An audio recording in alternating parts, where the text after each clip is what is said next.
Chapter 42. They had successfully annihilated a barbarian village, but Wuxia and his men had suffered a great loss. Not to mention the guards who were killed, Lord Flame's arms were severely injured, and he had lost at least 30% of his combat power. Old Devil's spine was shattered, and without the legendary rare medicine to reconnect his bones and meridians, he would be a cripple for the rest of his life.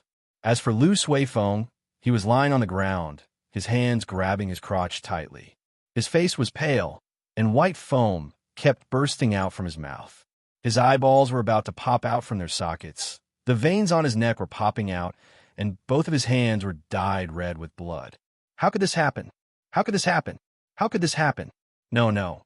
I'd rather lose a leg than be crippled like this. Lu Suifeng was in so much pain that his entire body was trembling. His mouth kept repeating, Lord Yin Bugue, save me, save me. Is there any spirit medicine that can regrow a broken limb? Save me. Yin Bugue kept a straight face and didn't say anything. Regrow a broken limb? Maybe there was such a legendary medicine. But even if there was, it was not something that a leader of scouting office like him could get his hands on. Even if he had it, was he going to use it to regrow Lu Suifeng's broken limb? Why didn't it smell right? Wuxia placed his hands behind his back and walked up to Lu Suifeng with a smile. He craned his neck and looked at Lu Suifeng's wound, then suddenly breathed out a long sigh and said, Sir Yin, after this mission is completed, you have to put in a good word for Marquis Lu. If the Great Yin dynasty is short of manpower, why don't you let Marquis Lu in? Yin Bugue's face twisted in a weird way.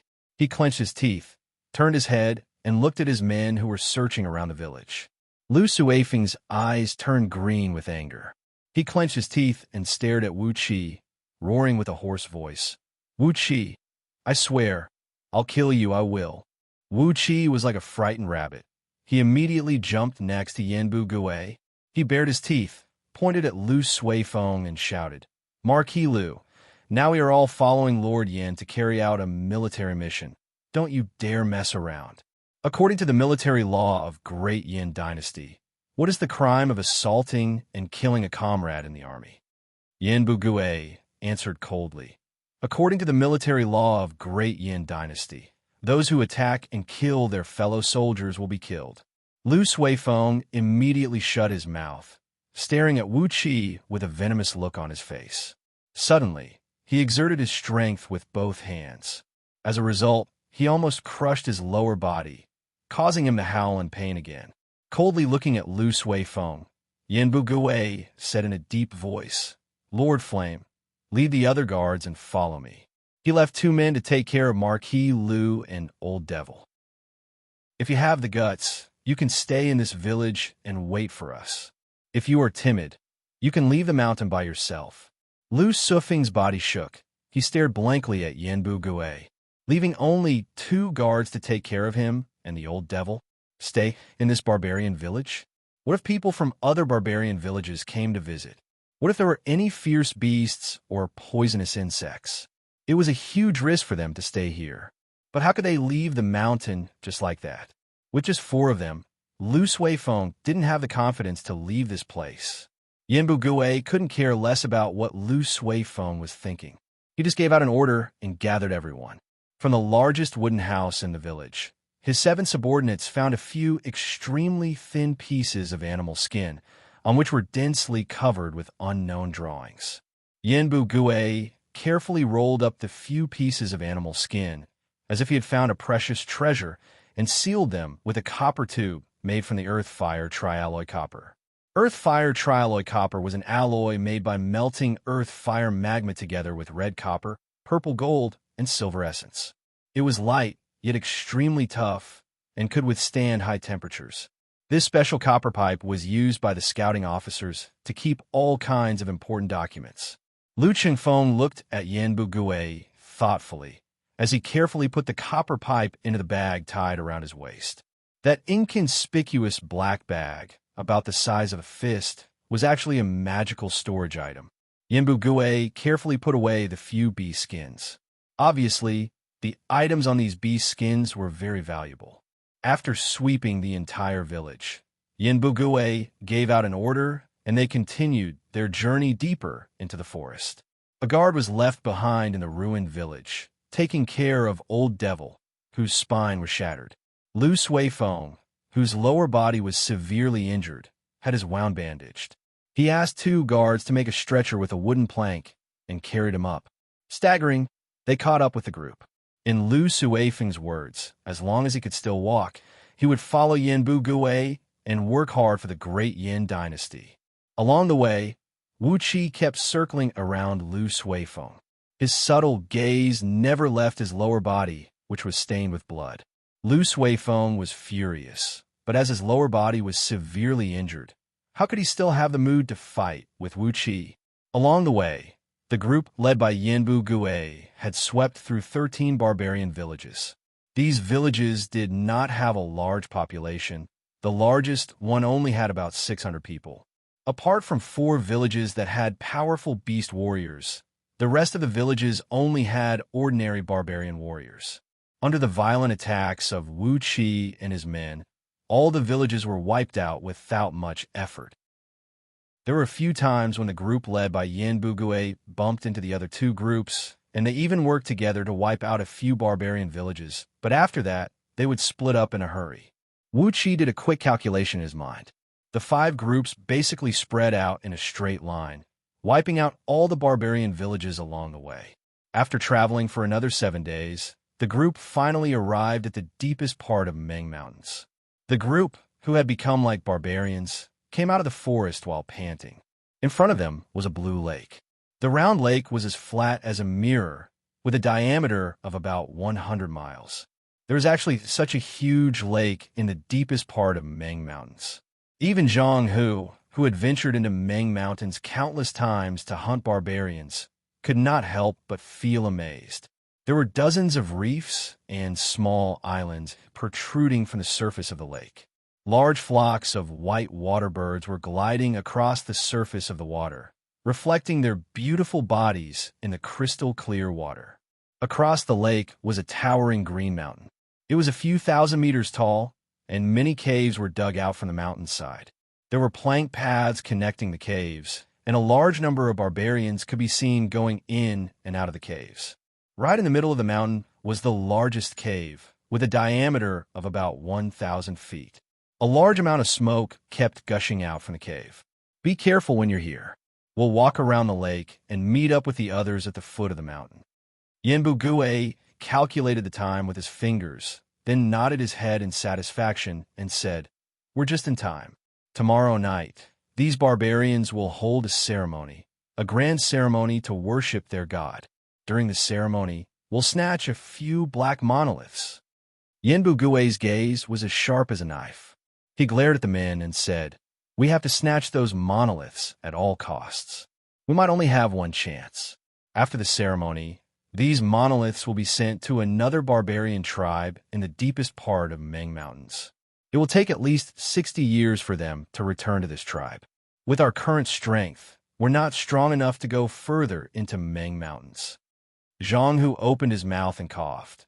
Then he plucked up his courage and asked, "But, my lord, this is the deepest part of Meng Mountains."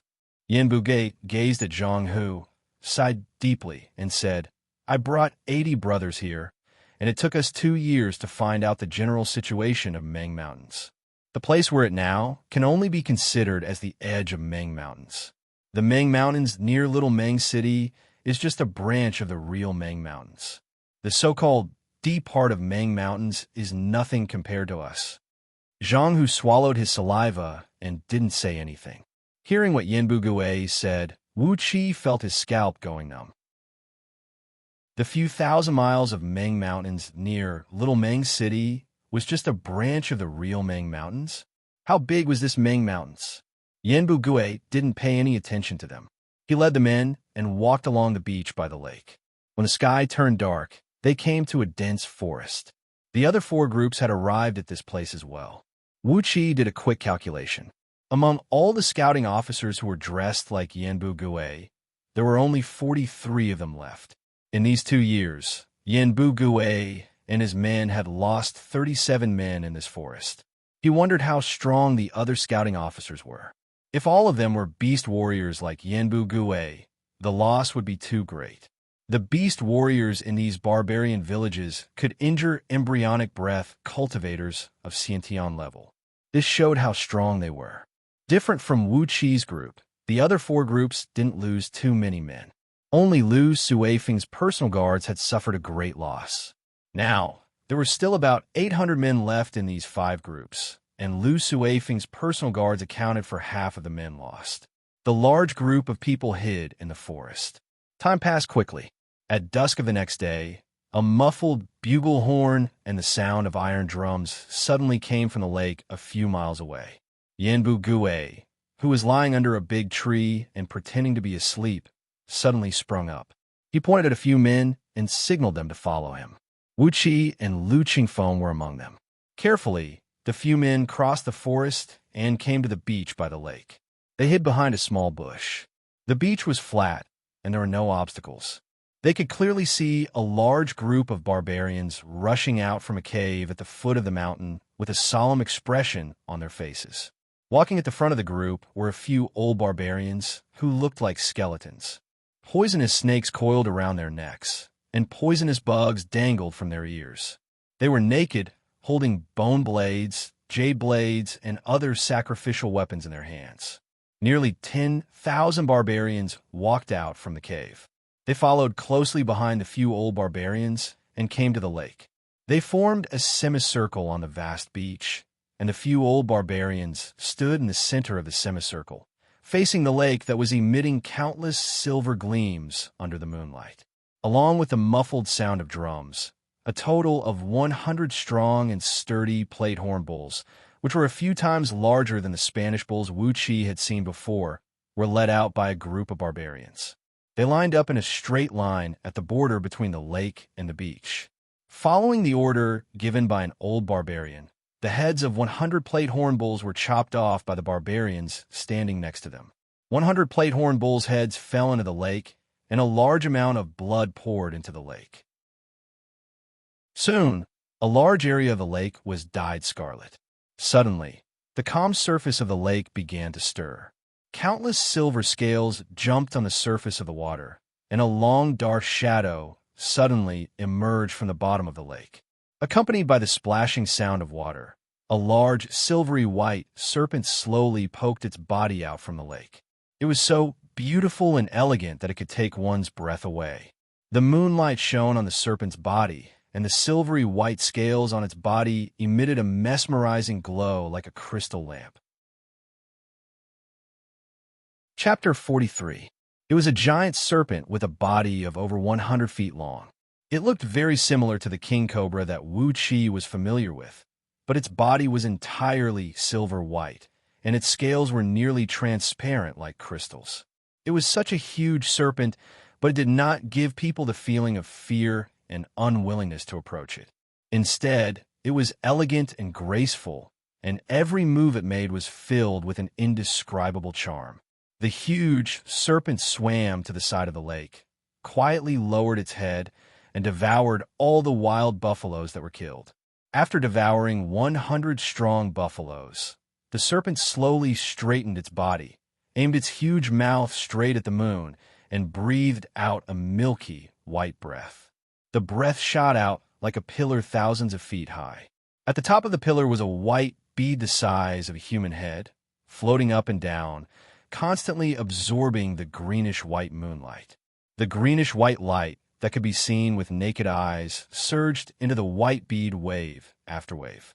From the head of the serpent, circles after circles of mesmerizing light emerged from its body. An enormous aura spread in all directions, and suddenly, a 3-feet-high wave appeared on the surface of the lake. Tens of thousands of barbarians raised their huge weapons and heavy shields at the same time. They lifted their right legs up high, then stomped heavily on the ground, and let out a deep, muffled roar. Ha ha ha! The sound of the barbarians' stomping feet and yelling merged into a huge sound wave, shaking the lake water and the surrounding jungle. Countless birds and beasts were scared and ran away in all directions. A few old barbarian leaders raised their jade and bone blades, dancing and singing joyfully. The barbarians cooperated with the dance of their leaders, and the roar became louder and louder. Gradually, these barbarians began to use their innate energy in their roar, making their voices as frightening as thunder. Tens of thousands of thunderous roars mixed together, shaking Wuxia, who was hiding in the jungle about a mile away, and felt his chest tighten. Set up the formation. Yanbu Gui glanced at Lu Chengfeng, and at the same time handed over 3 fist-sized earth elemental energy stones to Lu Chengfeng. Lu Chengfeng's eyes lit up. He grabbed the spirit stones that Yanbu Gui handed over and hurriedly took out 3 array pillars, embedding the 3 spirit stones into the array pillars. In the past, the Earth Attribute Spirit Stones he had used to activate the Grand White Gold Dagger Array were only the size of a thumb. These 3 fist-sized Spirit Stones contained at least 10 times more energy than the ones he had used before. The power of the array would definitely increase by a large margin. Crawling on the ground, Lu Chengfeng slid forward along the beach for a while. Then, he set up a large formation on the beach beside the lake. In order to increase the power of the formation, Lu Chengfeng clenched his teeth and made up his mind. He took out some of the silver essence and gold essence he had extracted in Little Mang City and placed them beside the pillars of the formation. With the assistance of these metal essences, the array pillars could absorb the grand white gold essence chi, and the power of the array would definitely rise to another level. Yin Bugue took out a thick stack of red talismans from his bag and handed it over to one of his subordinates. Tell the men in the wood to be ready. Everyone's crossbow bolts were wrapped in explosive talismans. Give them a powerful one. When Yin Bugue took out the stack of talismans, a painful expression could be seen on his face. His eyelids were twitching. His subordinate swallowed a mouthful of saliva, took over the stack of talismans, turned around, and slipped back into the woods where the men were hiding. The dancing of the barbarians was getting wilder and wilder, and their roars were getting louder and louder. Suddenly, the melodious and clear singing of barbarian girls was heard. Over 1,000 barbarian girls walked out while singing and dancing. They jumped into the lake and danced crazily around the body of the giant serpent. Their melodious singing combined with the rough roars of those barbarian men gave them a strange charm. These barbarian girls had their long hair hanging loosely over their shoulders, revealing most of their fair bodies. They were dancing crazily around the giant serpent. Their bodies were twisting and turning like a snake. The giant serpent seemed to be influenced by these girls, as its body began to sway gently from side to side.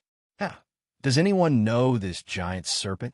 Yin Bugue took out a bronze crossbow that was only the size of 2 palms from his bag. He clenched his teeth and used all his strength to pull the string of the crossbow.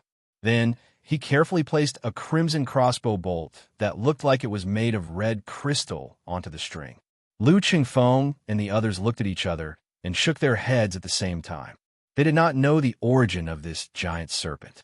Meanwhile, Wuxia was staring at the giant serpent, his saliva almost dripping down from his mouth.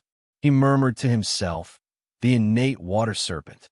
It will turn black in 100 years, green in 1,000 years, and only after 3,000 years can it become as white as this.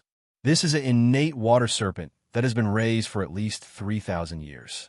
Among all the water elemental beasts in the world, it is ranked 37th among the lower-tier spirit beasts." Yin Bugue bared his teeth and said, "A 3,000 years old monster. TSK, I wonder if the fiery demon-slaying crossbow given to us by Si Li can hurt it." Looking at Wuxia in surprise, Yin Bugue gave him a thumbs up and praised, "Brother Wuxia, you are quite knowledgeable." Lu Chengfeng immediately chimed in, "Master Yin, Wuxia is Chengfeng's chief right-hand man. Chengfeng only has a few capable people by his side. You must not try to poach people from me." Yin Bugue glared at Lu Chengfeng and grinned. Then, he carefully aimed the crossbow at the giant serpent. The moon had already reached the middle of the sky. The dancing and singing barbarians suddenly quietened down. A soft and gentle voice rang out. "O guardian spirit of my tribe, now is the time for you to fulfill the promise you made with our ancestors." The barbarians parted to the left and right, and a naked barbarian girl slowly walked out from the crowd. Wuxia and the others were stunned. This barbarian girl was really too beautiful, especially Zhang, who saliva was dripping down from the corner of his mouth. This girl was a head taller than Wuxia. She had a slim and healthy body. She looked like a plump person with a little bit more weight and a little bit less weight. There was not a single blemish on her body. She had a beautiful face, the most perfect face that Wuxia had ever seen. It was as if all the spiritual energy in this forest had gathered on her body, giving birth to such a beautiful girl. The girl swayed her slender waist and slowly walked in front of the giant serpent. She raised her head and looked at the giant serpent. The giant serpent, which was swallowing the essence of the moon, slowly lowered its head. Suddenly, a vague voice came out from its mouth. "Descendant of Xianxia, do you have the qualification to accept my soul?" The girl giggled. Suddenly, her body flashed, and she appeared on the beach 1,000 feet away. There was a crouching bull rock that was about the size of 3 to 5 grown men. The young girl slapped the boulder lightly with her hand, and the huge boulder immediately exploded into countless fragments that splattered in all directions. The strength of the girl's palm was too shocking. Some of the pieces even flew to the side of Wuxia and the others. Wuxia grabbed a piece of rock and squeezed it with his fingers. The rock cracked, but even though Wuxia had reached the level of respiration, he still felt a sharp pain in his fingers. The bones of his fingers were almost broken by the recoil of the rock. This girl is at least at the level of spirit focus. Wuxia shook his head. He stared at the girl and said in a low voice, "She is different from Old Devil and Lord Flame, who practice evil skills and use external forces to increase their level. This girl's cultivation is real, not fake at all." Yanbu Gue grabbed a few pieces of rock that fell beside him. The surface of the rock was as smooth as a mirror. It could be seen that the girl's strength was very uniform. She had crushed the rock in an instant. He also squeezed the rock hard, and the rock was crushed into powder. Yanbu Gue's fingers were also red. What a monster! She doesn't look that old. How could she have such a terrifying cultivation? Lu Qingfeng stared at the girl's voluptuous breasts and buttocks, and subconsciously smacked his lips. Yanbu Gue had a strange expression on his face. He said in a low voice, "She is about to merge with the soul of this innate water serpent and turn it into her own natal beast soul. How could a person who has become a beast warrior be weak?" Yanbu Gue pointed at his nose with his thumb, sneered, and said, "The wind-breaking wolf I merged with is only ranked 197th among the lower tier with elemental demon beasts. The requirement to merge with it is to have a cultivation of the peak of the Hotian realm, let alone a spirit beast like this." Beside the lake, the innate water serpent didn't seem satisfied with the girl's strength. It snorted coldly, glanced at the girl from head to toe, and finally nodded its head reluctantly. "I will fulfill the promise I made with your ancestors. My soul will protect the Xianxia clan until the end of my life and yours. As for my body, you have to take good care of it, and don't let anyone blaspheme it." Except for the girl, all the barbarians knelt down on the ground and answered with respect. The gigantic serpent took a deep breath, turned its head around, and looked at the beautiful scenery of the lake and mountains. It breathed out a long sigh and said, "It's been 3,800 years. I've been living here for a long time. Woman, when my soul resides in your soul, I will sleep forever until the end of my life and yours. Use my power in the right way, protect your clan, and strengthen my soul." The gigantic serpent opened its mouth and swallowed the white airflow and the white pearl back into its body, then said with an indifferent voice, "Get ready, accept my power and my soul." All the barbarians rose to their feet, once again waving their weapons and shields, stamping their feet and roaring. The barbarian girl slowly walked in front of the gigantic serpent and sat down with her legs crossed in the lake. Deep chanting came out from the mouths of the few barbarian leaders. They waved their jade and bone blades, circling around the girl and the gigantic serpent, and started dancing crazily. As they danced, a chilly wind suddenly swept across the woods. The bone-piercing cold wind whistled across the sky, spinning rapidly around them. The scouting officers brought all the men in the woods and sneaked into the woods, carefully lining up into a charging formation. The barbarians had fallen into a crazy religious atmosphere. They could never imagine that deep in the mountains, in the core area where they had lived for generations, there would be a group of outsiders sneaking into the woods. Under Yenbu Gui's order, over 800 triple and 9-bolt crossbows were slowly raised up, aiming at the barbarians on the beach. Suddenly, the gigantic serpent let out a sharp hiss, as a large amount of snow-white blood dripped down from its mouth. It struggled and twisted its body in pain. Then a white shadow, which looked exactly the same as its body, slowly slithered out from its mouth and hovered above the girl's head. One of the barbarian leaders leapt over and used a bone blade to cut a bloody mark between the girl's eyebrows.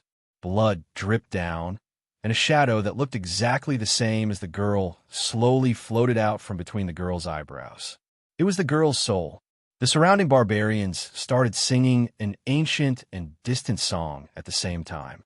They knelt down on the ground devoutly, worshipping the gigantic serpent that had lost all signs of life.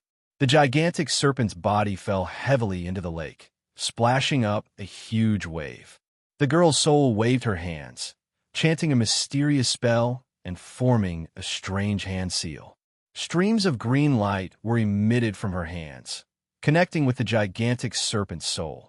The gigantic serpent's soul slowly flew closer to the girl's soul, and the white pearl the size of a human head followed suit. After merging with me, absorb all the energy in this pearl.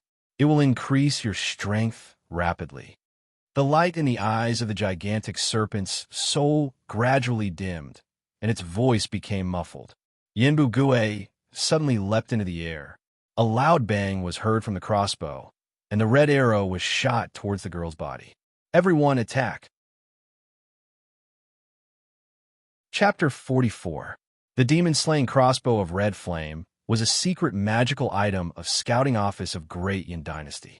It was not a magical treasure, but it had a frightening power that was not weaker than a magical treasure. An ordinary pure steel arrow shot out from this crossbow could pierce through 3 layers of armor from 1 mile away. It was an incredibly powerful weapon. Coupled with a specially made explosive arrow, its lethality was no different than those heavy aerial bombs that Wuxia knew. A red light flashed, and the arrow had pierced through the girl's chest. When a beast warrior fused their souls with each other, it was the weakest moment for both humans and beasts. No matter how strong the spirit beast or warrior was, they were communicating with their souls at this moment. So, if they suffered even a little bit of damage, their souls would be destroyed. Besides, when the soul left the body, no matter it was the spirit beast or the warrior, their corporeal body would not be able to move. Even a 3-year-old kid with a pair of scissors could easily kill a peak stage Xianxia warrior. The arrow that could pierce through 3 layers of armor tore through the girl's chest and tore out a hole the size of a wash basin. The explosive arrow fell to the ground. The explosive talisman carved on the arrowhead was shaken and exploded immediately, detonating the fire crystal that was used to make the arrow. A loud boom rang out, and the red light covered an area of several hundred feet. The girl's corporeal body and soul, as well as the serpent's soul, were shattered at the same time. The white pearl that was the size of a human head was blown away by the explosion, shooting up several thousand feet into the sky. A few barbarian leaders and several hundred barbarians nearby were caught in the flame and exploded into countless pieces. The shockwave of the explosion traveled nearly 1,000 feet away, and nearly 1,000 barbarians were thrown off balance by the shockwave, colliding with the barbarians around them. The barbarians were thrown into a great mess. Before the barbarians could recover from their shock, an even greater blow came. Accompanied by the dull sound of bowstrings, more than 800 triple and 9-bolt crossbows shot out bolts, whistling through the air. A small half of the bolts even had the explosive talismans that Yanbu Gue had brought with him. Instantly, the beach was filled with flashes of flame, and the loud noises caused by the explosion of the explosive talisman could be heard everywhere. The power of the explosive talisman was not as strong as the explosive arrow made with fire crystal, but it was not weak either. Every time an explosive talisman exploded, dozens of barbarians would be engulfed in flames. Almost half of the barbarians were killed on the spot, while the other half were injured to varying degrees. The crossbow bolts fell down like raindrops. More than 3,000 barbarians were killed by the explosive talismans, and another 3,000 were wounded. More than half of the remaining 4,000 barbarians were wounded by the crossbow bolts. All the arrows were dipped in poison. As long as the barbarians were injured, their bodies would turn black and they would die on the spot. Kill! Yanbu Gue let out a long roar, and a ball of green light gushed out from his back. The shadow of the wind-breaking green wolf emerged, and his strength and speed increased by a few times. He turned into a green shadow and dashed towards the barbarian with a sword light. As soon as Chi-Chi let out a roar, a green light burst out from the backs of the several dozen strong men from scouting office, and within the green light, all of them were shadows of green wind-breaking wolves. They followed closely behind Yanbu Gue and dashed towards the barbarians. The green light flickered, and the howls of the wolves soared into the sky. It really sounded like a pack of hungry wolves that had gone mad and were hunting for their prey. Lu Qingfeng trembled when he saw this. He looked up into the sky and let out a long sigh with envy and jealousy. Oh my heavens! All the subordinates of scouting office are beast warriors. I can't believe the legend is true. How much wealth does it take to raise so many demon beasts? Following closely behind Yanbu Gue and his men, Wuxia let out a loud laugh and said, "How much wealth does it take? Young master, you don't have that much money right now." Amidst the strange laughter, Wuxia pulled out his sword, and with a bright gleam in his eyes, he dashed towards the white pearl that was slowly falling down from the sky. He had his eyes on this treasure since a long time ago. This pearl was the combination of the natural essence and water elemental energy that the innate water serpent had absorbed in her 3,800 years of life. Don't anyone try to snatch it from me, or else I'll kill you all. Wuqi's eyes turned green, and a murderous aura that could be seen with naked eyes burst out from his body. Clang! Lu Qingfeng pulled out his long, flexible sword and dashed out with a loud laugh. He could tell what Wuqi's target was. Without hesitation, he pulled out his sword and stood behind Wuqi. Zhang Hu and Hu Wei, on the other hand, were holding their crossbows tightly, standing guard behind Lu Qingfeng. Their eyes were vigilantly looking at the warriors who came with them.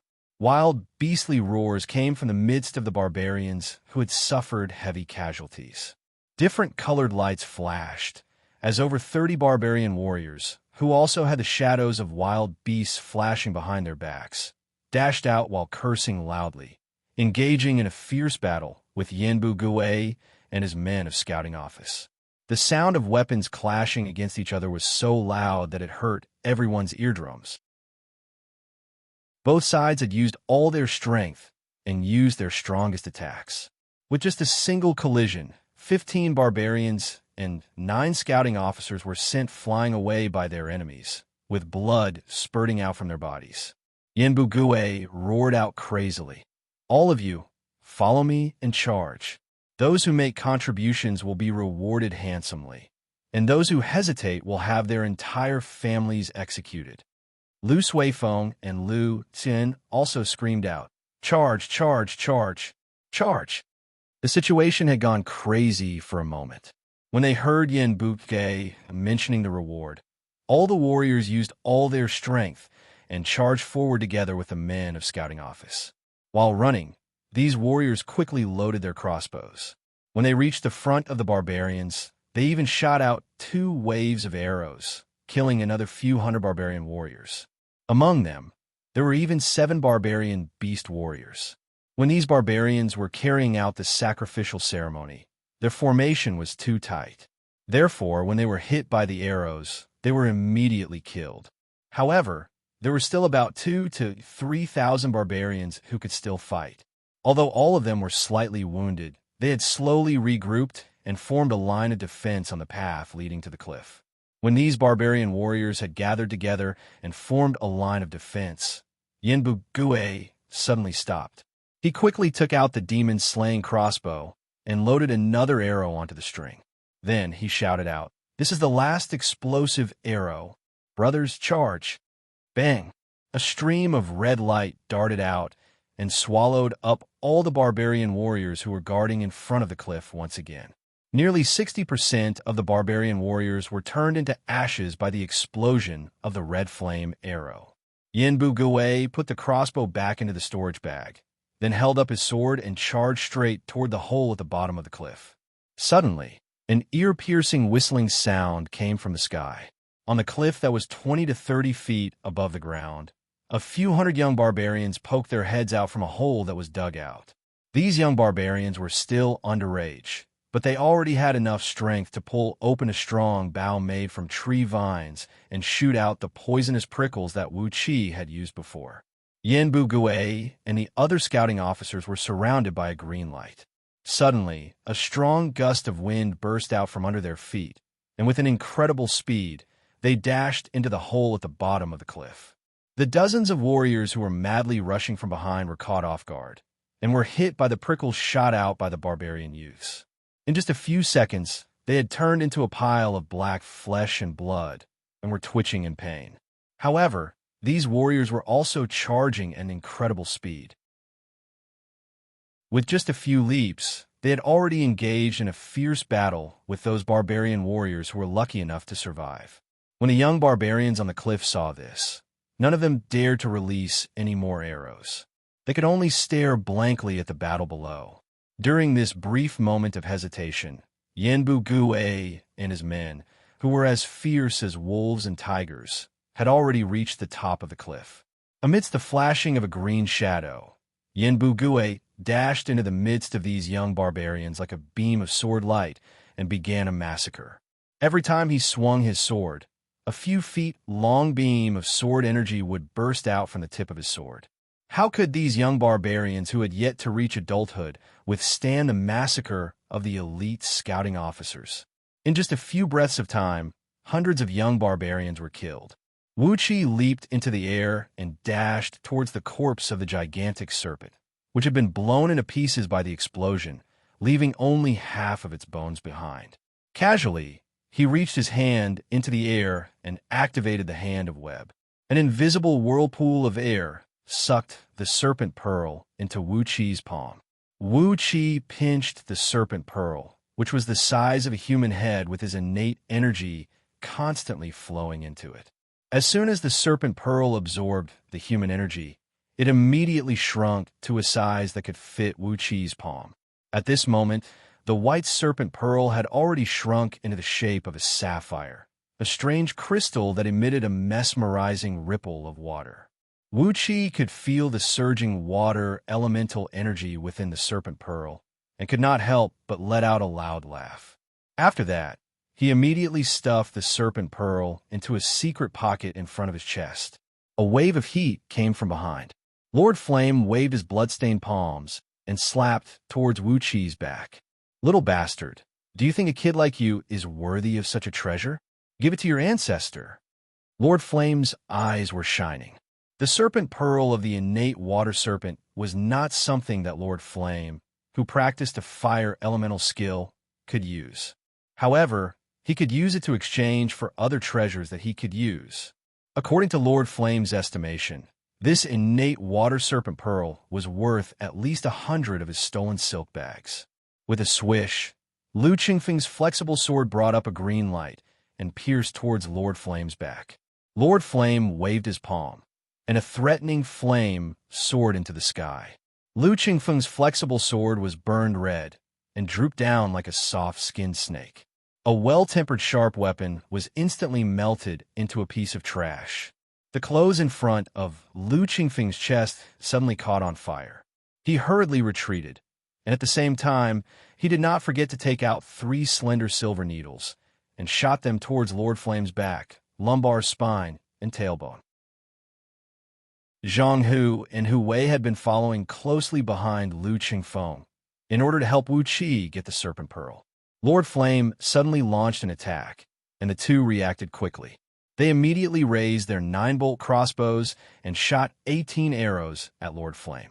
Lord Flame was extremely angry, and he shouted, "Good, good, I'll kill all of you." He grabbed the Serpent Pearl in Wu Qi's hand and waved his left sleeve. 2 10-feet-long fire snakes flew out and shot toward Zhang Hu and Hu Wei. With a sizzling sound, the 18 bolts made of pure steel were melted by the fire snakes and fell to the ground. The fire snakes danced wildly, and Zhang Hu and Hu Wei hurriedly retreated. They rolled dozens of times on the ground and finally managed to avoid the fire snakes. The 2 arm-thick fire snakes fell to the ground, and the sand within a radius of a few feet was melted into glass. Lord Flame laughed proudly, and his fingertips were about to touch the Serpent Pearl in Wu Qi's palm. Wu Qi suddenly smiled strangely, and a blue light flashed in his palm. He took the initiative to put the Serpent Pearl into Lord Flame's palm. Chapter 45. While laughing wildly, Lord Flame grabbed the Serpent Pearl in his palm. Then, his face turned pale and his body suddenly stiffened. In the scroll of stealing, there were all kinds of strange and even unorthodox spells. Among them, there was a spell that used internal energy to stimulate the inner pearl of spirit beasts and unleash the power within it. The originally stable Serpent Pearl was injected by Wu Qi with a thread of innate water energy. Immediately, like a spark falling into a barrel of gunpowder, the huge amount of energy in the Serpent Pearl began to surge violently. The huge amount of water elemental energy brought with it a bone-piercing cold air, like the water of a yellow river bursting through a broken dam, rushing into Lord Flame's body with a vague sound of waves. Suddenly, Lord Flame's palm became snow white. Small pieces of ice crystals began to spread from his palm to his body. In just a breath's time, the terrible cold air had frozen Lord Flame's body, turning him into an ice man. The 5 elements created and restrained water and fire. The innate water serpent, who had lived in this lake for 3,800 years, had the same cultivation level as Lord Flame, which was only at the embryonic breath tier of Xianxia level. But the body of the innate water serpent was too huge. The water elemental energy in its body was at least 1,000 times more than the innate energy in Lord Flame's body. It was like using a bucket of water to extinguish the flame of a match. The fire elemental energy in Lord Flame's body was instantly extinguished. His body could not withstand the huge amount of energy in the Serpent Pearl, and his life force was instantly frozen. Wu Qi sneered and grabbed the serpent core with one hand. Activating the Hand of Web, the water elemental energy that rushed into Lord Flame's body quickly flowed back into the Serpent Pearl.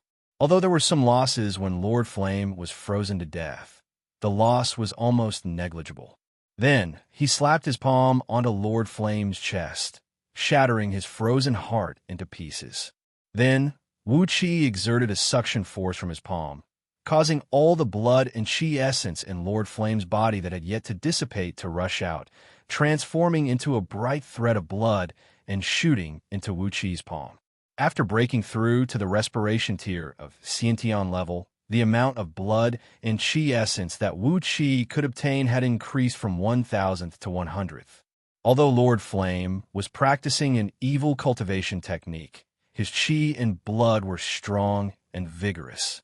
He was more than 100 times stronger than Wu Qi, who was at the respiration stage of the Xianxia level. The 1% of blood chi essence that Wu Qi had stolen was almost equal to the total amount of essence chi in his body. An explosive power was surging within his body. Wu Qi put the Serpent Pearl into a secret pocket on his chest and carefully hid it. Then he kicked the dead Lord Flame and sent him flying hundreds of feet away. He quickly glanced at the dumbfounded Lu Qingfeng and the others and hurriedly gestured for them to leave. A few warriors who were also coveting the Serpent Pearl had just rushed in front of Wu Qi when they saw Lord Flame, who was at the embryonic breath stage of the Xianxia realm, being killed by Wuxia with some unknown method. They were so scared that they turned around and ran away. Only a Xianxian master could kill a Xianxian master. How could these warriors who hadn't even reached the peak of the Hotian realm dare to fight with Wuxia? Kill them. Silence them. Wuxia grabbed a heavy sword that was used by barbarians from the ground and swung it out. A sword beam shot out and cut 3 of the barbarians into 6 pieces. Lu Qingfeng, Zhang Hu, and Hu Wei dashed forward at the same time and killed the other 2 warriors who were trying to escape from the back. The scene was a complete mess. The warriors brought by Yan Bugui and the others were fighting with the barbarians. Although the battle between Wuxia and the others seemed to last a long time, in fact, it only lasted for 3 seconds. Wuxia and the others had blended into the crowd and pretended to fight with the barbarians. Surprisingly, no one had noticed that they had killed Lord Flame. Lu Suifeng and Lu Tuan were not far away from them, commanding dozens of guards to fight with the barbarians. They were risking their lives and rushing towards the cave entrance at the foot of the mountain.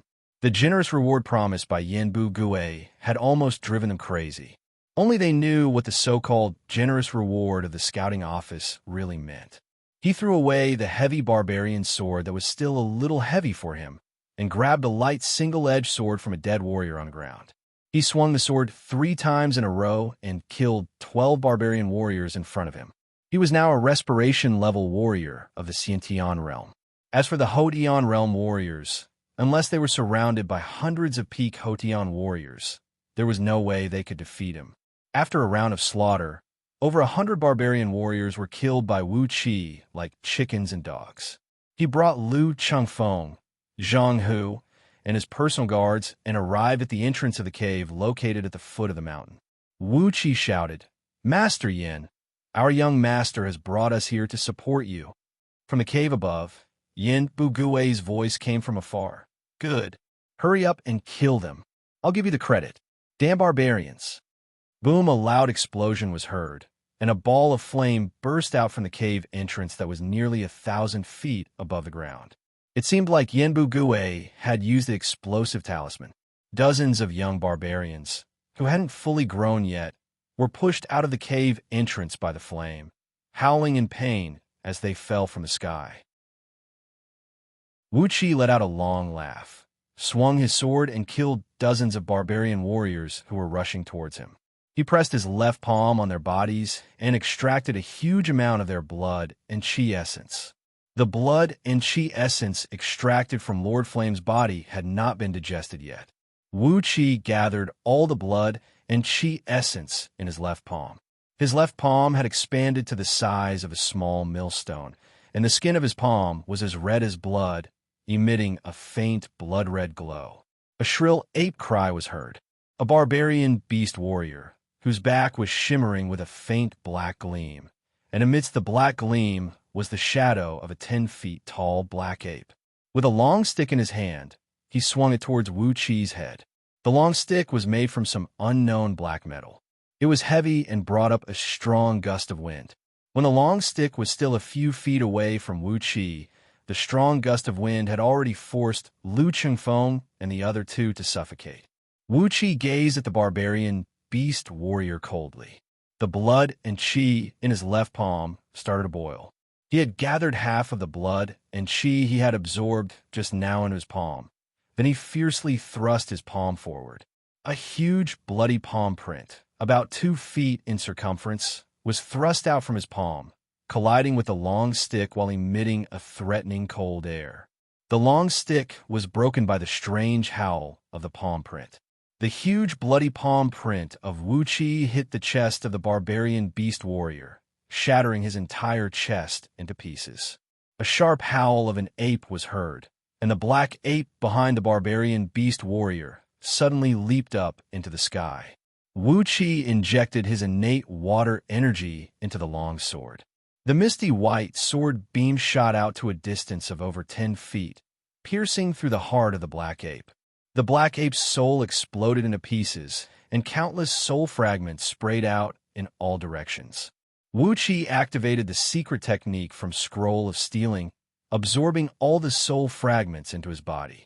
After being purified by the innate water energy, they merged with Wuqi's soul. Wuqi felt his spirit was refreshed, and his five senses and divine sense had once again improved by one level. He let out a loud and joyful laugh. Then with his left hand, he killed 18 barbarian warriors in a row, extracting their blood and chi essence and gathering them in his left palm. After that, he brought Lu Chengfeng and the others and quickly rushed into the cave. Lu Suifeng and Lu Xuan also brought a group of elite guards and rushed into the cave, following closely behind Wu Qi and the others. Lu Ziyuan stared at Lu Chengfeng's back and cursed in a low voice. "You want to be the chief contributor? You damn bastard. What makes you think you can get the chief contributor? The chief contributor belongs to us." Under the lead of Wu Qi, the group of men rushed into the cave like a hot knife cutting through butter and quickly met up with Yan Bugui and the others.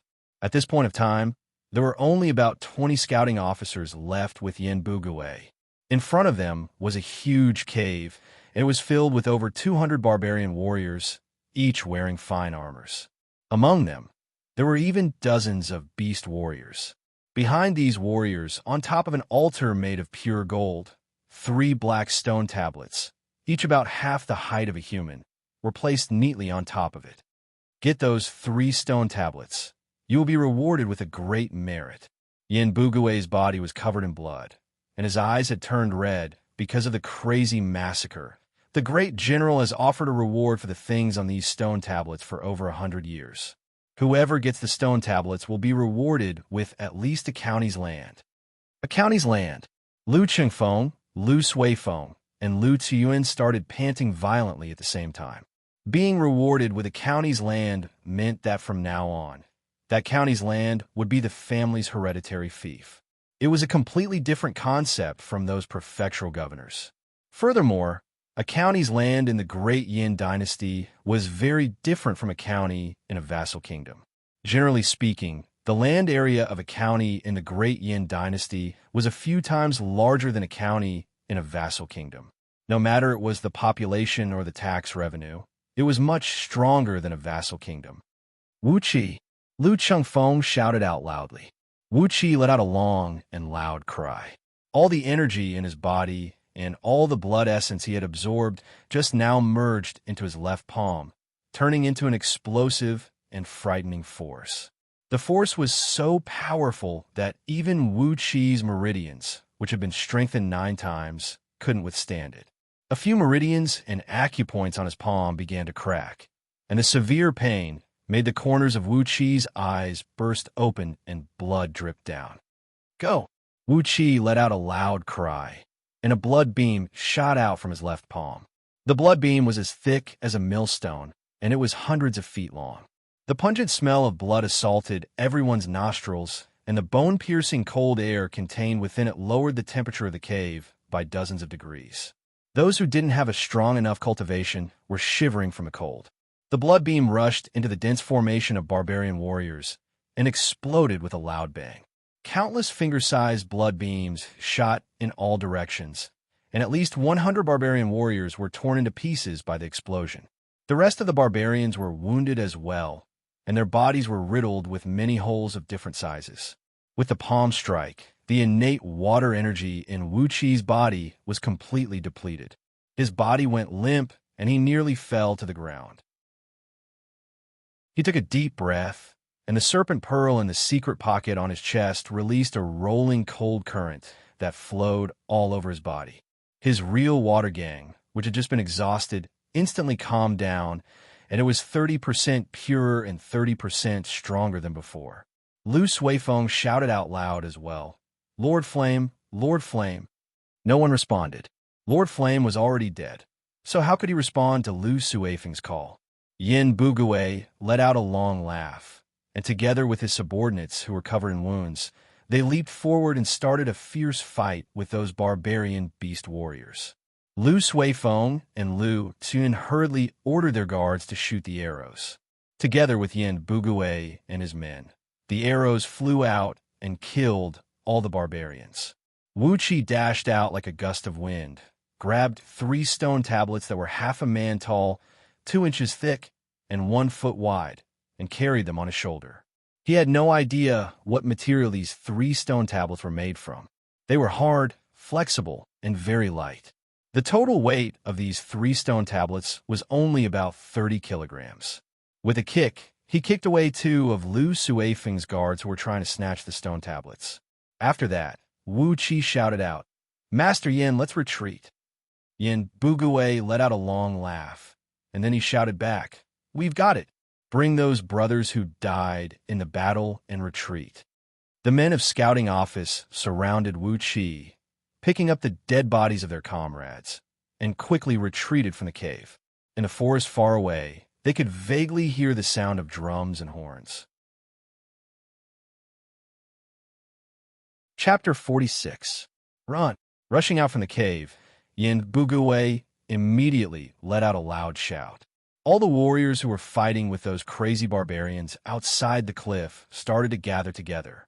Following closely behind them were Yin Bugui and the others, who had surrounded Wuxia as they ran back the way they came from. After the explosive talisman, the explosive arrows, and more than 10 volleys of arrows, there were less than 800 barbarian warriors who could still stand up, and the number of warriors who could retreat in one piece was only about 300. Although the barbarians had suffered a great number of casualties, the warriors who went deep into the forest to assist the scouting office in carrying out the military mission were also almost all dead. With the help of a few guards, Lu Suifeng staggered and ran forward. While running, he kept staring at the 3 black stone tablets on Wuqi's shoulder. His eyes were about to burst into flames. Lu Tzuan was holding a short dagger in his palm. There were a few times when he couldn't control himself and wanted to throw the dagger at Wuqi's back. But when he looked at Yin Bugui and the others, and then looked at Lu Changfeng, who was always guarding beside Wuqi, he suddenly lost the courage to do it. Damn it!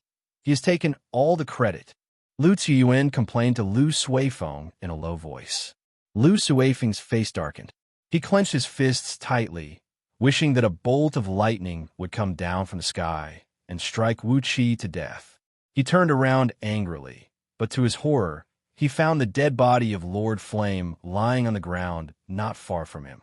His body was covered with a thin layer of ice, and he died in a miserable way.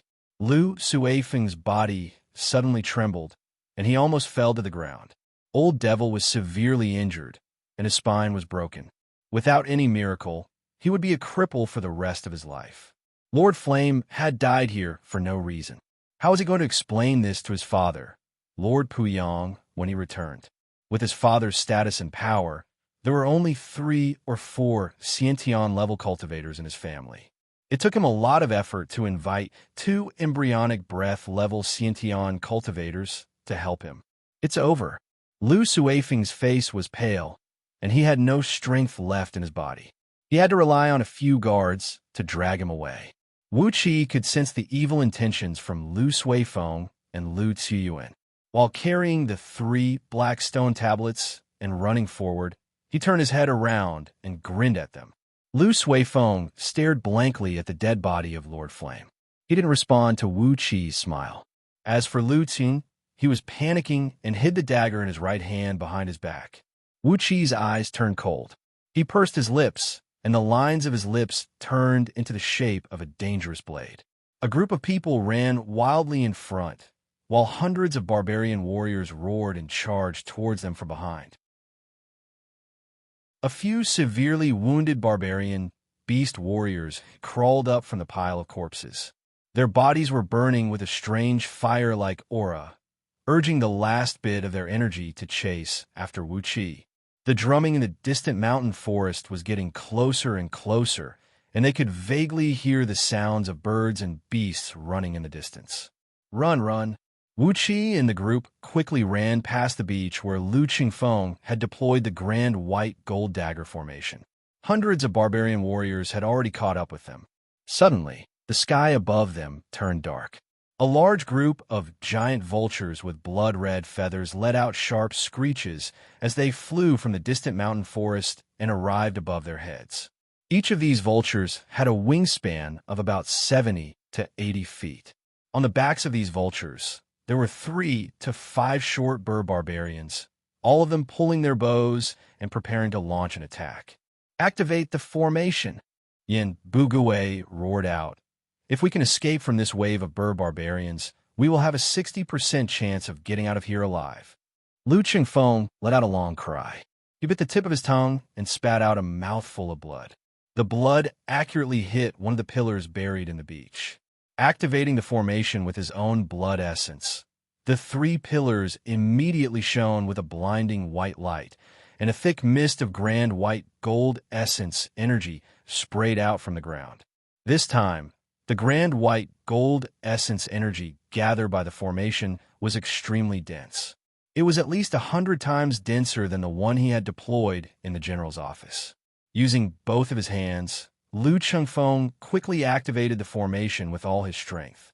Furthermore, he had used the most powerful method, which was to destroy the base of the formation, to activate all the energy in the 3 pillars in an instant. A blinding light burst out from the 3 pillars, and suddenly they exploded.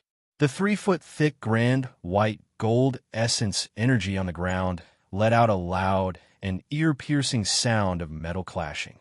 Then, thousands of palm-sized crescent-shaped machetes appeared out of thin air. Lu Qingfeng spat out another mouthful of blood essence, then waved both of his hands in the air.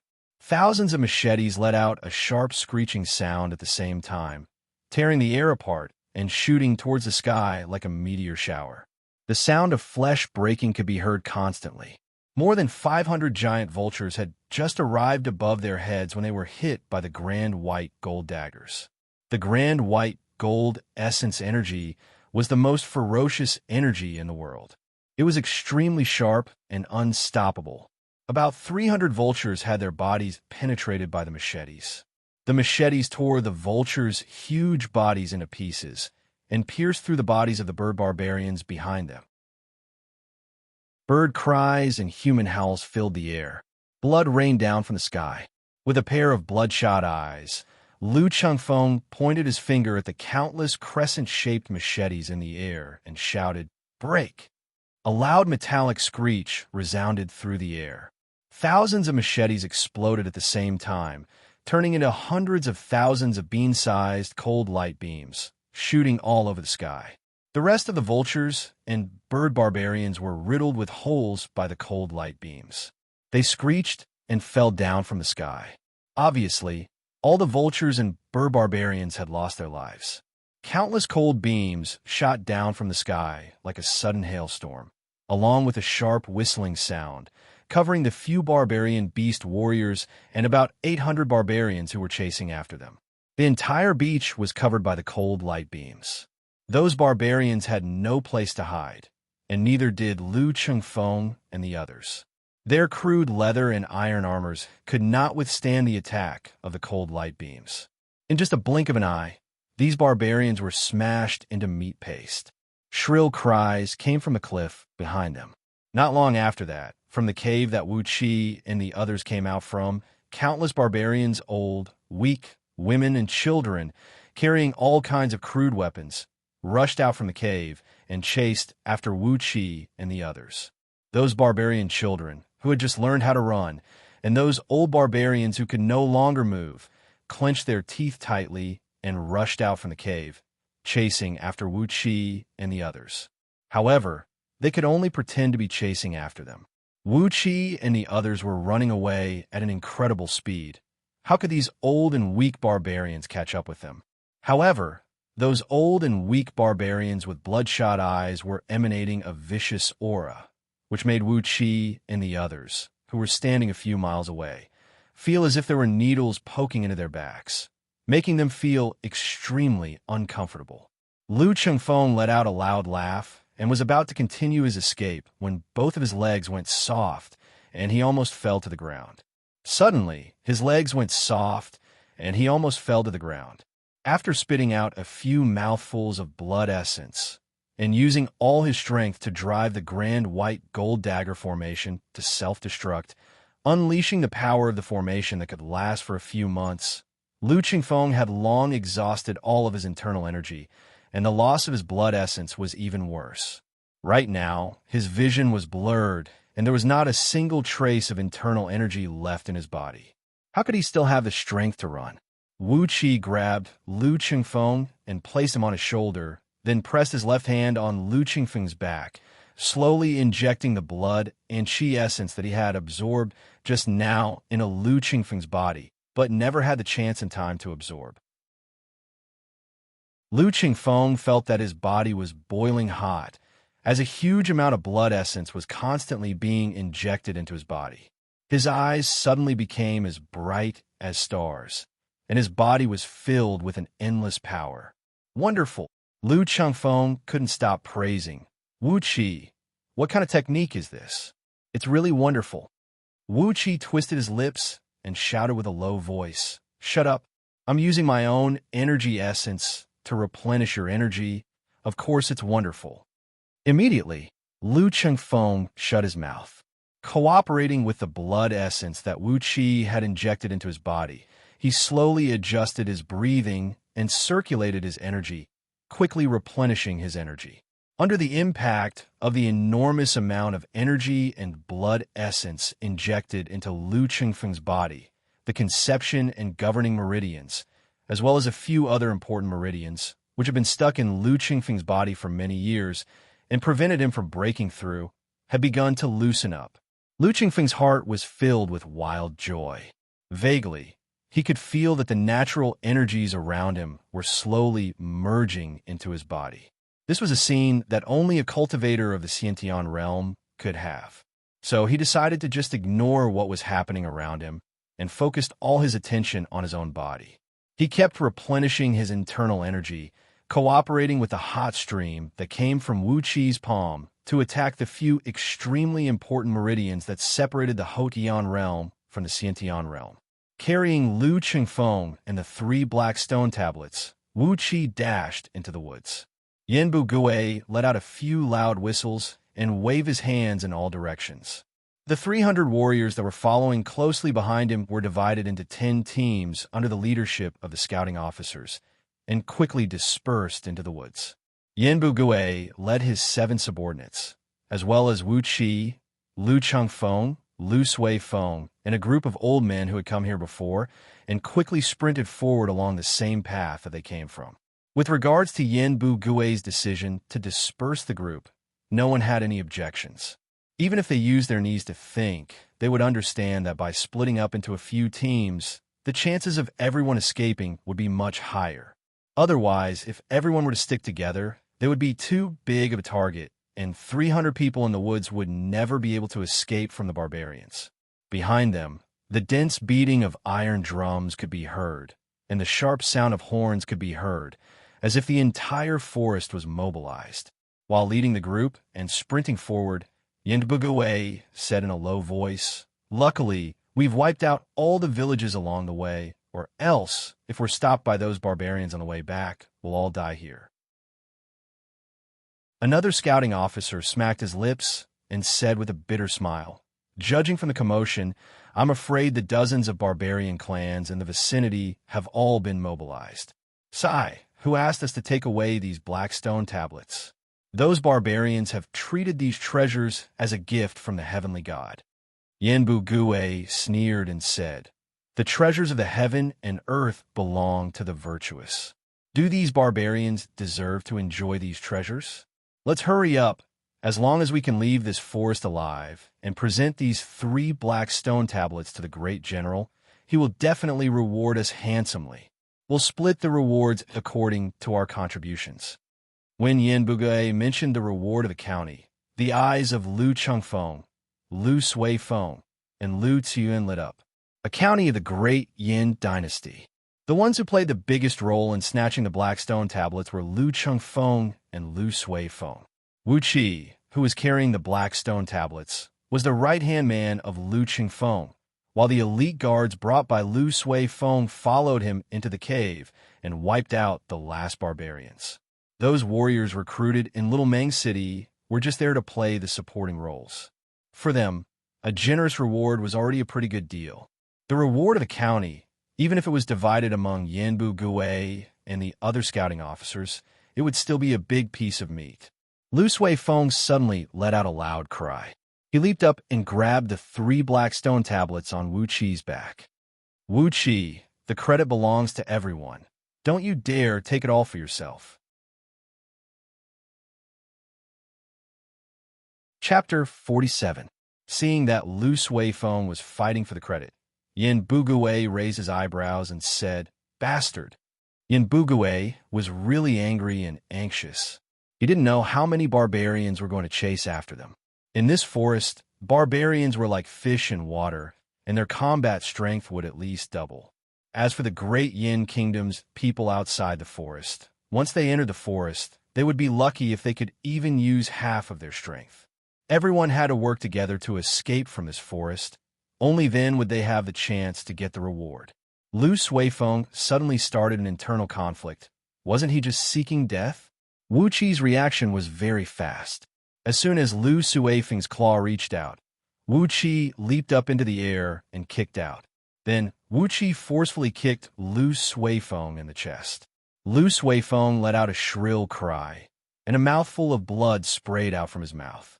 He was sent flying 70 to 80 feet away by the kick, and his head smashed into a huge tree, nearly killing him.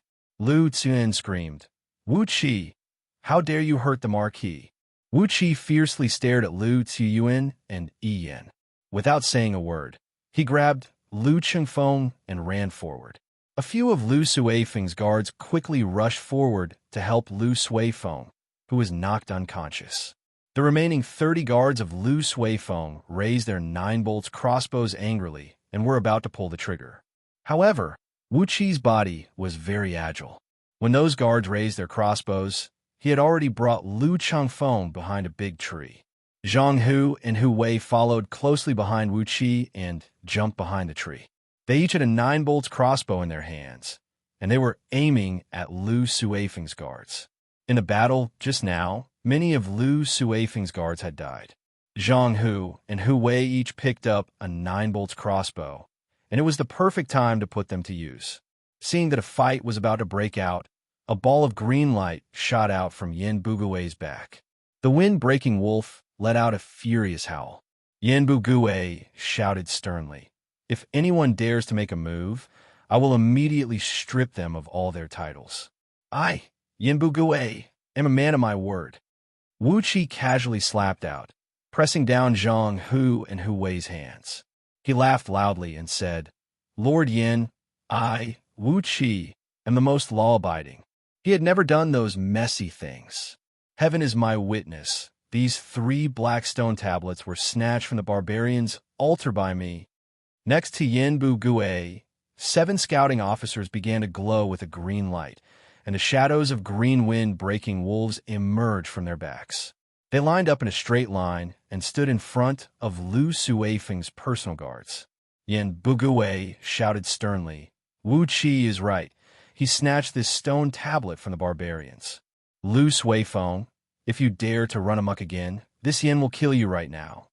Once Yin Bugui made his move, Lu Suifeng immediately lost his courage. Hurriedly, he ordered his personal guards to put down their weapons, and obediently followed Yin Bugui and continued running forward. A few men from scouting office stood beside Wu Qi, guarding him tightly, fearing that Lu Suifeng might do something stupid again. All of a sudden, Wu Qi felt a strong yet strong force coming from under his palm. There was a faint airflow circling around Lu Chengfeng's body, and one could see the pale white metal elemental energy and the yellow earth elemental energy slowly being injected into Lu Chengfeng's body. With the help of the blood and qi essence that Wu Qi injected into his body, Lu Chengfeng, who had been stuck at the peak of the Hotian realm for a few years, had finally broken through the barrier between the Xiantian realm and the Hotian realm, successfully stepping into the Xiantian realm. Judging from the nature of the natural energy that Lu Chengfeng's body was actively absorbing, he was actually cultivating with a dual elemental skill of earth and metal. His body was also of both earth and metal elemental. Lu Suifeng and Lu Ziyuan's faces turned pale. Lu Chengfeng had become a Xiantian realm warrior. Putting Lu Suifeng aside, Lu Qian instinctively thought of something. Would the Liang Lu family's attitude towards Lu Chengfeng change because of this? Would the position of the eldest son of the Liang Lu family, who was also Lu Qian's second brother, Lu Qiuhai, be threatened? Yan Bugui, on the other hand, was overjoyed. There were countless barbarians chasing after them, and this time, these barbarians would definitely use all their strength and methods to hunt them down. At this critical moment, there was one more Xiantian realm warrior in their group. Even if it was just a minor Xiantian warrior of the Respiration realm, it would still be a great help to their survival. Congratulations, young Master Lu. Once you step into the Xiantian realm, it's like a carp leaping through the dragon's gate. Yanbu Gui immediately congratulated Lu Chengfeng. All the other scouting officers were looking at Lu Chengfeng with envy. Although they were all beast warriors, and with the help of the wind-breaking wolf soul, they had the combat strength equivalent to the respiration realm of the Xiantian realm. However, their own cultivation level was still at the peak of the Hotian realm.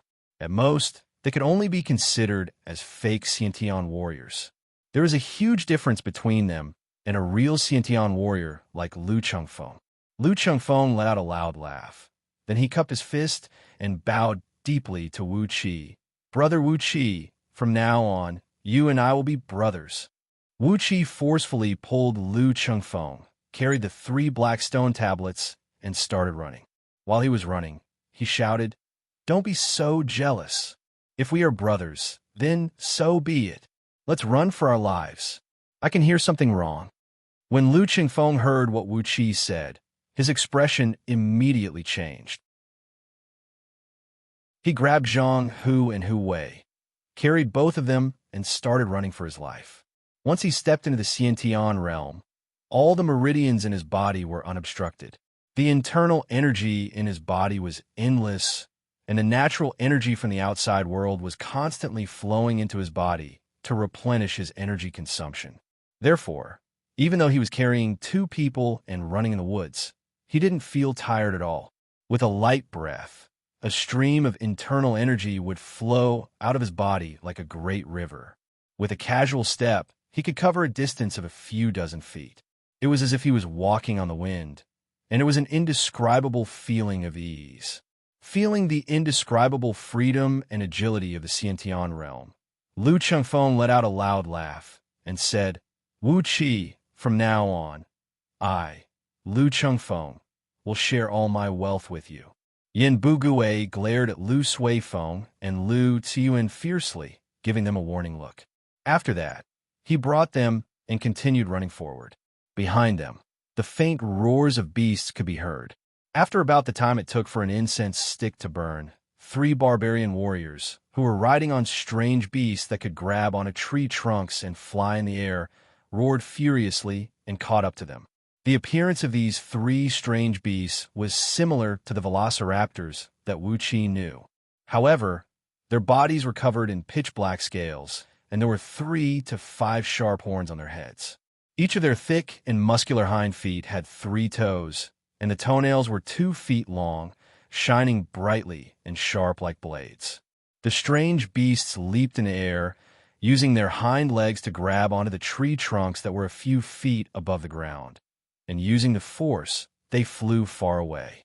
Wherever they went, the 3 strange beasts would leave countless holes on the huge trees that required a few people to wrap their arms around them. The strange beasts had also caught up to them like a whirlwind. Wu Qi and Lu Chengfeng brought Zhang Hu and Hu Wei and walked to the front of the group. At the back of the group were Lu Suifeng and a few other guards with the weakest cultivation level. The 3 strange beasts suddenly swooped down from the sky, opened their mouths, and sprayed out 3 pitch-black water columns. The water columns, which carried a pungent smell, sprayed onto the faces of 7 to 8 guards. No one knew what this black water was, but its corrosive power was even stronger than aqua regia. A few guards of Lu Suifeng let out a few miserable screams, and their skin and flesh melted into poisonous water almost in a blink of an eye. Their bones and internal organs were disintegrated and piled up in the poisonous water. The strange beasts showed their power, and the 3 barbarians, who were surrounded by dark mist, let out long and loud hisses at the same time. Their hisses sounded like the hisses of poisonous pythons and were unspeakably unpleasant to the ears. Along with the hisses of the three barbarians, countless strange poisonous insects fell down from the trees above Wuxia and the others. Poisonous snakes, caterpillars, scorpions, stick-like insects, strange-shaped poisonous insects that spat out poisonous substances, longhorn beetles that sprayed poisonous water, centipedes with thorns all over their bodies, poisonous moths the size of water tanks, and so on. There were at least 2,000 to 3,000 kinds of strange, poisonous insects falling down from the sky. Among them, there were 2 poisonous pythons that were as thick as water buckets and over 40 feet long. They stuck out their long tongues and dropped down from the trees. Lu Qian, who was fleeing in panic, let out a miserable scream. One of the poisonous pythons landed right behind him, and its long tail coiled around Lu Qian's body. The poisonous python tightened its grip, and all the bones in Lu Qian's body started making cracking sounds. A few of his ribs were broken on the spot. Luckily, Yin Bugue came to the rescue in time. He waved the sword in his hand and unleashed a sword beam, cutting the poisonous python into 7 to 8 pieces. Before the poisonous python's head fell to the ground, its sharp fangs scratched Lu Qian's left arm, leaving behind a small wound. Lu Qian's left arm inflated like a balloon, and in the blink of an eye, it turned black and shiny. Yin Bugue shook his head helplessly.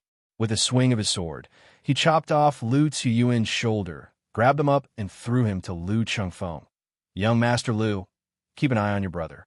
With a flip of his hand, Lu Chengfeng grabbed Lu Qian, whose left arm had been chopped off and was screaming in pain. Lu Chengfeng shook his head helplessly, reached out his hand, and tapped on Lu Qian's shoulder a few times, stopping the blood from gushing out. With a wave of his sleeve, Wuxia knocked away all the poisonous insects that were falling down from the sky. With a strange expression on his face, he turned to Lu Qian, sneered, and said, "Sixth young Master Lu, you better behave yourself and show some respect to our young master, or else we'll feed you to those giant snakes." Lu Qian's face turned pale with fear. He quickly grabbed Lu Chengfeng and screamed, "Elder brother, I'll listen to you from now on." Yin Bugue brought his 7 subordinates with him. The wind-breaking wolf's shadow emerged from behind his back, and together with 8 sword beams, they leaped towards the 3 barbarians. The 3 strange beasts took a few steps forward, opened their mouths, and spat out another 3 streams of black water. Yin Bugue shook his wrist, and a few feet long sword beam shot out from the tip of his sword, knocking the 3 streams of black water back to where they came from. The black water splashed onto the faces of the 3 strange beasts and the 3 barbarians riding on their backs. The black water did not have any effect on the 3 strange beasts, and they continued leaping forward as if nothing had happened. However, the barbarians riding on their backs let out a miserable howl, as they too were corroded by the black water and turned into rotten meat. The strange beasts roared angrily, and their 2 feet tall bodies dashed forward. The sharp horns on their heads collided with the sword beams launched by Yin Bugue and his men.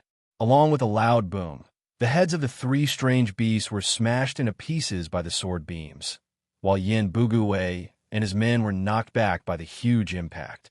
The scene was thrown into chaos. A cold light flickered in Wuqi's eyes. He threw a glance at Lu Suifeng, who was hiding behind his guards and yelling for his guards to protect him. Suddenly, he flicked his finger. A tiny bug, about the size of a green bean and covered with inch-long poisonous hair, fell from the sky. Wuqi controlled the bug with his finger, and it shot out with lightning speed, right into Lu Suifeng's ear.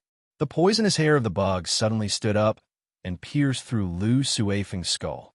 The poison took effect, and Lu Suifeng fell to the ground without even making a sound. Lu Suifeng's guards let out a shrill cry. "Young master!" Wuqi narrowed his eyes and pursed his lips into a smile. Now, there was no one left to fight for the credit. Chapter 48. In the open space in the woods, a group of people with ragged clothes and full of scars were lying on the ground.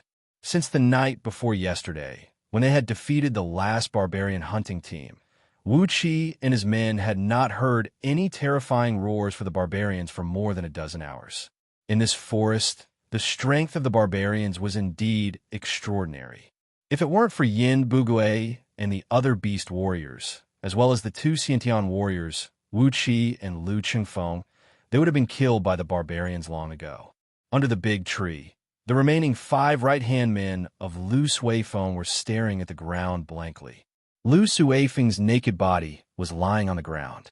Wuxia was diligently mixing some spices and herbs he picked from the woods together, roughly making a strong preservative and applying it on Lu Suifeng's body. During the 20 days of fleeing, Lu Suifeng's right-hand men refused to leave the dead Lu Suifeng behind. No matter what, they had to bring his body out of the woods. Wuxia was afraid that Lu Suifeng's rotting body would emit a foul smell and attract all kinds of strange beasts that had a keen sense of smell. Therefore, he volunteered to do the preservative treatment for Lu Suifeng's body. Although your death has a little bit to do with me, you still owe me a big favor for helping you deal with your funeral. While smearing the paste of preservative on Lu Suifeng's body, Wuxia thought to himself, "You can be buried with a fragrant smell. You don't have to enter the coffin with a stinky smell. You owe me a huge favor. In your next life, you have to be my slave." After dealing with Lu Suifeng's body with great effort, Wuxia found a huge tree vine and split it open with his palm. Instantly, clear water gushed out. Grabbing a handful of locust fruits and washing his hands, Wuxia grabbed the tree vine and drank a few mouthfuls of water. Under the tree, the old devil, who was as skinny as a skeleton and whose lower body was swollen and shiny, started to moan. He looked at Wuxia expectantly, hoping that Wuxia would give him a sip of water.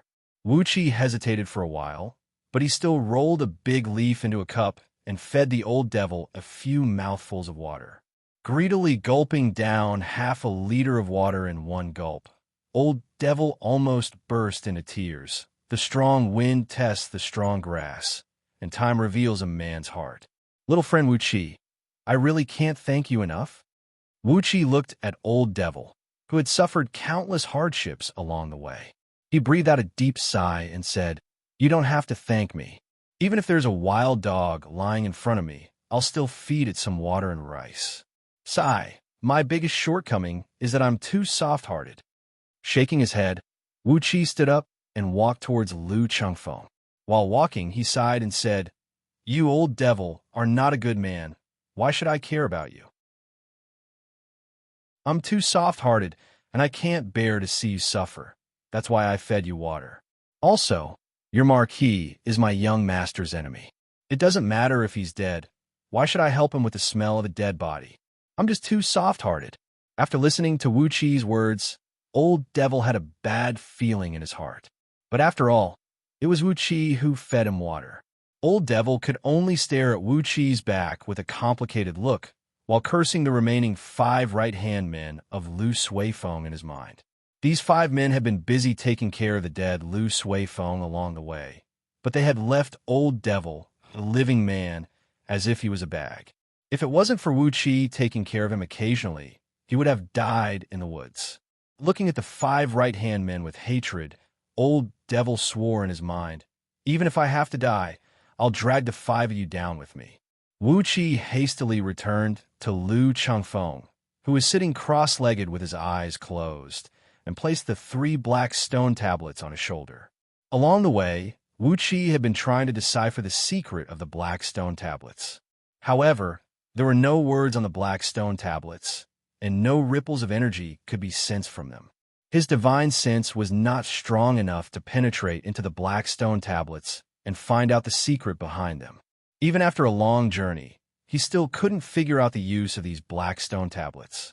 A treasure that could make Jingku, the great general of Great Yin Dynasty, keep thinking about it, and even put a bounty on an entire province as his fief, must be something good. But because he didn't have enough strength, he couldn't get any benefits from the black stone tablets. Therefore, Wuxia didn't have any resentment. As mentioned in Scroll of Stealing, there were too many good treasures under the heaven, and not every single one of them was destined to be yours. In order to steal the great Tao of heaven and earth, one must first learn how to give up. Those who didn't know how to give up would only be distracted by everything under the heaven, and eventually bring trouble to themselves. Forcefully slapping on the 3 black stone tablets, Wuxia sprung up and said with a low voice, "Your Excellency Yin, we've rested enough. Let's continue our journey. Let's work hard for another 2 days, and we'll be able to leave this forest." Yin Bugue looked up at the sky. The sun was hanging right above their heads, and the golden sunlight was shining through the branches, turning into countless light swords and piercing into the dark forest. He nodded his head, stood up, and said, "All right, those who don't want to be killed by those barbarians, let's move out now." Lu Suifeng's right-hand men stood up speechlessly. 2 right-hand men used a crude stretcher to carry Lu Suifeng's dead body, while the other man roughly grabbed Old Devil and placed him on his shoulder. After that, the group continued their journey. Old Devil's body was in extreme pain from the violent action of the right-hand man. He groaned with great effort, and his eyes were filled with madness and hatred. Lu Qian, who had lost an arm, was holding tightly onto Lu Chengfeng's sleeve, fearing that his big brother wouldn't bring him along. The horror of this forest had scared Lu Ziyuan so much that he felt like his soul was about to leave his body. Lu Suifeng was killed by the poisonous bugs, and his hanger-ons and guards were killed one after another by the barbarians' strange methods. If it weren't for Lu Chengfeng helping him a few times, Lu Ziyuan's bones would have been beating a drum by now. In this forest, Lu Chengfeng was Lu Ziyuan's only hope for survival. Wu Qi threw a cold glance at Lu Qian, who was shivering from head to toe. He moved closer to Lu Chengfeng and said with a low voice, "I'm willing to bet that once we leave this forest, young Master Six's brother will immediately turn against you. Do you believe me?" Lu Ziyuan's body trembled, and he quickly said with a low voice, "No, he won't. How could I do that? From now on, Big Brother is my big brother. No matter what happens in the family, I'll listen to Big Brother. I'll listen to everything Big Brother says." Lu Chengfeng let out a hollow laugh and didn't say anything. Wu Qi let out a hollow laugh and didn't bring up this topic again. The rest of the journey was very smooth, except for 2 more bird barbarian vultures and 3 barbarian beast warriors who found them, and 2 more of Lu Suifeng's hanger-ons were killed in a fierce battle. The group finally managed to walk out of this forest that had devoured countless human lives. After waiting for 2 days and 2 nights at the agreed meeting point of the scouting office, only 6 teams had successfully walked out of the forest, and all of them had lost around 70 to 80% of their members. There were only 17 scouting officers left under Yin Bugue's command. As for those warriors who left in a mighty manner, only 65 of them managed to walk out of the forest. After counting the number of people and making sure that all the others had died in the forest, Yin Bugue let out a long sigh and shed a few drops of tears towards the forest. After that, he returned to his usual serious face. "Let's part ways here. Remember everyone's place of origin and name. The reward that you deserve for your contribution will be sent out as soon as possible." Yin Bugue snatched the 3 black stone tablets from Wu Qi's shoulder, gave Wu Qi and Lu Chengfeng a deep look, then said with a deep voice, "The eldest son of Liang Lu clan, Lu Chengfeng, you should be the one with the greatest contribution this time. Go back and wait. You're going to get a surprise." Lu Chengfeng bowed solemnly at Yin Bugue, and Yin Bugue returned the gesture. After that, he ordered his subordinates to register the names of all the warriors, then left the place in a hurry with the 3 black stone tablets. The journey from the Lu Kingdom to the imperial city of Great Yin Dynasty required them to cross 7 vassal kingdoms. It was a long journey with many twists and turns. No matter how fast they traveled, it would take them at least half a year to reach the imperial city of Great Yin Dynasty, G-City. The so-called reward would be sent out as soon as possible, and it would take at least 1 year for them to return. All the warriors on the spot breathed out a long sigh of relief at the same time. They turned around and stared at the woods behind them, then suddenly shouted and yelled at the same time. This time, they were forcefully summoned by scouting officers and forced to venture into the woods. Although they managed to come out alive in the end, many of their acquaintances and best friends were buried in this woods. Those who survived would be rewarded by the chief general of Great Yin Dynasty personally. The dead, on the other hand, were dead. At most, they would receive a negligible amount of compensation. However, most of the warriors who lived in Little Meng City were fugitives who lived on the edge of a blade, and they didn't have many families to take care of. So, if they died, they would just die, and the pension was meaningless to them. Wuxia waited until these warriors had vented out their anger. Then he gave Lu Chengfeng a powerful kick on his calf. He pouted at these warriors, then pushed Lu Chengfeng, who had a silly smile on his face, a few steps forward with his shoulder. Lu Chengfeng suddenly came to his senses. He bowed deeply at these warriors and said, "Fellow warriors, I, Chengfeng, am the acting mayor of Little Meng City. It is fate that brought us together in this difficult time. All of you have great abilities, but in the end, you will wither together with the grass and trees. It is a pity. Currently, in Chengfeng's mansion, we still lack a lot of followers. I, Chengfeng, am waiting for you. I hope you can lend me a hand." Wuxia stood beside Lu Chengfeng, smiled, and unleashed his aura of respiration tier of Xianxia realm. The faint heavenly energy turned into a white mist and slowly swirled around Wuxia. The faint pressure made all the warriors in front of him tremble. A warrior of Xianxia realm. These warriors looked at Wuxia with respect and envy. These warriors were all quick-witted. They had heard what Yin Bugue said to Lu Chengfeng just now. There was a surprise waiting for Lu Chengfeng. As the acting mayor, what kind of surprise could he have? Without needing much effort from Wuxia and Lu Chengfeng, among these surviving warriors, a total of 37 of them had already acknowledged Lu Chengfeng as their disciples and became his right-hand men. As they were able to walk out from that frightening forest, these warriors were either at the peak of Hotian realm, or they were just a step away from the peak of Hotian realm. In an instant, the strength of Lu Chengfeng's followers had increased tremendously, and they now had the aura of a young master from a wealthy family.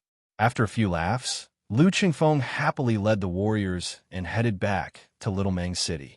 After being away for almost 2 months, Lu Chengfeng was really worried about what was going on in the city.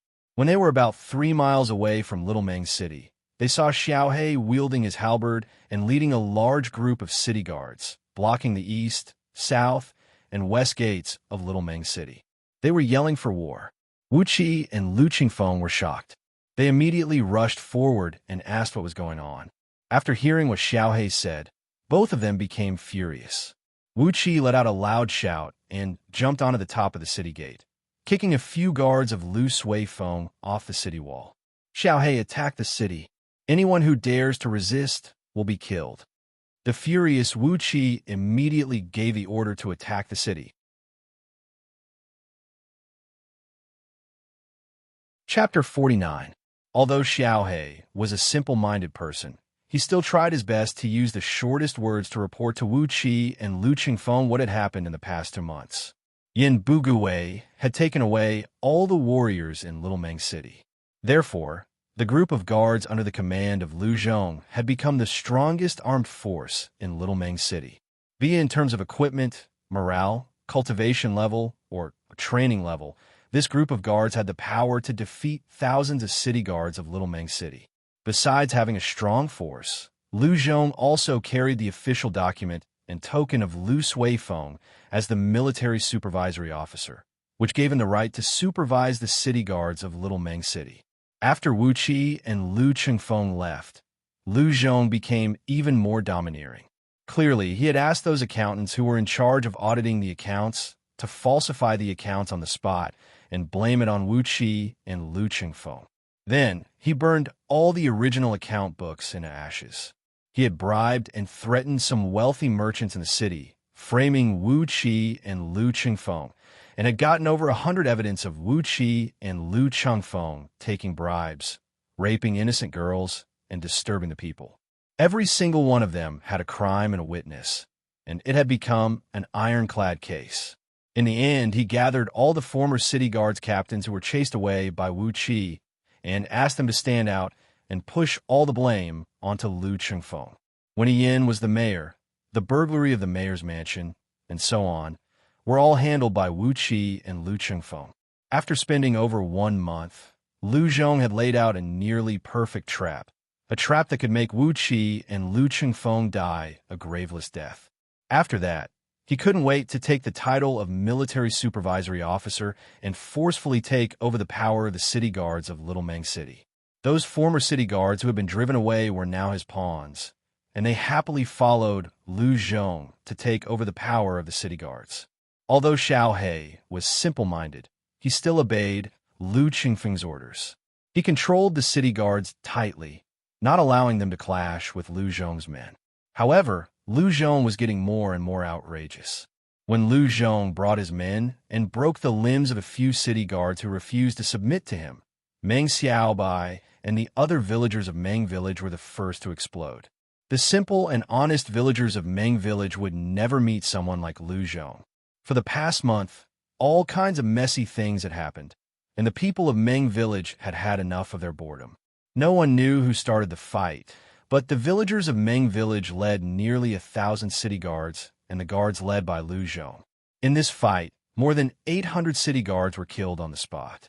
Among them, there were more than 70 people from Meng Village. On the other hand, the guards led by Lu Zhong only suffered heavy injuries and several tens of light injuries. The powerful 9-bolt crossbows caused huge casualties to the city guards, but also preserved the strength of Lu Zhong's subordinates. More than 200 city guards, including Meng Xiaobai, were arrested and thrown into the city jail. Lu Zhong tortured them without restraint, torturing them all day long. Rumor has it that some of them were beaten to death. From time to time, Lu Zhong would ask his men to drag a few dead bodies out and hang them in front of the city gate as a demonstration. Because the villagers of Meng Village had taken the lead to rebel against Lu Zhong had made up a false accusation, accusing Lu Chengfeng and Wuxia of inciting an army to rebel and conspiring against the law. Those former leaders of city guards and some wealthy merchants in the city had all signed their names on the official document. Things are getting out of hand. When Lu Zhong brought a large group of men to capture Laohe and Xiaohe immediately brought the rest of the city guards and rushed out of Little Mang City. Then he gathered all the men from the new recruit training camp located in the woods outside the city and besieged Little Mang City. The number of soldiers led by Xiaohe was huge, but they weren't well trained, and they lacked armors and weapons. The guards led by Lu Zhong were strong and well-equipped, and they even had the help of the private guards of some wealthy merchants in the city. But their numbers were small, and they could only barely defend the city. Neither side dared to strike recklessly. This stalemate had lasted for 7 days.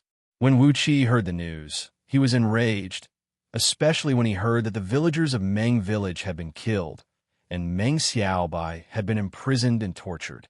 This made his anger explode like a bomb. After jumping onto the city wall and knocking away a few guards, Wuxia immediately gave the order to attack the city. When Lu Chengfeng heard the whole story, he furrowed his brows, gritted his teeth, and said, "The barbarians have retaliated by attacking Little Mang City and killing a few hundred of Marquis Lu's personal guards. The city wall of Little Mang City has been breached, and the wealthy merchants in the city have suffered a great loss." With a fierce killing intent on his face, Lu Chengfeng shouted, "Attack the city! Attack the city! Anyone who dares to resist will be killed." Xiaohe couldn't hold back the anger in his heart any longer. Since he had benefited from Wuxia and Lu Chengfeng, he immediately swung his iron halberd and shouted. Over 20,000 city guards immediately let out an uproar, and Chi began his attack on Little Mang City. Wuxia went straight into a deserted area and started killing without restraint on top of the city gate. He struck out with both of his palms and each of his palms carried a force of a few hundred kilograms. Although those personal guards of Lu Suifeng were all elite soldiers, how could they defend against Wuxia, a warrior of Xianxia level? One after another, those personal guards were sent flying away by Wuxia's powerful palms, and the gentle, innate water energy penetrated into their bodies, shattering all their internal organs. Lu Zhong, who was wearing a red robe and was standing on top of the city gate and cursing with Xiaohe, had his face turned pale. Under the protection of a group of personal guards, he quickly retreated, and at the same time, he pointed his finger at Wuxia and shouted, "Wuxia, where is our marquis? You are back, but where is our marquis? If you dare to mess with us, our marquis will never let you go. Who do you think you are? How dare you provoke our marquis?" With a kick, Wuxia killed one of the personal guards. Then he stared at Lu Zhong and laughed. "What bullshit marquis? Lu Suifeng was killed by the venomous bugs released by those barbarians in the woods, and his body is starting to smell. Why are you still here? You better think about how you're going to explain to Lord Puyong first." "He's dead." Lu Zhong's face instantly turned green. He plopped down on the ground and let out a hoarse scream. "Dead? Impossible. The Marquis was protected by two Xiantian level warriors. How could he be killed by those barbarians?" Outside the city gate, Lu Chengfeng strode to the three right-hand men of Lu Suifeng, and with a flash of light, he cut off the necks of the three right-hand men. He grabbed Lu Suifeng's dead body and threw it towards the top of the city gate. He shouted, "Lu Suifeng's dead body is right here. Lu Zhong, how dare you go against me? You old dog, a lowly man who is even worse than a fart. How dare you go against me?" Lu Suifeng's dead body fell heavily on the top of the city gate and rolled around for a few times. When Lu Zhong saw the face of his young master, he screamed out in pain, "Marquis, you're dead. What should I do now? My master will kill my whole family." Sob, sob.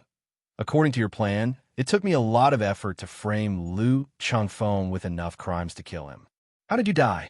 How am I going to explain to my master now that you're dead? Not only Lu Zhong was on the verge of breaking down, all the personal guards of Lu Suifeng were also in a panic. As a servant of a wealthy family, the lives of these personal guards were tied together with Lu Suifeng's. As long as Lu Suifeng was alive, they would be rich. If Lu Suifeng was dead, they would die together with him. Clanging sounds could be heard, and more than half of the personal guards dropped their weapons onto the ground. Their souls were almost frozen. Lu Chengfeng stomped on the head of Old Devil, who was lying on the ground and couldn't move, turning his head into a smashed watermelon. Lu Chengfeng shouted, "Shit, the barbarians are attacking the city, and Old Devil is dead. Boys, let's kill our way into the city, and all the wealth of those wealthy merchants will be yours." Lu Chengfeng had really gone all out. Lu Zhong had framed him in Little Meng City. If he didn't fight back, would he really have to wait for Lu Zhong to accuse him of all kinds of crimes? The wealthy merchants in Little Meng City dared to collude with Lu Zhong and frame him, the acting mayor. What was the point of keeping these wealthy merchants? Just put all the blame on the barbarians. After all, Little Meng City was often besieged by barbarians. So what if a few wealthy merchants were killed? After killing all the wealthy merchants in Little Meng City, not long after, there would be new merchants coming to Little Meng City like flies smelling rotten meat. They didn't care about the prosperity of Little Meng City being affected. Killing all these rich merchants and using their wealth to exchange for the loyalty of the city guards was the most appropriate course of action. Moreover, these city guards had done such a shady business under his command. Why would he be afraid that they wouldn't follow him wholeheartedly? What was this called? This was the proof of loyalty. So what if he killed all the wealthy merchants in Little Meng City? A faint yellowish energy was gathering around his body. Lu Chengfeng circulated his energy and strode to the city gate of Little Meng City. Then he punched the center of the city gate. Wen Yan was the mayor of Little Meng City. This city gate had been in disrepair for years. How could it withstand the attack from a warrior of respiration level? With just a punch, the city gate was shattered into pieces. Countless fragments flew out and killed dozens of private guards of the wealthy merchants. Lu Qingfeng waved his hand and shouted, "Surround the city. No one is allowed to enter or leave. Wu Qi, keep an eye on the sky above the city. Don't let a single messenger pigeon, sparrowhawk, or eagle leave the city. Stop all the birds. Kill, kill, kill, kill all the wealthy merchants in Little Meng City, and share all their wealth with our men." Xiaohe let out a wild roar and immediately led a few thousand city guards into the city. Zhang Hu and Hu Wei each led a team and rushed into the city from the other two city gates. Lu Qingfeng turned around and came in front of those warriors who had just submitted to him. He stared at these right-hand men, whose faces had turned red and who were surrounded by boiling blood, and shouted, "Follow me, and you will have all the riches in your hands. Those who submit to me will prosper, and those who go against me will die today." With a gaze as sharp as lightning, Lu Qingfeng fiercely glanced at those warriors who didn't submit to him just now. In such a situation, how could those warriors dare to hesitate? One after another, they bowed deeply toward Lu Qingfeng and said in a loud voice, "Greetings, Master. Master, please give us your orders." With another group of powerful warriors under his command, Lu Qingfeng let out a long laugh and said, "Lead the soldiers and follow me into the city. Those who go against me, kill them all." Clenching his teeth tightly, Lu Qingfeng turned to Lu Qin, whose face had turned pale, and shouted, "Don't force me. Don't force me like this. Don't force me like you did when I was young, or else I will kill you. Sixth brother Lu, listen to me. If you force me again, I will kill you." With a fierce slap, Lu Qingfeng sent Lu Ziyuan flying far away. After that, he ordered a few right-hand men to tie Lu Ziyuan up tightly. After that, he led a large group of soldiers and entered the city through the last city gate. Wuxia was running around the city while laughing out loud. From time to time, there would be all kinds of messenger pigeons, sparrowhawks, and eagles flying out from some luxurious mansions, but all of them were easily killed by Wuxia. All the houses in Little Meng City had their doors tightly shut, and no one dared to go in or out. Around the other mansions, the sound of killing could be heard.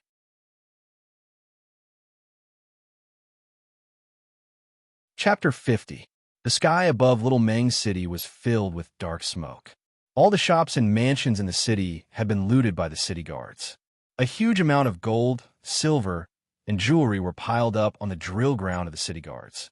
Lao He, who was sweating profusely, was distributing these items evenly according to the number of people in each battalion. Deputy generals, lieutenants, and soldiers were distributed equally according to the number of people. Heavy gold beads, silver ingots, large strings of copper coins, sparkling and translucent pearls, sparkling gems, expensive furs and silks, rare spirit medicines, and spirit stones. Dozens of barbarian hunters and herb gatherers were estimating the value of these items and distributing them evenly. Regardless of officers or soldiers, they were holding huge piles of wealth that they couldn't earn back even after decades of hard work. They were staring at Lu Qingfeng, who was standing on the drill ground, and cheering, "Long live the king." The cheers of "Die for young master" resounded through the sky. The morale, vigor, and wildness of these 28,000 city guards were boiling. At this moment, even if the king of the Lu kingdom was here, he would be torn apart by these crazy soldiers. Leading a team of soldiers, Wu Qi was hurriedly picking up the dead bodies on the street and transporting them into the woods outside the city. In just one night, these thousands of dead bodies would be eaten by the wild beasts in the woods, and not even a hair would be left. Hundreds of wealthy merchants who were doing business in Little Meng City were slaughtered by the crazy city guards. Not a single one of them was spared. From Lu Zhong, who had been chopped into meat paste, they found the papers signed by these merchants. Basically, all of these merchants were standing on the opposite side of Lu Qingfeng, cooperating with Lu Zhong to sue Lu Qingfeng. Looking at another cart of dead bodies being pushed out of Little Meng City, Wu Qi put his palms together and chanted Amitabha without any sincerity. The earlier you die, the earlier you can reincarnate. Don't stay in this world and become an evil spirit. This is the end of your life. In your next life, try to be a happy man." Zhang Hu looked at Wu Qi in astonishment. "Brother Wu Qi, what does Amitabha Buddha mean?" He looked at Zhang Hu with even more astonishment.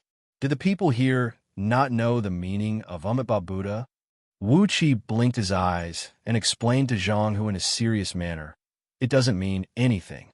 It's just my catchphrase. It's no different from fuck your mother." Zhang Hu nodded in realization. He looked at another cart of corpses being pushed out of the city and nodded with a grim smile. Amitabha. The fire in Little Meng's city lasted for 2 days and 2 nights before it finally died down. All the wealthy merchants in the city, along with all the servants and guards, were wiped out. All of Lu Suifeng's guards were also killed. The city wall of Little Meng's city was broken by Wu Qi and his men, and those crude weapons and armors were thrown all over the ground. The storeroom of the barbarian quarters of the general's office was opened, and the heads of the barbarians who were paid by the villagers were taken out. After being pickled with lime and herbs for so many days, the heads of the barbarians had almost dried up. They were hung on top of the city wall in rows, as evidence of the barbarian invasion. As for why the heads of those barbarians who invaded the city 2 nights ago would shrivel up so quickly after they were chopped off, Wu Qi didn't give any explanation. Also, none of the residents of Little Meng City were stupid enough to ask Wu Qi about this. In short, Little Meng City was once again invaded by the barbarians. The outer wall of the city was breached, all the guards of Marquis Lu Suifeng were killed, all the wealthy merchants in the city were robbed, and all the storerooms in Little Meng City were robbed by the barbarians as well. Lu Qingfeng's warning letter to the capital had been sent out by a fast horse that traveled 200 miles at the fastest speed. About 2 to 3 months later, this letter would arrive at the capital. As for whether Lu Suifeng's bones could be used to make soup after 2 to 3 months, Wu Qi didn't mention this, and Lu Qingfeng didn't put it in his heart either. With these 2 to 3 months of buffer time, all the traces would be covered up. During the process of Lu Zhong framing Lu Qingfeng, all the former generals of the city guards were in cahoots with Lu Zhong, and all the generals and their families were wiped out. Under the threat of Lu Zhong's power, all the officials in Little Meng City had signed on the framing letter.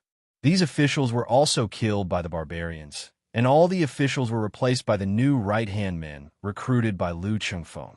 Within 3 days, all the power in Little Meng City had fallen into the hands of Lu Qingfeng, and all the official positions were under Lu Qingfeng's control.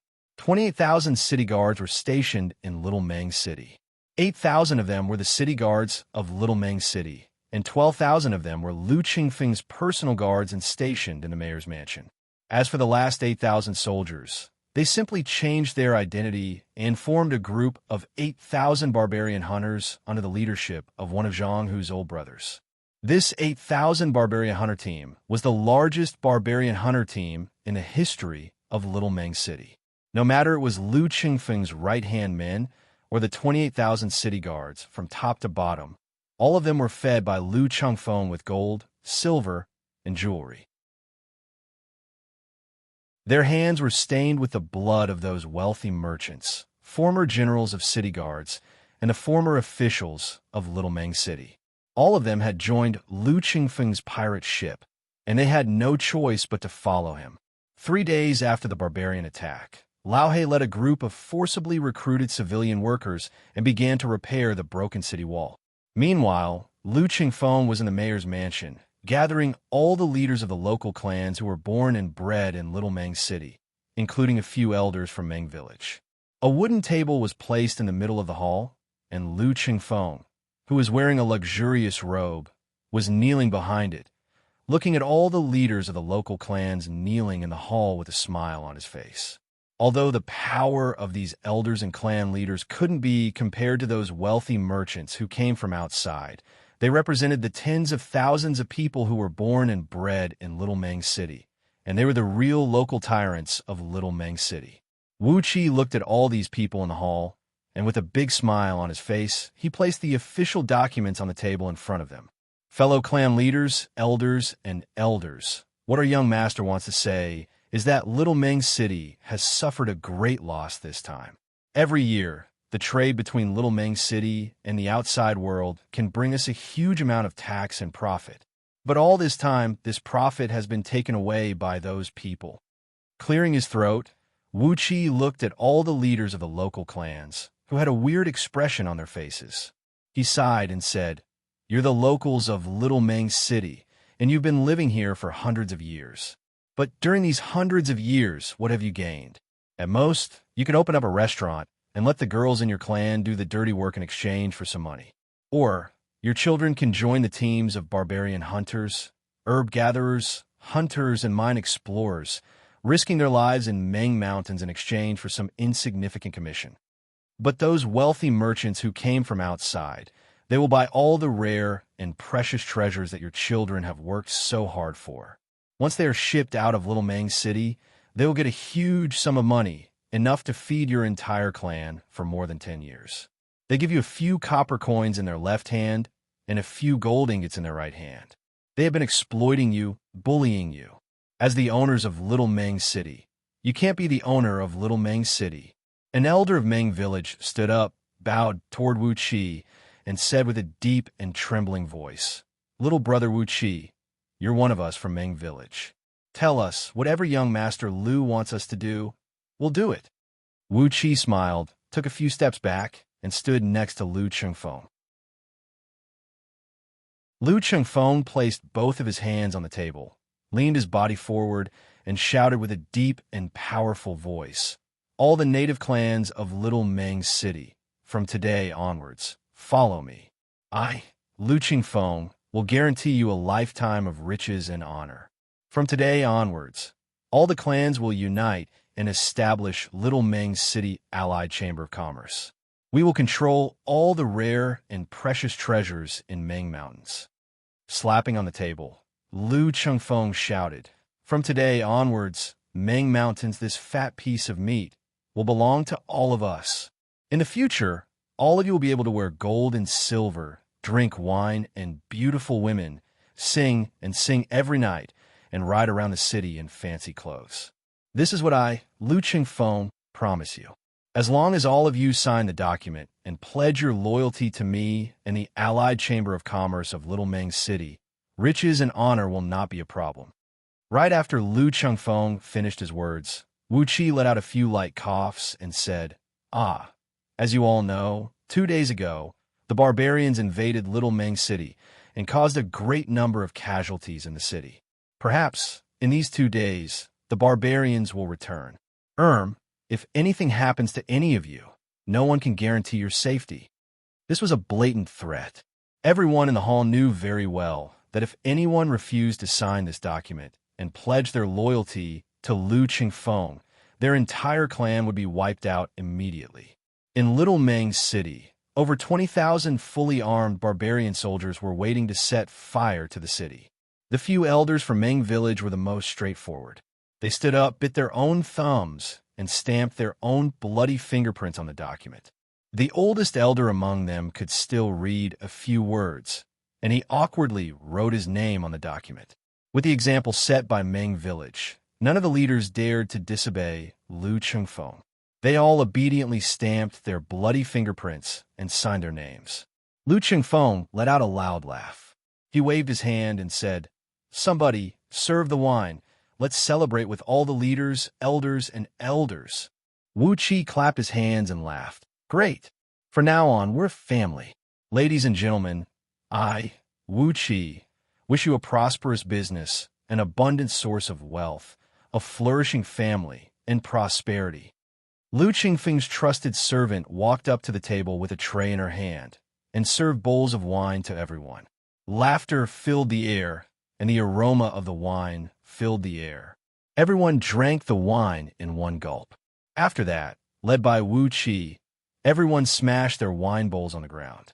This scene was like a gathering of the kings of the mountains, drinking blood and becoming sworn brothers. On the same night, under Wuxia's persuasion, Lu Tzuan wept loudly and pledged his loyalty to Lu Chengfeng. He signed an official document, which, if leaked, would be enough to put Lu Tzuan and his father to eternal damnation. With this official document in hand, the sixth young master of Lu family, was firmly tied to Lu Qingfeng's chariot. Little Meng City had completely become the world of Wuxia and Lu Qingfeng.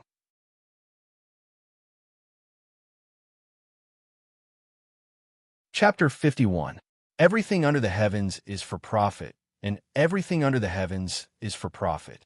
2 months ago, Little Meng City was invaded by the barbarians, and the rich merchants were slaughtered, their blood flowing like a river, and their corpses piled up like a mountain. 2 months later, countless merchants from all over the world came back, and once again opened up shop in Little Meng City, doing business again. But this time, these merchants couldn't do business anymore. They could only buy all the rare and precious items from the merchants of Little Meng City and make a profit from the price difference. Lu Qingfeng knew about the market price of these rare and precious items from all over the world. He allowed these merchants to keep double the profit, and all the rest of the profit went to Little Meng City. In these 2 months, the tax collected by Little Meng City was equivalent to the tax collected by Yi Yin and the other former mayor for 1.5 years. The treasury of Little Meng City was quickly replenished, and Lu Qingfeng began to ambitiously prepare to rebuild the walls of Little Meng City. He wanted to build a wall made of pure stone that was strong enough to defend against the barbarians' attack. Also, the new wall would spread out to cover a larger area, preparing for the future expansion of Little Meng City. With the endless rare and precious items from Meng Mountain as his backing, Lu Qingfeng had the intention to develop Little Meng City into a prosperous city, a city that could be considered as a big city even in the Lu Kingdom, and not this deformed and prosperous city that was regarded as a barbarian city by the people. On top of the city gate, 2 serving ladies were unfolding a 10 feet wide scroll. On the scroll, a brand new city plan was drawn with exquisite strokes. With a flushed face, Lu Qingfeng was standing in front of the scroll with his chest puffed out. He was pointing at the scroll and was thinking about how grand the new Little Meng City would be in the future. Wuxia was chatting with Lu Qingfeng. He tilted his head and stared at the main road that led to the outside of the mountain, his brows knitted together. In these 2 months, Wuxia had gradually reached the limit of the respiration state through absorbing the essence of the innate water serpent's elixir. According to his estimation, with the help of this serpent core and the 2,000 water elemental energy stones he stole from Little Meng City's treasury, any ordinary cultivator could easily break through the embryonic breath tier of Xianxia realm and perhaps even form the Jindan. However, the cultivation technique of Scroll of Stealing was very mysterious and unique. In the realm of Xianxia, the Scroll of Stealing emphasized on accumulating one's cultivation base, as it would lay down the perfect foundation for future cultivation. Taking the Meridian cultivating tier as an example, ordinary Xianxia cultivators could only strengthen their meridians up to 9 times. However, according to the Scroll of Stealing, it was recommended to use innate water energy to strengthen the meridians up to 108 times.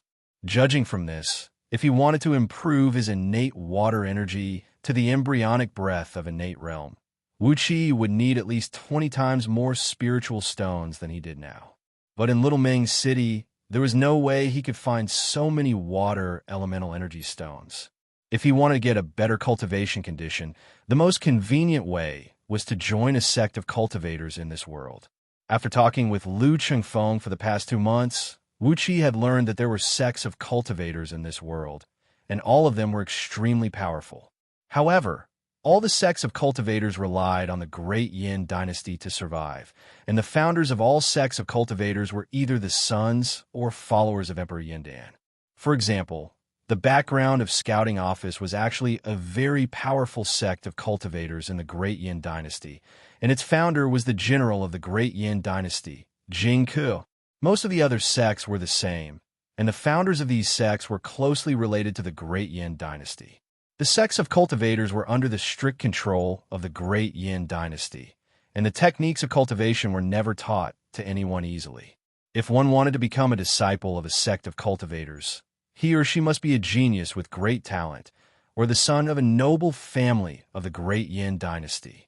The noble family of the Great Yin dynasty, not the noble family of the Lu Kingdom. Those marquises and aristocratic families of the Lu kingdom were nothing in the eyes of the great Yin dynasty.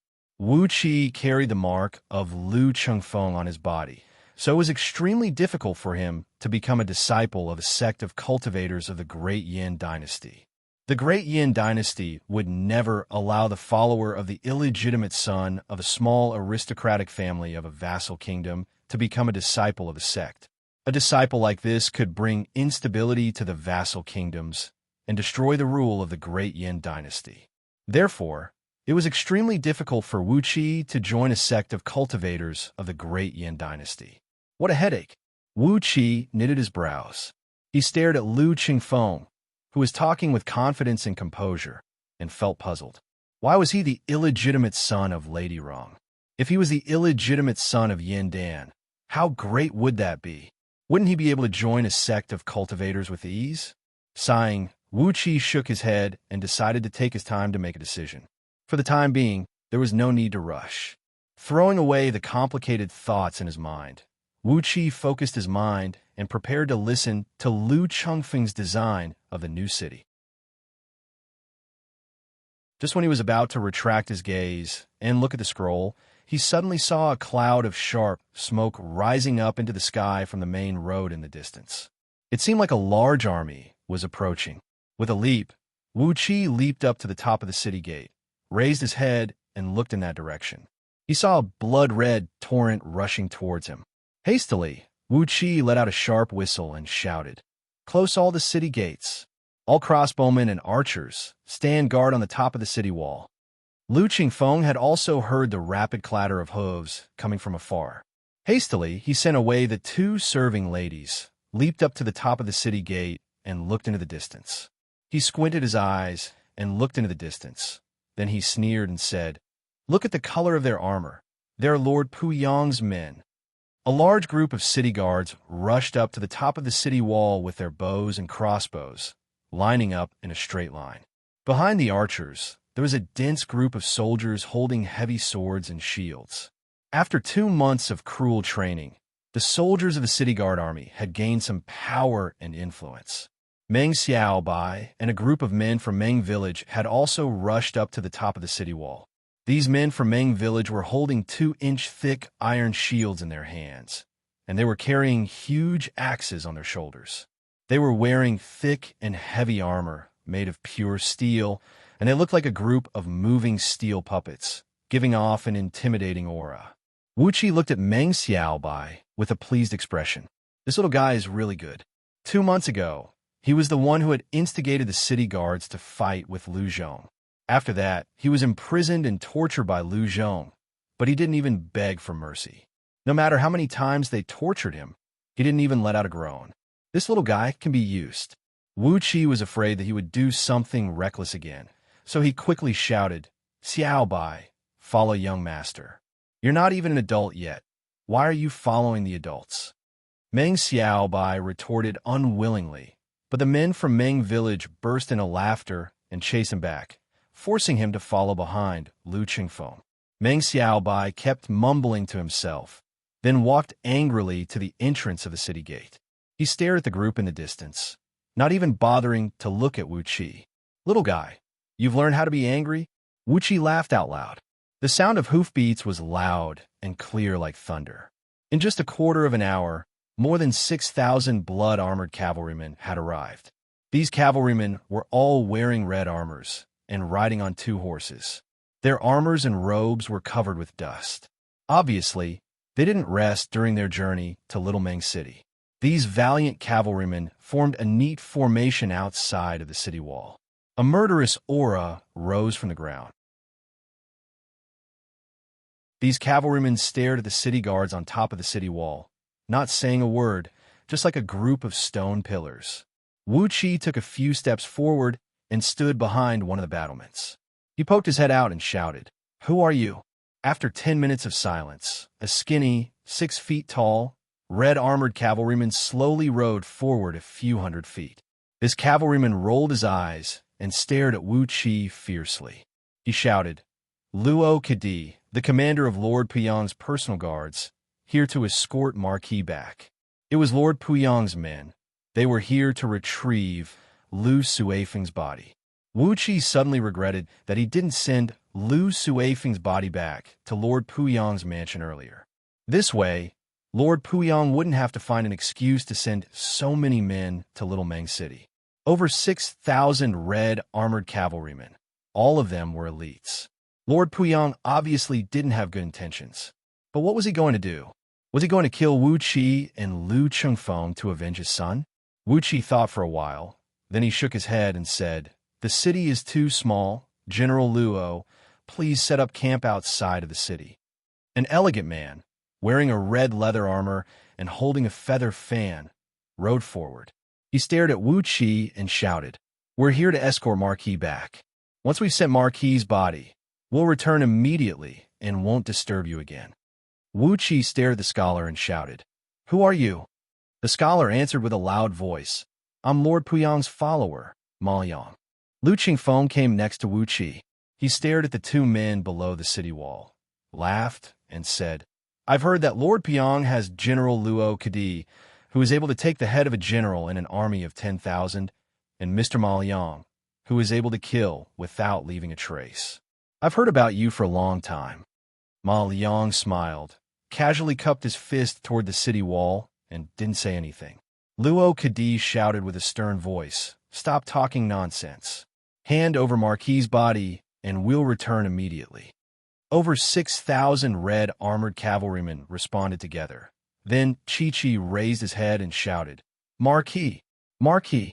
Marquis!" Each of these red armored cavalrymen had a strong cultivation level. Over 6,000 of them shouted at the same time, shaking the city wall of Little Meng City. "This doesn't look good." Lu Chengfeng frowned. "Why do I have a feeling that once we open the city gate and hand over Lu Suifeng's body, they will immediately attack Little Meng City and slaughter everyone in the city?" Wuxia looked at Luo Kadi and Ma Liang with a smile on his face and said with a low voice, "Could it be that we've done too many bad things?" Lu Chengfeng gazed at him unhappily and said, "Lu Suifeng was poisoned to death by a poisonous bug. It has nothing to do with us." Wuxia remained silent for a while. Then he moved closer to Lu Chengfeng and whispered into his ear, "But it was me who shot those poisonous bugs into his ear." Wuxia was laughing secretly, while Lu Chengfeng's eyes turned white, and he couldn't say anything for a long time. Suddenly, he had a feeling that over 6,000 red armored cavalrymen were preparing to attack the city for revenge.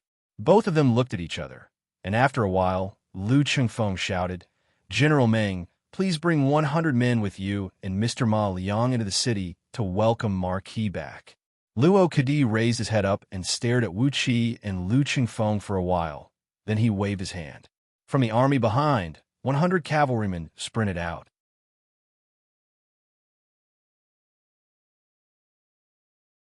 Chapter 52. Muffled clops could be heard as Luo Kadi and Ma Liang led 100 blood-armored cavalrymen into Little Meng City. Lu Chengfeng's face darkened when he saw the mounts of Luo Kadi and his men. These mounts looked like a combination of a big dog and a horse. Their pectoral muscles and hind legs were well developed, and their forelimbs were long and powerful. It was obvious that they had a terrifying explosive force. These mounts had horns on their heads, scales on their skin, sharp claws on their toes, and sharp fangs that looked like daggers in their mouths. Crocatas. These are the unique mounts of the 1st Heavenly Battalion of the Lu Kingdom's Yulin Army. The combat strength of each Crocatas is comparable to a warrior with an inner force of 30 years. Lu Chengfeng lowered his voice and said, "Lord Puyang is just a relative of the Lu Kingdom. How can he mobilize the Yulin Army?" Relative, where does this relative come from? When Wuxia heard the words Yulin Army, he knew he was in deep trouble. Lord Puyang's wife is Princess Yingxuan of the Lu Kingdom, the youngest daughter of the current king. Lu Chengfeng quickly reacted and said, "Lord Puyang's youngest sister is married to Lord Baishuo, Lu Buhuan. Lord Baishuo is the younger brother of the current king, and he is in charge of the Lu Kingdom's personal guards." Lu Chengfeng slapped on his thigh and said with his teeth clenched, "Lord Baishuo, Lu Buhuan, He mobilized the Yulin army without permission. How dare he? Wuxia wasn't interested in the matter of Lord Baishuo mobilizing the Yulin army, but he was curious about the complicated relationship of Lord Puyang's family. Lord Puyang married the youngest daughter of the king of the Lu kingdom, and his sister was married to his wife's uncle. So, if his son was called Lord Baishuo, what should Lu Buhuan call him? Complicated. It was indeed complicated. The marriage between the rich and powerful families was really messy, bringing with them a strong pressure. Luo Kadi and his group of 102 cavalrymen entered Little Meng City. The city gate was quickly shut. In the small tower of the city gate, under the guidance of Wuxia, a few ballistae, which were privately crafted by the craftsmen of Little Meng City over the past few months, were being loaded.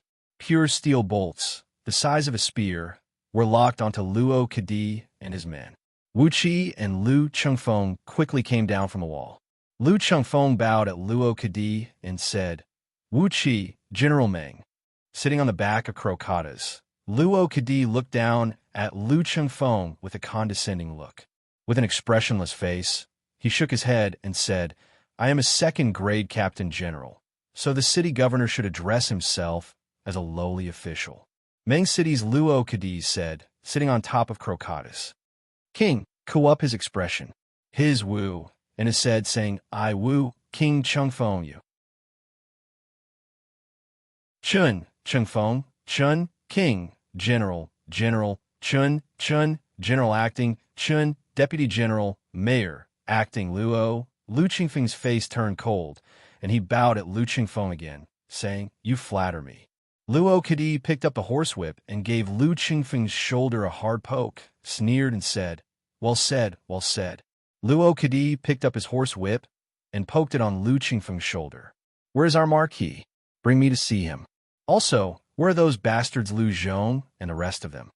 The pure steel whip poked Lu Chengfeng's shoulder. He took a step back and said with a deep voice, "Please follow me. I have been keeping the marquis's body." As for Lu Zhong and his personal guards, they were all killed when the barbarians invaded the city. Ma Liang suddenly asked, "All the personal guards of our marquis were killed?" Wuxia took a step forward and answered in a serious tone, "Yes." When the barbarians invaded the city, Lu Zhong and his personal guards said they wanted to avenge the marquis. They risked their lives and charged into the barbarian army. In the end, they were all killed by the barbarians. Ma Liang snapped. "Not a single one of them is alive." Wuxia breathed out a long sigh and said, "All the subordinates of the marquis are loyal men. When they saw the marquis was killed, they were all prepared to die. None of them are alive." Ma Liang suddenly laughed and said, "I see. They did die a worthy death.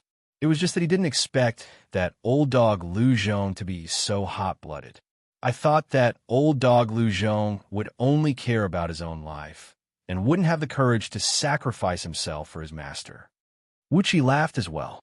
He looked at Ma Liang and said, "That's why I said you can't judge a book by its cover, and you can't judge a man by his usual impression.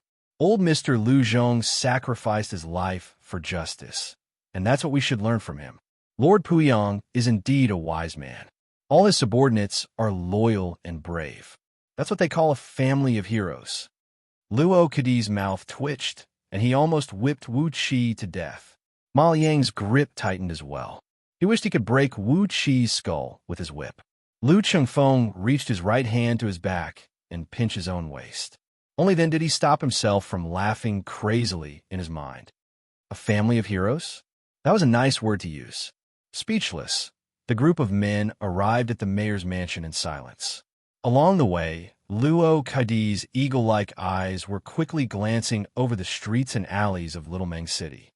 He glanced over those new tall arrow towers that were built in between the streets, and those permanent barricades that were erected in between the streets. Since the incident of barbarians breaching the city 2 months ago, Wuxia had led the soldiers of city guards to build these fortifications in Little Meng City. Basically, they had reached the standard of 200 feet tall arrow towers, 1,000 feet tall barricades, and every house had a bridge, and every house had a secret passage. Luo Kadi's face darkened. He did a quick calculation in his mind. With all these arrow towers and barricades in front of him, if they used cavalry to attack the city, even if they managed to break into the city, they would still suffer a great loss. Ma Liang's eyes flickered. He looked at those arrow towers and barricade from top to bottom, his brows knitted tightly. When they arrived at the entrance of the mayor's mansion, Ma Liang suddenly asked, "I heard those barbarians had robbed and killed all the wealthy merchants in the city. Now, all the specialty businesses in Little Meng City are taken over by the locals?" Wuxia didn't say anything. He just nodded his head at Ma Liang and said, "Mister, you are indeed well informed." Ma Liang's brows knitted even tighter. What he said just now was like a heavy punch, but Wuxia's answer was as light as a feather, as if it was just a piece of cotton. It gave him a feeling that he had missed his target, and it made him feel very uncomfortable and strenuous. The main entrance of the mayor's mansion opened up, and the group entered the mansion. Lu Suifeng's coffin was resting in the ruins of Yiyan's former mayor's mansion. Because of the big fire that day, the entire mayor's mansion was burned to the ground. Therefore, Wuxia simply asked someone to build a huge mourning shed on top of it and place countless green pines and cypresses on top of it.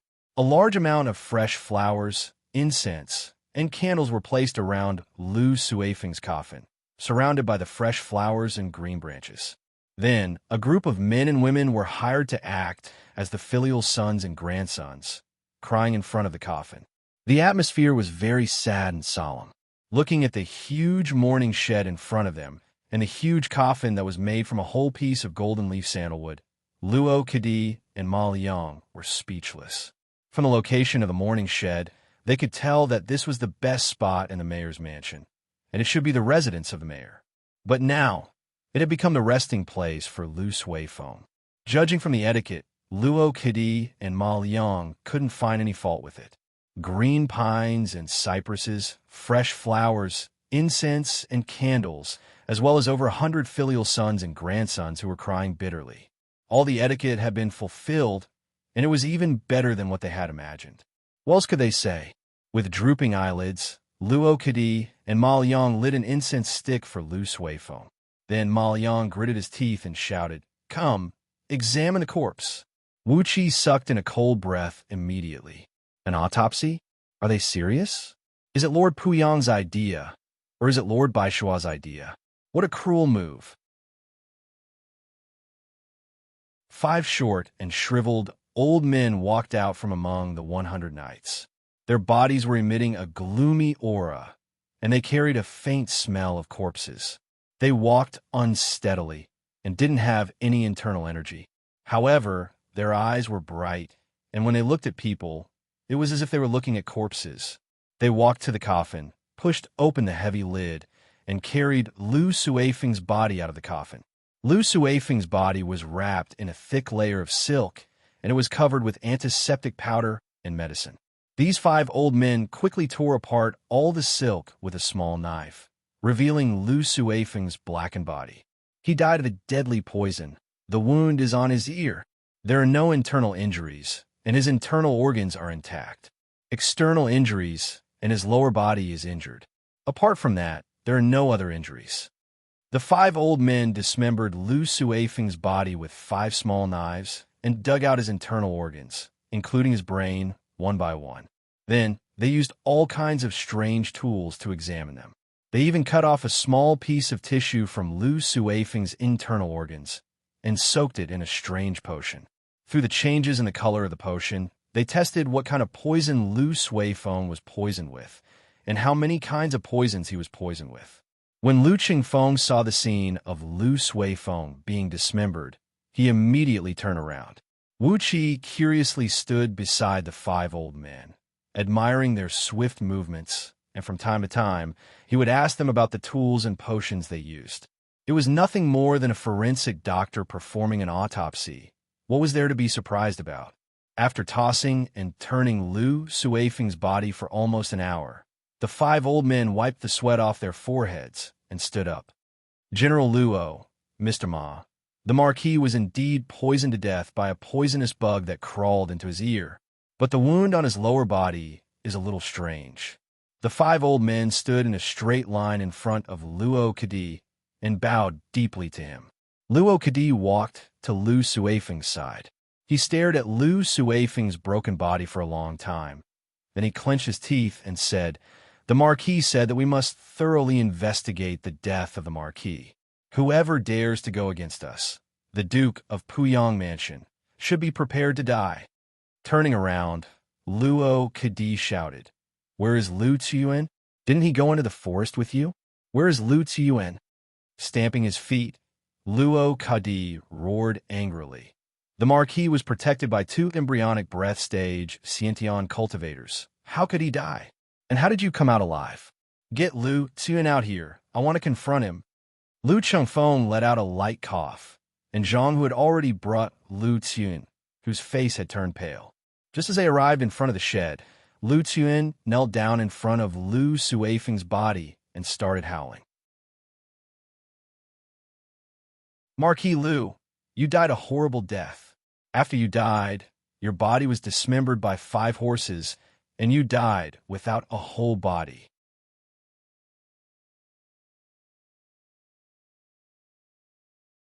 Chapter 53. Die without an intact corpse. Every single word was a heart-wrenching one. Not to mention the 5 old men who were doing the autopsy. Even Luo Kadi and Ma Liang's faces turned pale. Luo Kadi let out a cold humph. He took a step forward and placed his palm on the hilt of his sword. Ma Liang let out a light humph. He reached out his hand and stopped Luo Kadi. With both hands behind his back, he walked to Lu Ziyuan, who was crying his heart out. "Sixth young master Lu, please give me a detailed account of your journey into the mountains." Lu Ziyuan sobbed a few times. He raised his tear-stained face and stuttered. "Sir Yin Bugui of Scouting Officer has given the order. Anyone who dares to reveal anything about this trip will be killed. His family will be stripped of all titles and official positions, and his whole family will be exiled." Ma Liang opened his mouth, but he was also frightened by Lu Ziyuan's words. Wuxia nodded his head silently. He was indeed a young master from an aristocratic family. Wuxia had never taught Lu Ziyuan these words, but he was able to use Yin Bugui's name to scare Ma Liang. He was indeed the 6th young master of the Lu family. Luo Kadi, who was standing at the side, stomped his feet and shouted, "Then, tell us how our Marquis died." When Lu Ziyuan heard Luo Kadi's words, he started crying and banging his head a few times on the ground.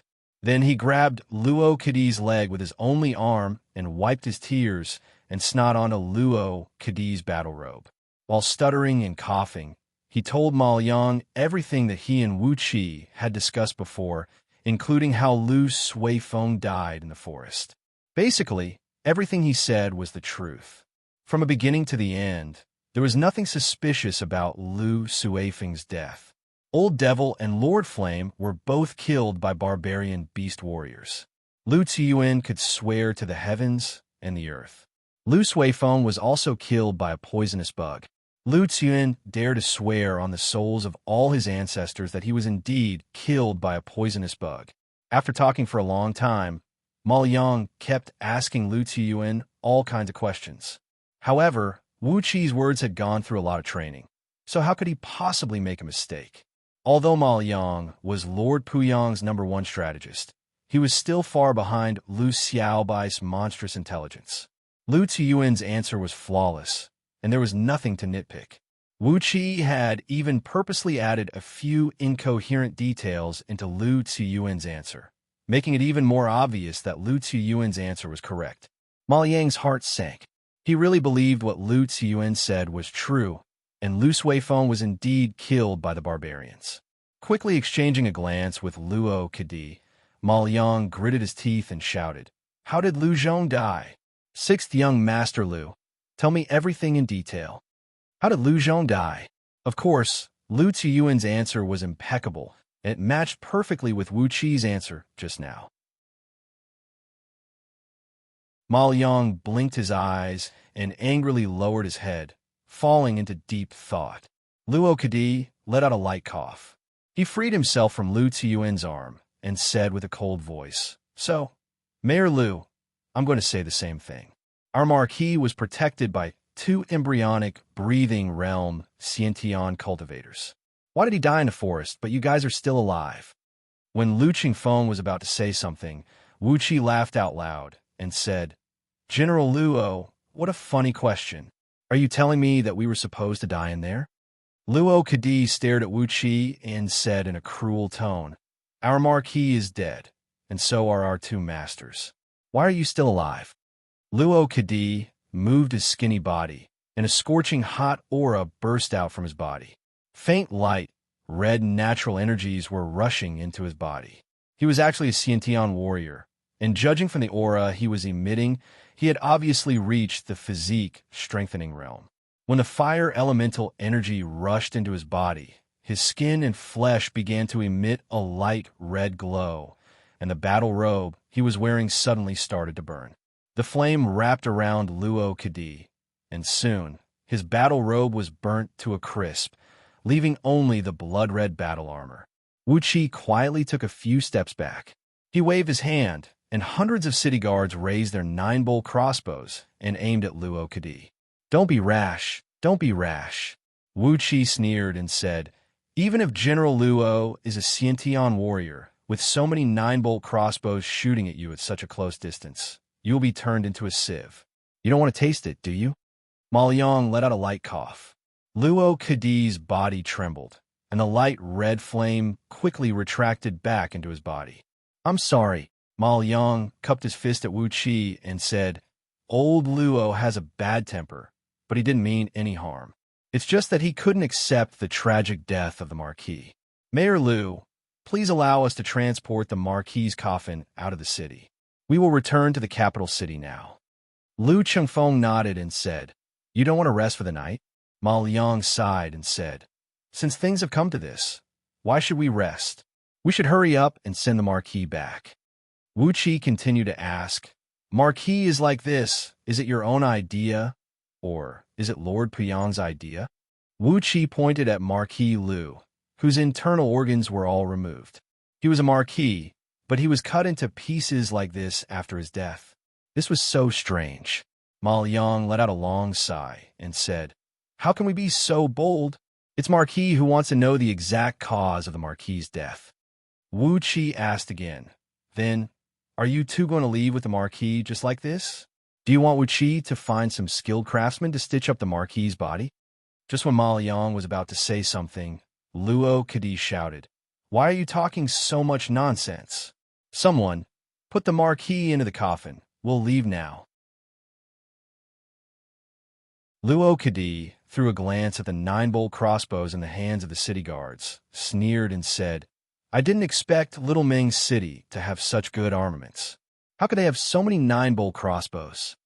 Wuxia said with an indifferent tone, Oh, these 9-bolt crossbows were left behind by the Marquis's personal guards after they were killed. Of course, we can't let them go to waste. Of course, these 9-bolt crossbows belong to the Marquis, but our young master is willing to buy them at a high price. Luo Kadi's expression changed and was about to explode, but Ma Liang laughed and said, They are just worldly possessions, so what? Forget it. Since the Marquis is no longer here, let's just leave these 9-bolt crossbows in Little Ming's city. Sighing, Ma Liang lowered his head and asked Lu Tsun, who was kneeling on the ground and crying, Sixth young master Lu, we're going back to the capital city now. Do you want to follow us back to Liyang? Lu Tsun was startled. Then he shook his head and said, Forget it. I've already sent a message to my family, and they have sent someone to pick me up. I haven't finished my duty as the deputy supervisory officer of the 3 armies. I really don't dare to leave my post. Ma Liang breathed out a long sigh. Then he nodded his head and said, Fine, fine. 5 old men who were in charge of the autopsy quickly threw Lu Suifeng's body into the coffin and quickly closed the lid. Dozens of blood-armored cavalrymen walked over and carried the coffin, which weighed over 2,000 kilograms, and followed Luo Kadi and Ma Liang back to the city gate. Of course, Wuxia and Lu Qingfeng saw them off. Lu Tsun was also crying and shouting Lu Suifeng's name, following behind them. Just when they were walking out of the mayor's mansion, Wuxia suddenly asked, But it's really strange. Marquis Lu should have had an assassin who grew up with him, protecting him. Why didn't he do anything this time? Luo Kadi and Ma Liang's facial muscles twitched, while Lu Ziyuan explained while sobbing. When we were on our way to Little Meng City, we had a bet with a few young masters from the Yin family in T City. His personal assassin was killed in the battle, and the other two assassins were severely injured. They were sent back to the capital city to rest. Ma Liang shook his head and sighed. The two assassins beside Marquis Lu, if they attacked with all their might, they would have the cultivation level of respiration stage. If they were still here, Marquis Lu wouldn't have died in the woods. This is fate. If not for the confidence that the two masters could protect Marquis Lu, how could they let Marquis Lu take up the position without any personal guards? Really? Wuxia turned his head and gave the surroundings a glance. After that, he unleashed his spiritual sense, covering an area of over 100 feet in circumference. He felt something was not right, but he couldn't find out what exactly was wrong. Luo Kadi kept a straight face and didn't say a word, while Ma Liang was walking slowly with a sad expression on his face, chatting with Wuxia from time to time. Gradually, Wuxia found out that Prince Puyang and Princess Yingchuan loved Lu Suifeng the most.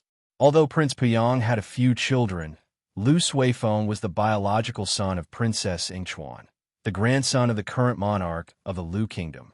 Therefore, his status was different from the other children. At such a young age, Lu Suifeng was conferred the title of Marquis. It showed how much the monarch of the Lu Kingdom loved Lu Suifeng, and how much Princess Yingchuan loved Lu Suifeng. If not because of Princess Yingchuan's love for Lu Suifeng, who insisted on begging her father, how could a young man like him be conferred the title of Marquis? While chatting, Wuxia and Lu Chengfeng sent Luo Kadi, Ma Liang, and the rest of the men out of Little Meng City.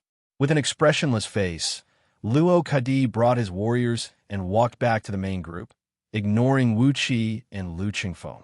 On the other side, Ma Liang politely and humbly bid farewell to Wuxia and Lu Chengfeng. Then with a bitter smile, he said, "Princess Yingchuan really loves the Marquis too much." Letting out a long sigh, Ma Liang turned his mount and left after leaving behind this baffling sentence. Wuxi's expression changed instantly, and his heart suddenly started pounding violently. With a stern voice, he shouted, "Somebody, shoot them to death." Grabbing the 9-bolt crossbow from a soldier standing next to him, Wuxia aimed it at Ma Liang's back and pulled the trigger. Crack!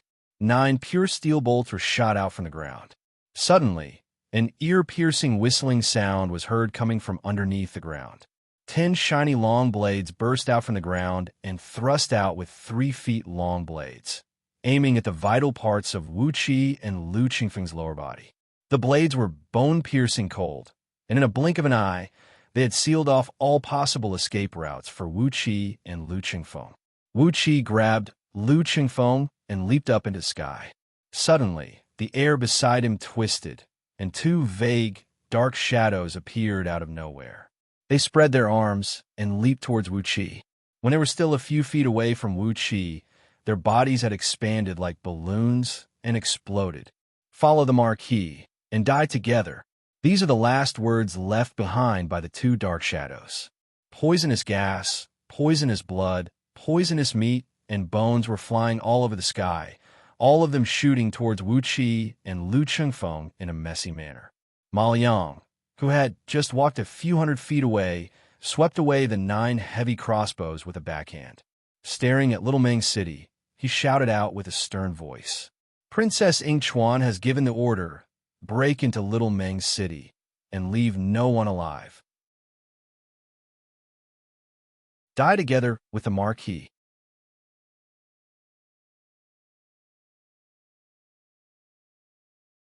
Chapter 54. In the Xianxia prefecture of the Lu Kingdom, Liang City. In the northern part of the city, where the Li River and the Xianxia Mountain converged, the 5 miles wide Li River had changed from its previous 3,000 miles of turbulent flow to a gentle and elegant state, even carrying a hint of shyness and tenderness of a young girl. The Li River, which had slowed down, had formed a lake with a circumference of 30 miles. Between the mountains and the mountains was an exceptionally fertile land. A castle that was 3 times larger than the city of Liang stood on this piece of land. The city wall of Liang City was 50 feet tall and 35 feet wide, and was entirely built with bluestone strips. The city wall of the castle was 70 feet tall and 45 feet wide, and was built with granite that measured about 10 feet in both width and length. The city wall of the castle was 4 miles in both width and length. Within the castle, there were layers upon layers of mountains, rivers, and gardens, and countless pavilions were hidden in the mist. At the 4 corners of the castle, there were 4 fortresses that measured 1 mile in both width and length, each with 1,200 elite soldiers stationed in each of them. A total of 4,800 elite warriors of the clan were guarding the outer defensive line of the castle, while the city guards of Liang City only numbered 3,000. On top of the 4 city gates of the castle, there was only a square black stone slab that measured 3 feet in both width and length. On top of it, a square character of Lu was written in large seal characters. Apart from that, there were no other signs. This castle was where the main branch of the Lu family of Liang City was located, the core of the Lu family. It was the place where the Lu family of Liang City, the #1 family in the Lu kingdom, controlled the entire power of the clan. At noon, under a dense cluster of grape trellises in the northeast corner of the city, 24 serving ladies were standing in a straight line against a parapet wall. They were holding their breaths and staring at the ground 3 inches in front of their feet, not daring to make even the slightest sound. Under the grape trellis, on a warm and sparkling white jade bed, a noblewoman whose complexion was similar to that of a 16-year-old girl, but the corners of her eyes and the tips of her brows were a bit more mature, giving off an extremely dignified and murderous aura. She was currently lazily leaning against a bundle of embroidery, lightly stroking a poisonous snake coiled in front of her. The poisonous snake was 12 feet long and as thick as an adult's arm. Its entire body was covered in blue scales, and there was an extremely thin red line from its lower jaw to its tail. The poisonous snake coiled in front of the lady, flicking its foot-long tongue in and out from time to time, letting out a hissing sound that could make anyone shudder. Those who were familiar with all poisons in the world would recognize that this poisonous snake was a rare mid-tier demonic beast, the blood rainbow blue cloud seed. This kind of snake was born 1 foot long, and it would grow 1 foot every 100 years. Looking at this blue cloud snake's body length, it should have lived for 1,100 years. Xianxia ran like the wind. The blue scales on its body were extremely tough, impervious to all weapons. Its poisonous fangs were sharp enough to pierce through heavy armor. It could easily kill any martial artist below the breath condensation tier. Under the gentle stroke of the noblewoman, this poisonous and ferocious Xianxia became as docile as a kitten. It kept flicking its tongue out lazily, and from time to time, it would wiggle its body that was glowing with a bright blue light, gently rubbing against the noblewoman's palm. 4 beautiful maids with stunning figures and temperaments stood by the jade bed, silently serving tea and water to the lady, peeling the skins and seeds of the grapes, and feeding the sweet grape pulp into the lady's mouth. All of a sudden, a series of rapid footsteps was heard. A middle-aged scholar, clad in undergarments and a cloak, came out from behind a cluster of blooming Chinese roses. He strode quickly to the jade bed, grabbed the Xianxia, and threw it over 70 to 80 feet away, then lay down right next to the noblewoman. His right arm wrapped around the noblewoman's waist, and he massaged her waist and buttocks a few times. The 4 serving ladies bowed deeply and respectfully, then called out softly, "Clan leader." Lu Wenrao, the current clan leader of Lu clan, the husband of Lady Ranyang, and the nominal father of Lu Chengfeng, reached out his hand and patted the chest of one of the serving ladies, then said coolly, "All right, don't be so courteous. Since when have you few little demons ever treated me as the clan leader?" The 4 serving ladies giggled, their cheeks blushing red as they stared at Lu Wenrao with tender eyes. The noblewoman lying on the jade bed, who was also Lu Qingfeng's mother, Lady Ranyang, frowned and scolded impatiently. A bunch of foxes! Get the hell away from me! Lon air! Following Lady Ronyang's shout, the poisonous Lon Xiazi, which was thrown far away, sprung back with its mouth wide open, ready to pounce on the 4 serving ladies. The faces of the serving ladies instantly turned pale, and they quickly backed off. The Lon Xiazi proudly straightened half of its body, then began to walk around the jade bed. Lu Wenruo chuckled, then reached out his hand to untie Lady Ronyang's belt. At the same time, he threw his cloak on the ground. Impatiently, he leaped on a Lady Ronyang's body, hugged her, and kissed her fiercely. My dear wife, why are you still so jealous? Didn't you agree to let me take these girls into my room? Hee. Grabbing Lu Wenruo's ear, Lady Ronyang narrowed her eyes and sneered. Why are you in such a hurry? Did something good happen to you? While undressing Lady Ronyang, Lu Wenruo said proudly, the positions of Liang County, Wenshan County, and Liao County have been taken by a few of my brothers. There are 47 counties in the Lu Kingdom, and currently, there are 12 county governors in the Lu clan. Isn't this enough for you to reward your husband? Lady Ronyang grabbed Lu Wenruo's ear and twisted it, then sneered and said, if you want to touch me, you have to make it clear first. Why did the positions of the county governors fall into the hands of your Lu clan so quickly? What did you use to exchange for it? Impatiently kissing Lady Ronyang's pretty face, Lu Wenruo laughed and said, what do you mean by Lu clan? Madam, it is Lu clan. Now that you are the wife of the Lu clan, aren't you in charge of all the affairs in the clan? Do you really need to know what I used to exchange for it? Blinking his eyes quickly, Lu Wenruo didn't say anything for a long time. Lady Ronyang let go of Lu Wenruo's ear, then gently patted his cheek. Qingfen, no matter what, is a piece of flesh that fell from my body. All these years, you know how Chu Hai and the others have treated Qingfen. Qingfen was almost killed a few times, and I don't think I need to tell you who the mastermind was. Letting out a soft sigh, Lady Ronyang straightened her upper body and pushed Lu Wenruo aside. Since you used Qingfen's life to exchange for the positions of the county governors of 3 counties, then, after a moment of silence, Lady Ronyang breathed out a long sigh and said, after all, he is my son, the position of the county governor of 3 counties. Using my son's life in exchange for such a great benefit for the Lu clan, how should I, as his mother, feel? Raising her brows, Lady Ronyang said with an indifferent tone, without my permission, no one can touch even a single hair of Qingfen's. Not even Princess Yingchuan, that slut who can sleep with any man, can do it.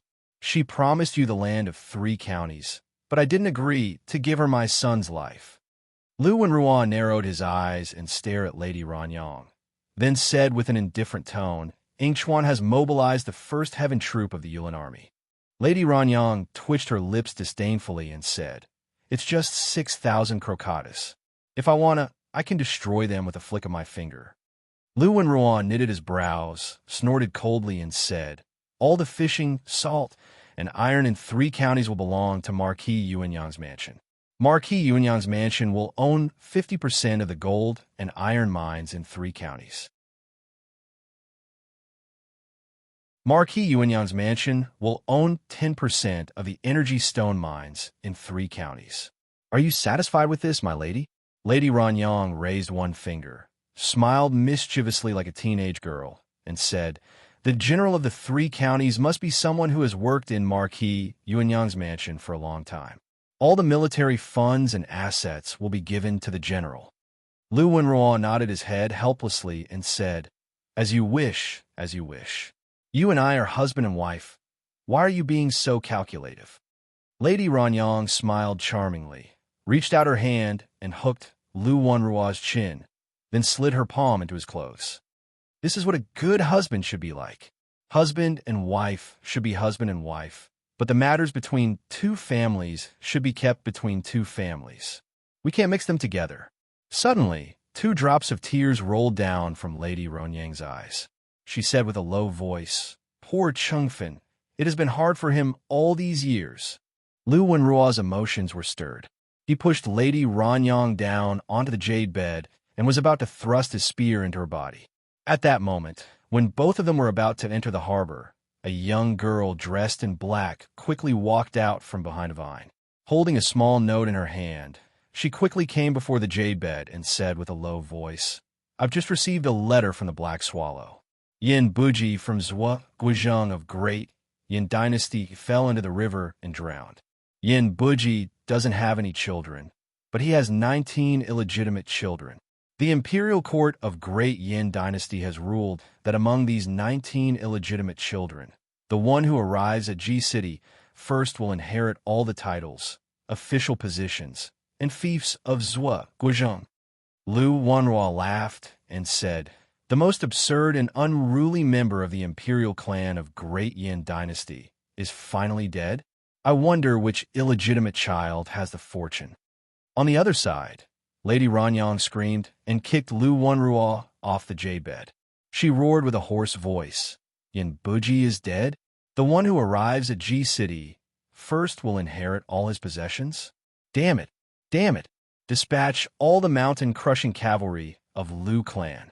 Spare no cost. Save my dear son and return to Ji City at the fastest speed possible." Lu Wenruo leaped up in anger, pointed his finger at Lady Ranyang, and roared, "Tai Yuwu, are you crazy?" Lady Ranyang leaped 8 feet high and screamed, "Ingchuan, that bitch! How dare she hurt my dear son? Chungfeng, I'll fight her to the death. Why aren't you mobilizing the mountain-crushing cavalry to save Chungfeng? His father, his biological father, is Yin Buji." Lu Wenruo felt as if he was struck by a thunderbolt, and his body turned stiff. Yin Buji was the direct descendant of Yin Dan, the founding emperor of Great Yin Dynasty. He was conferred the title of duke and held the position of Zhua Guizhong. He was responsible for supervising the affairs of 37 vassal kingdoms west of Great Yin Dynasty, and could adjudicate all the disputes between all 37 vassal kingdoms west of Great Yin Dynasty. He was also in charge of 2 counties of Great Yin Dynasty, and ruled over 10 million people. Lu Qingfeng was the son of Lady Ranyang, who had an affair with Yin Buji. Didn't that mean he had the right to fight for the rich inheritance left behind by Yin Buji? Lu Wenruo suddenly leaped up 80 feet high and roared furiously, "Dispatch all the mountain-crushing cavalry and head to Little Meng City at the fastest speed possible. Whoever dares to hurt a single hair of my son, I'll wipe out his entire family. Even if it's that bitching Chuan, I, Lu Wenruo, will rebel." 8,000 mountain-crushing cavalry, the private army of Lu clan of Liang, were dispatched. Under the command of Marquis Yuanyang, the blood-draining army, which consisted of 3 armies of heaven, earth, and human, consisting of 18,000 soldiers, followed closely behind the mountain-crushing cavalry and headed to Little Meng City.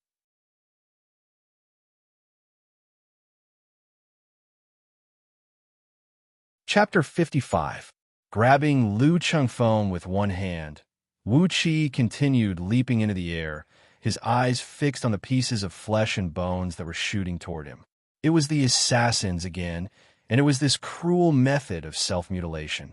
The 2 assassins who exploded themselves should be the 2 personal guards of Lu Suifeng, who grew up together with him. With Lu Suifeng dead, their lives were meaningless. That was why they attacked Wu Qi and Lu Qingfeng with all their might. Countless poisonous pieces of flesh and bones, as well as black blood with a pungent stench, rushed toward their faces. Unhurriedly, Wu Qi took a deep breath, threw Lu Chengfeng behind him, and slowly pushed his other hand forward. 70% of the innate water energy was gathered in his palm. Suddenly, a sharp whistling sound came from the surrounding air, and an invisible whirlpool formed rapidly. The water elemental energy in the vicinity was sucked into the whirlpool.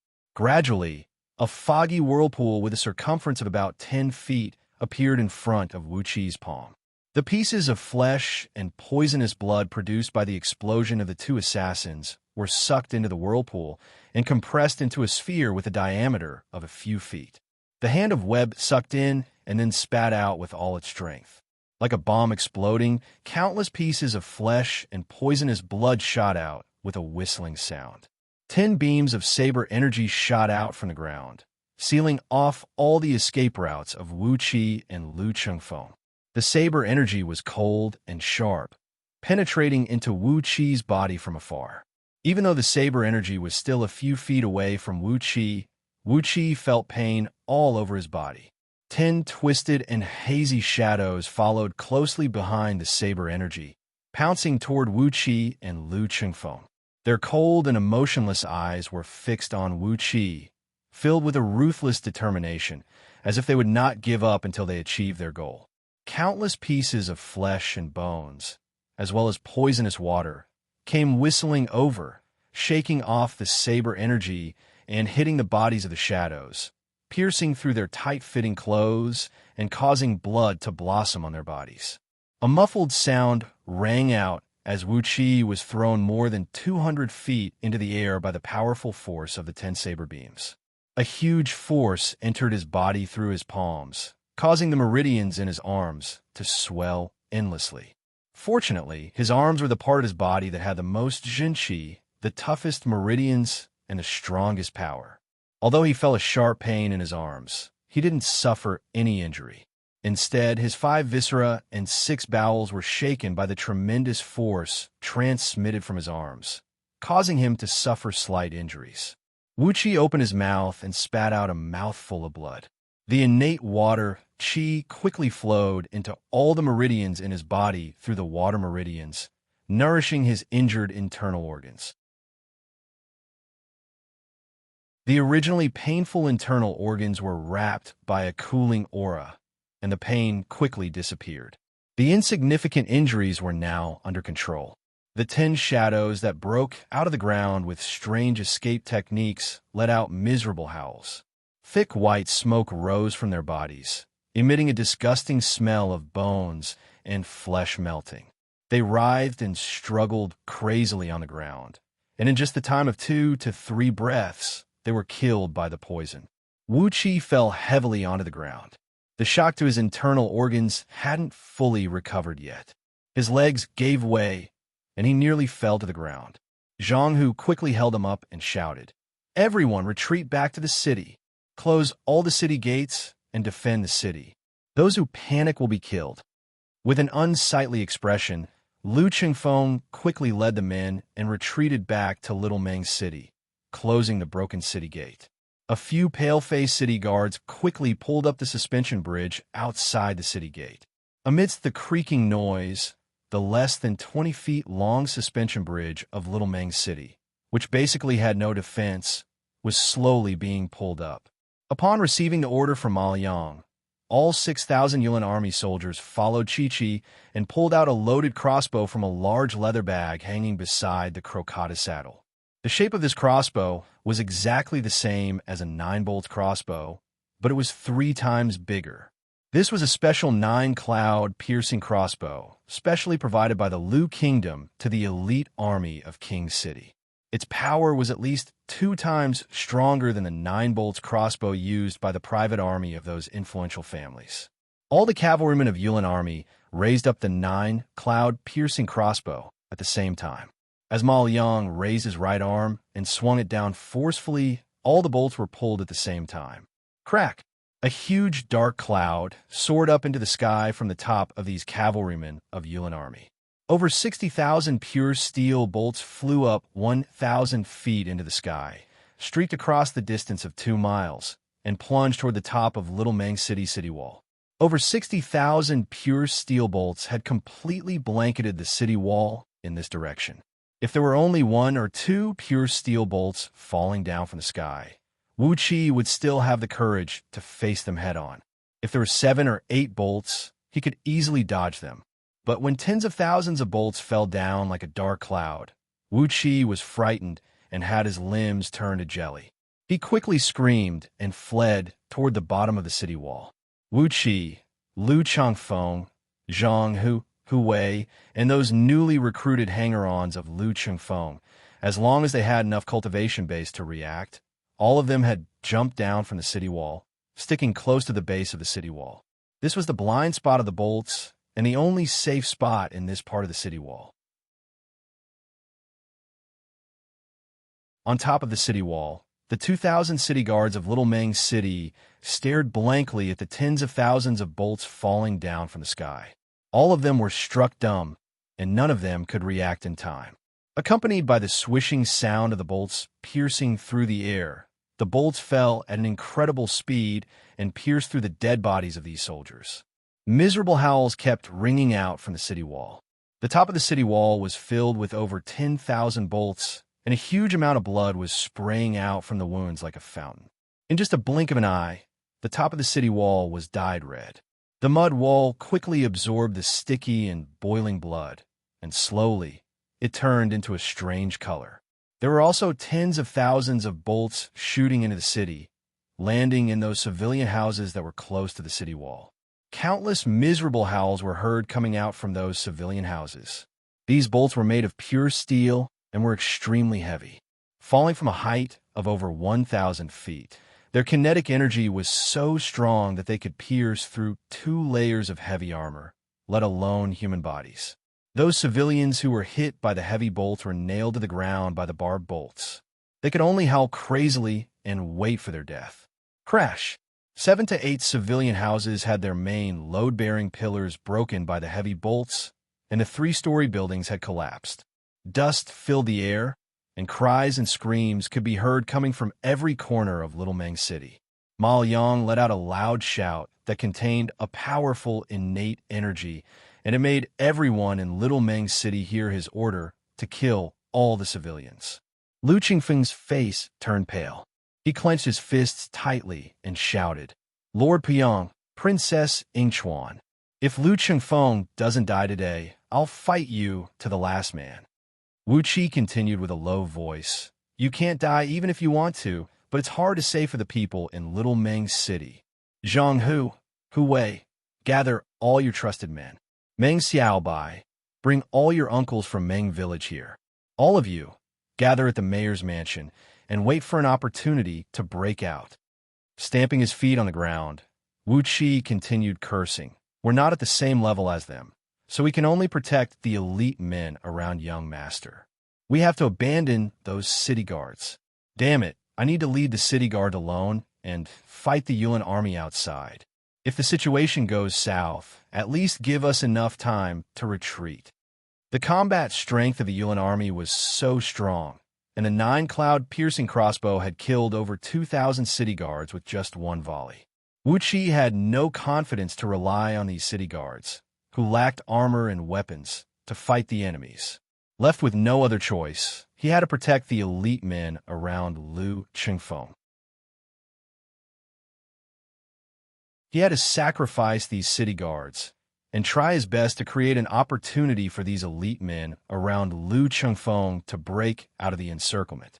Crocatas not only had a strong combat strength, they could also run at an incredible speed. Without a powerful sniper, Wuxia, Lu Qingfeng, and the rest of them basically had no chance of escaping. Someone had to sacrifice himself and lead the city guards to fight to the death. Xiaohe jumped out and shouted, "Wuxia, you protect young master and retreat. Xiaohe, lead the city guards and fight them."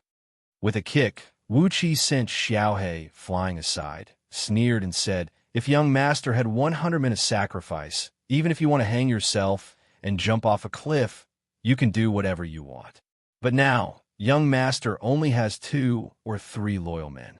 Even if you want to die, I don't want you to die." Rolling his eyes, Wuxia pulled Lu Qingfeng up, brought all the men, and rushed to the mayor's mansion.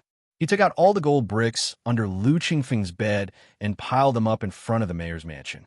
Quickly, all the city guards in the city gathered on the street. Wuxia pointed his finger at those gold bricks and shouted, "Brothers, someone is trying to give young master a hard time. Here, 200,000 gold bricks. Kill them all, and the gold will be yours." It was the same old trick of when a generous reward is offered, there will always be a brave man. But this trick always brought out a powerful effect beyond everyone's expectation. The eyes of all the city guards lit up.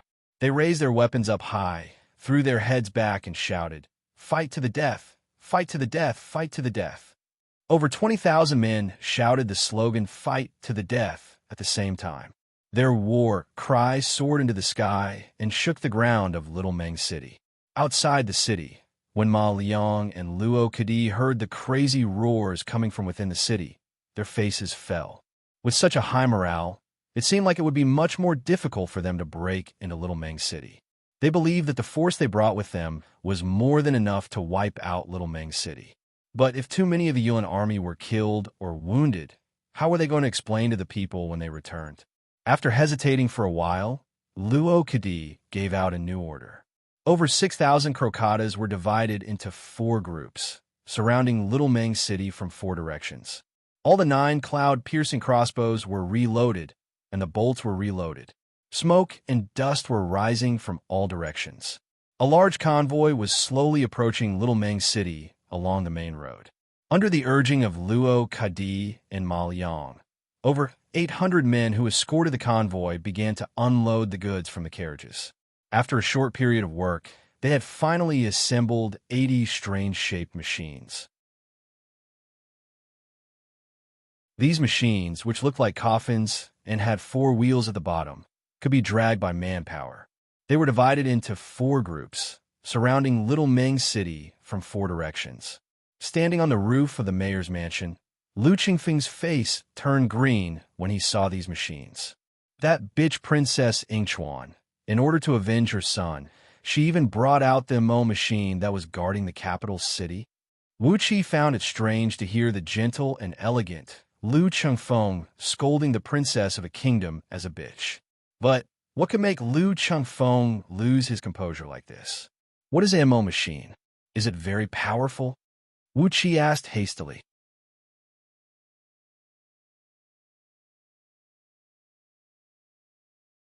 Chapter 56. With a kick, Lu Qingfeng crushed a stone beast head carved on top of the city wall. With a gloomy face, he began to introduce the origin of Mo machine. Mo machine was a large-scale serial crossbow manufactured by Mo sect of Great Yin Dynasty. From the outside, Mo machine looked like a coffin, the same size as an ordinary 4-wheeled carriage. However, it was equipped with an ingenious serial crossbow, which was very powerful. In actual combat, MOG could choose to fire a single bolt consecutively, or he could choose to fire 3 bolts, 6 bolts, 9 bolts, 12 bolts, 18 bolts, or a maximum of 108 bolts in unison to launch an attack. Mo machine was huge in size, and it was equipped with a large number of bolts. As long as there was a man with a strong arm, he would be able to fire 36 waves of bolts continuously, with each wave containing 108 bolts. When the bolts in Mo machine were emptied, he just had to take out the empty box and replace it with a full one, and he would be able to fire again. The time needed to replace the box would not exceed the time needed to drink a cup of tea. Basically, when 2 Mo machines were placed in a row, they would be able to fire a continuous barrage of bolts.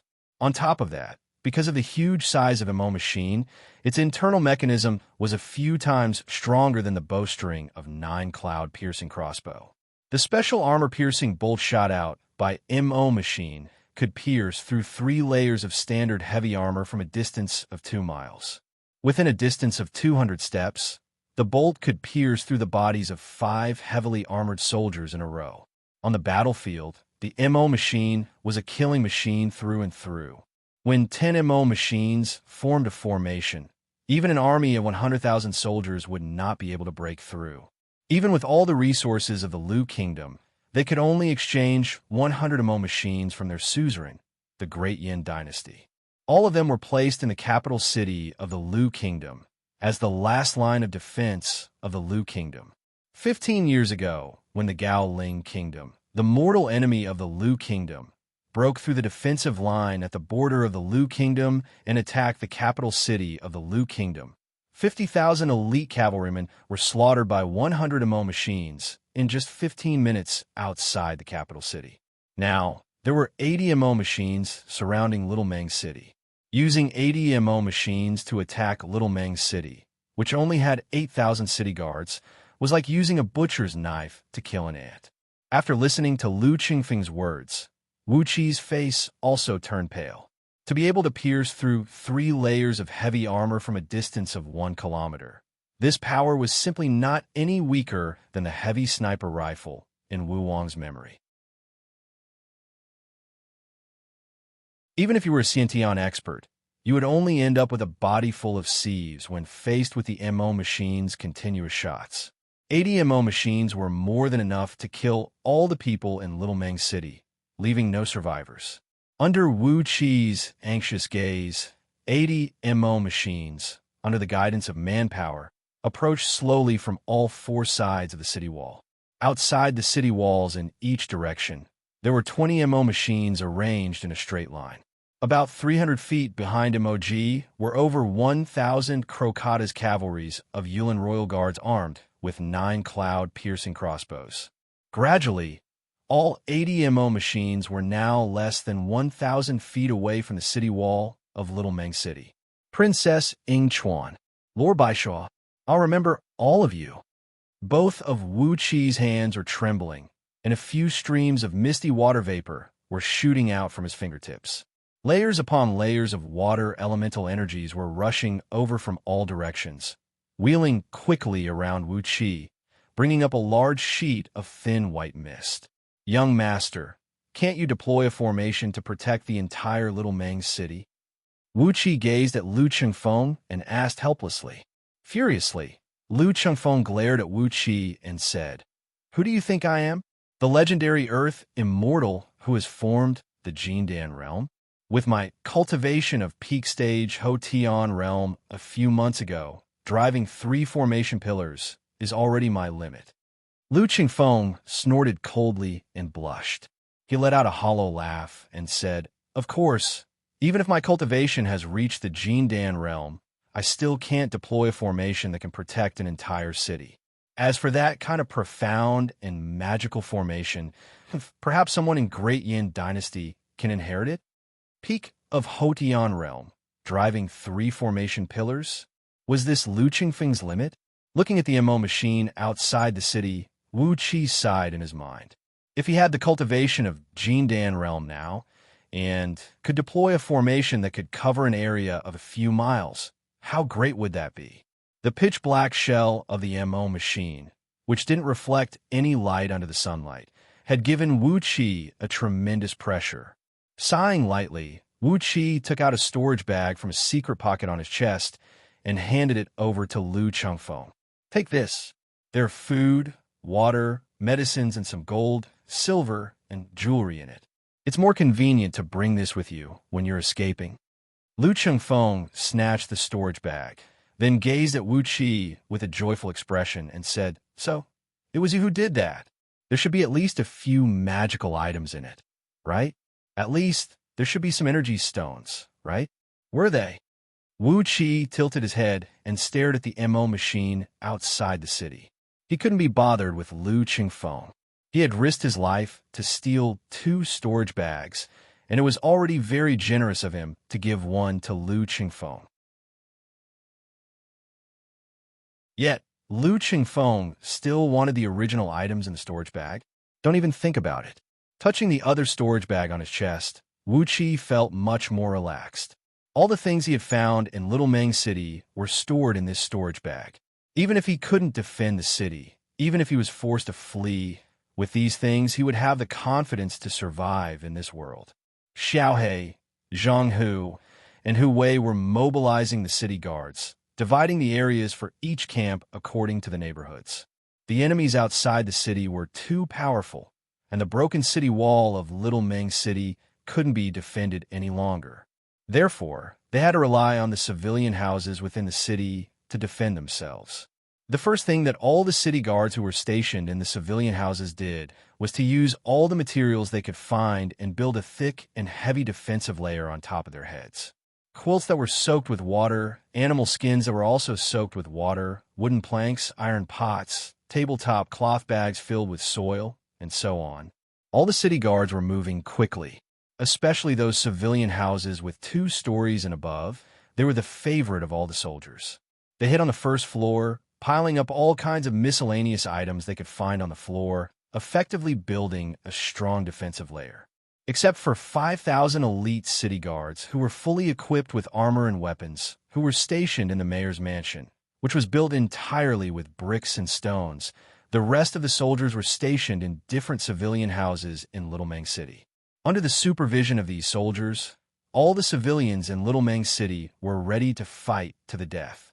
Mao Yang's order of killing everyone in the city had been heard clearly by everyone in the city. Since you want to slaughter everyone in the city, don't blame everyone in the city for fighting to the death with you. While the soldiers and civilians in the city were getting ready, the MO machine outside the city was carefully making some adjustments. Accompanied by the sound of grinding gears, the front end of the MO machine was slowly lifted up, forming an angle of 45 degrees from the ground. Wuxia pulled Lu Chengfeng and jumped off the city tower, bringing a group of men and squeezing into a dark hole in the city wall where the soldiers were hiding. They moved a few green bricks away, and through the observation holes on the city wall, they could clearly see the movement of the enemy outside the city. About half an hour later, all the adjustments of the MO machines were completed. Riding on crocatas, Luo Kadi raised his sword high up in the air and cried out, "Fire at the same time, attack the city. After the city is breached, don't seal off the blades. Let the boys do whatever they want." A dead silence reigned in Little Mang City. Suddenly, a few clear and melodious clangs of metal clashing rang out. After that, 108 small openings suddenly appeared on the front end of the MO machines. Wave after wave of bolts shot out like a swarm of crazy hornets, piercing through the air with an ear-splitting swishing noise. Waves of bolts soared high up into the sky. After gliding heavily for some distance, they drew a beautiful arc in the air and fell forcefully onto the ground. The bolts shot out from 4 directions converged in the sky above Little Mang City, covering the entire city with nearly no blind spots. The bolts fell down like raindrops. Clang, clang, clang, clang. Almost at the same time, the roof tiles of all the houses in Little Mang City exploded. Countless green roof tiles shattered into pieces, and large pieces of bricks and tiles shot up several feet high into the sky.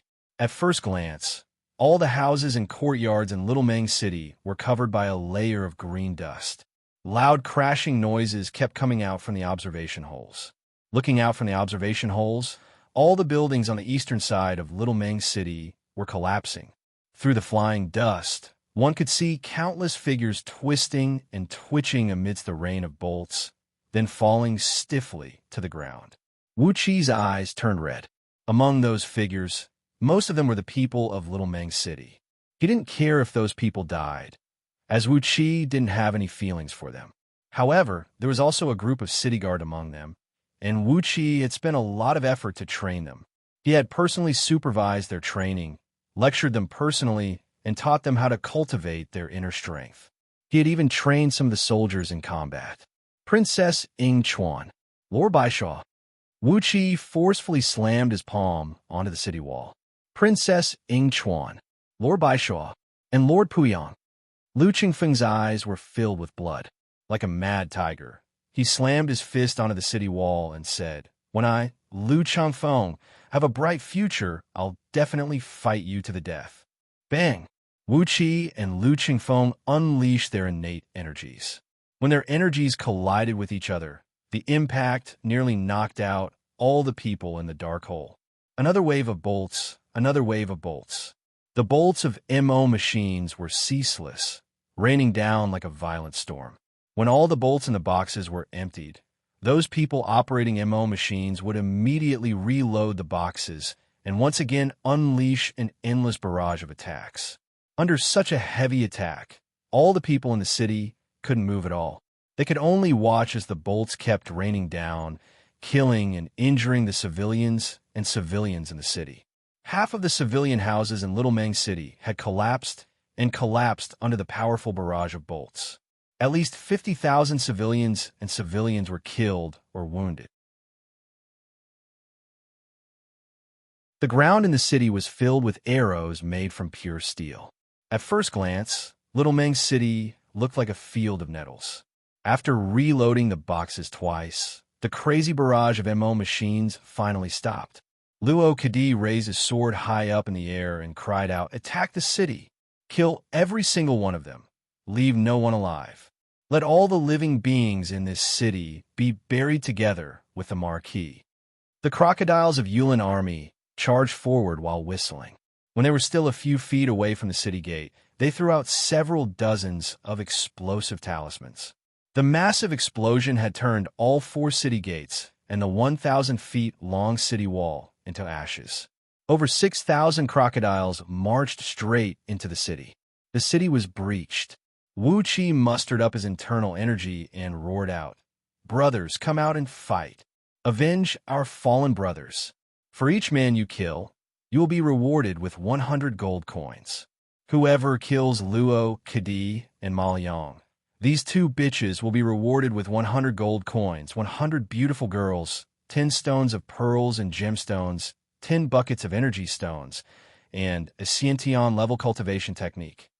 Lu Chengfeng turned to look at Wu Qi in shock. He scolded in a low voice, "I don't have so many treasures that you promised me."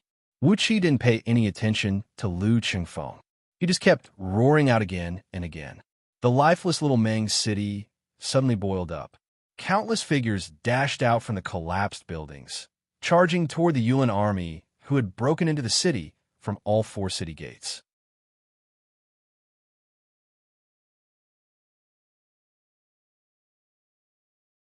Chapter 57. With a flash of blood, a Yulin army soldier riding on a crocodile waved his hand, and 2 rangers who had just crawled out from a pile of bricks and tiles fell to the ground, howling miserably. The long sword sliced through their necks, almost cutting off their heads. Blood sprayed a few feet away, and soon a puddle of sticky blood had accumulated on the ground. The Yulin army soldier let out a complacent laugh, then spat to the side with a disdainful look. While he was tilting his head, a barbarian hunter hiding under a collapsed canopy, holding a palm-sized crossbow in his hand, let out a hideous smile and shot out a tiny tree spike. The 3-inch-long, hair-thin tree spike shot 20 feet away and hit the exposed neck of the barbarian hunter. The tree spike was dipped in the venom of widow flower spider, a specialty of Meng Mountains. The barbarian hunter's body turned stiff, and after riding on his crocodile for a few hundred feet, he suddenly coughed out a mouthful of black blood and fell to the ground. 100 gold coins in hand. The barbarian hunter, who had successfully killed the enemy, smacked his lips complacently. Just when he was about to stand up and move to another place for ambush, 3 pure steel bolts came whistling over, piercing through the canopy and piercing in his back, nailing him to the ground. 2 Yulin army soldiers dashed over, thrusting out their lances and piercing through the canopy, tossing the dead body of the barbarian hunter up into the air. The heavy lance struck the dead body of the barbarian hunter a few hundred feet away, and when it landed on the ground, it was broken into 3 parts. Damn bastard! After killing the barbarian hunter, the 2 Yulin army soldiers stared at the dead body of their comrade with flames of fury in their eyes. The 1st Heaven Battalion of Yulin army, claimed to be the strongest force in the Lu Kingdom, had lost one of their men in a remote place like Little Meng City. If this news spread out, it would be a great disgrace to the entire Yulin army. While the furious Yulin army soldiers were about to continue their assault, a dozen city guards suddenly rushed out from a leaning restaurant on the roadside, howling and yelling.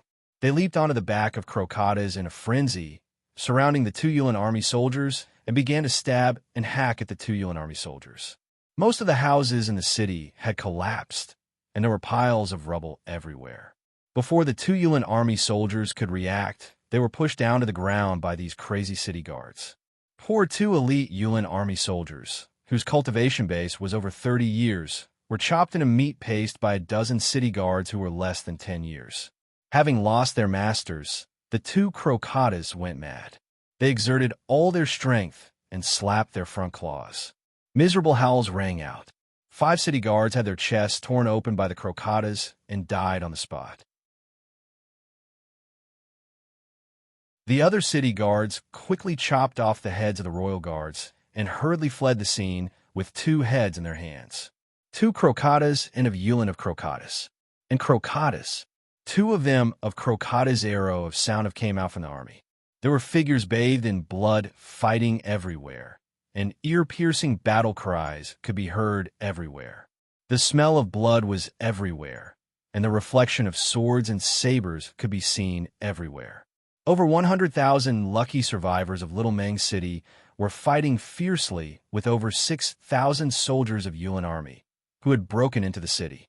If it were any other city in the Lu Kingdom, when over 6,000 crocatas broke into the city, what awaited them would be a brutal massacre. The experience of these Yulin army soldiers in the past had given them the same experience. But Little Meng City was different. The people and civilians of Little Meng City did not collapse. Little Meng City was located in the most desolate and remote area of the Lu Kingdom. Relying on Meng Mountains for its development, all the people in this city were desperados. Basically, there was not a single kind-hearted person in this city. Everyone could fight with weapons, and they were all murderers who made their living on the edge of a blade. Even those prostitutes who did business on the streets when it was convenient for them didn't mind doing some shady business that involved money and murder. This was a deformed city of violence, a city born from the desire for money.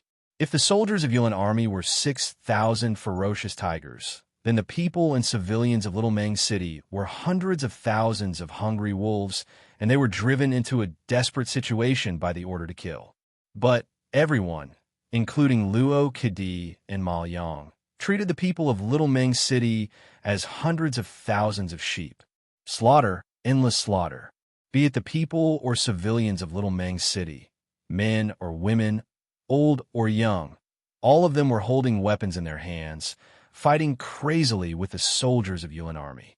If they risked their lives to kill one, they would get 100 gold coins, but if they didn't, they would be killed in vain. Right when they entered the city, 300 soldiers of Yulin army were killed. 15 minutes later, another 500 soldiers of Yulin army were killed.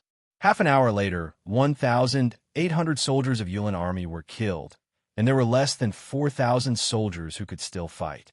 The rain of arrows from MO machine had killed over 50,000 soldiers and civilians of Little Meng City, and the number of casualties was no less than 50,000.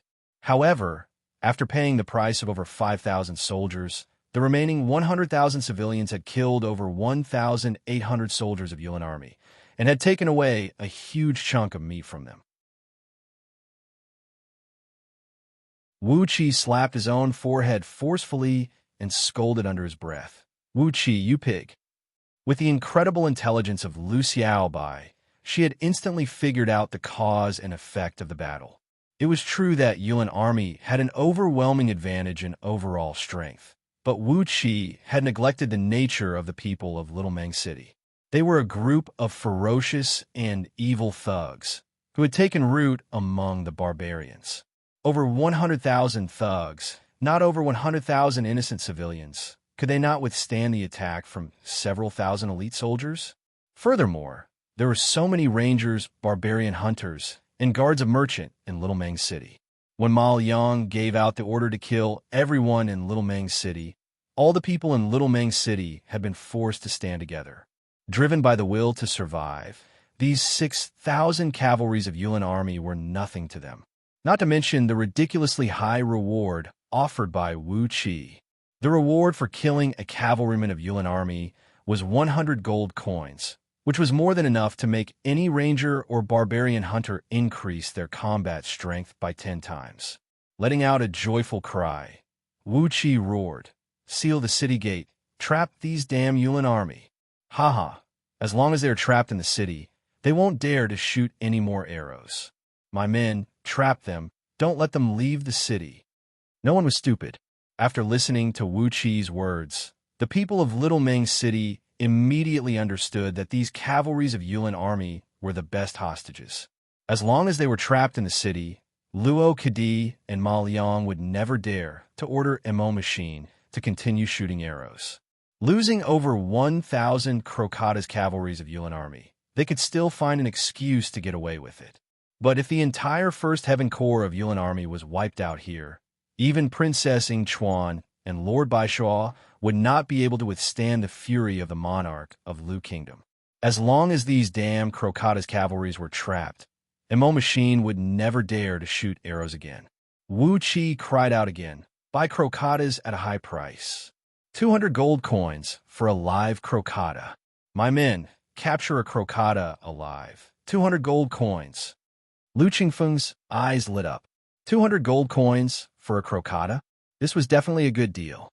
He had begun to imagine the scene where all his personal guards were riding on Crocatas. Outside the city, Luo Kadi and Ma Liang were looking at each other, their bodies trembling violently. The situation had turned out to be out of control. Even if they were to chop off their heads, they would never have thought this would happen. A mere little Meng city had actually trapped the first Heaven Corps of Yuan army. Were they having a nightmare? With his mind completely blank, Luo Kadi raised up his right hand while trembling and cried out, "Under the order of Princess Ing Chuan, we are to break into Little Meng City and kill every single living being to be buried with the marquee. All Imo machines, fill the arrow boxes, get ready." Ma Liang kicked Luo Kadi off his mount, then roared with a hoarse voice, "Are you crazy? Our men are still in the city. If they are dead, we will all die." The first Heaven Corps of Yuan army was completely annihilated in Little Meng City, just like what Wuxia had expected. Ma Liang and Luo Kadi, including Princess Ing Chuan and Lord Baishaw who were behind them, couldn't shoulder this responsibility. Luo Kadi sat on the ground, mumbling to himself, "What should we do? What should we do? We're finished, we're finished. How did this end up like this?" Ma Liang was badly battered as well, and he had no idea how to deal with this situation. His body was trembling, and he could only stare blankly at Little Meng City, which was now in a complete mess. All of a sudden, the sound of an iron drum was heard coming from afar. After the sound of an iron drum, it was followed by an endless stream of iron drum beats, which sounded like the raging waves of the ocean. Following the sound of the iron drum were countless shrill sounds of bugles. Some were sharp, some were sonorous, some were deep, and some were hoarse, but they all combined into a frightening sound wave that could make one's heart tremble. Together with the deep and furious sound of the iron drum, it ruled over this part of the world. Suddenly, the sky darkened, and a large flock of huge birds flew out from Meng Mountains, hovering above Little Meng City. Over 3,000 huge eagles and eagles were wheeling in the sky, and on the back of these huge birds, there were some short and shriveled bird barbarians. Smoke and dust soared up into the sky, and from every corner of Meng Mountains that surrounded Little Meng City, a large number of barbarians rushed out like a tsunami. From the east, over 10,000 barbarians were driving an endless number of huge beasts and charging towards Little Meng City. In front of these 20,000 barbarians and countless huge beasts, over 30 barbarian beast warriors had their bodies shrouded in a bright flame as they strode in front of the army. From the west, over 10,000 barbarians who looked like ghosts and monsters were charging towards Little Meng City together with a chilly wind. Surrounding these barbarians were countless poisonous bugs, forming a vast ocean. Spiders the size of a water tank, poisonous pythons the size of a bowl, centipedes that were 3 to 5 feet long, and countless ferocious poisonous bugs were rolling and rolling in the ocean of bugs.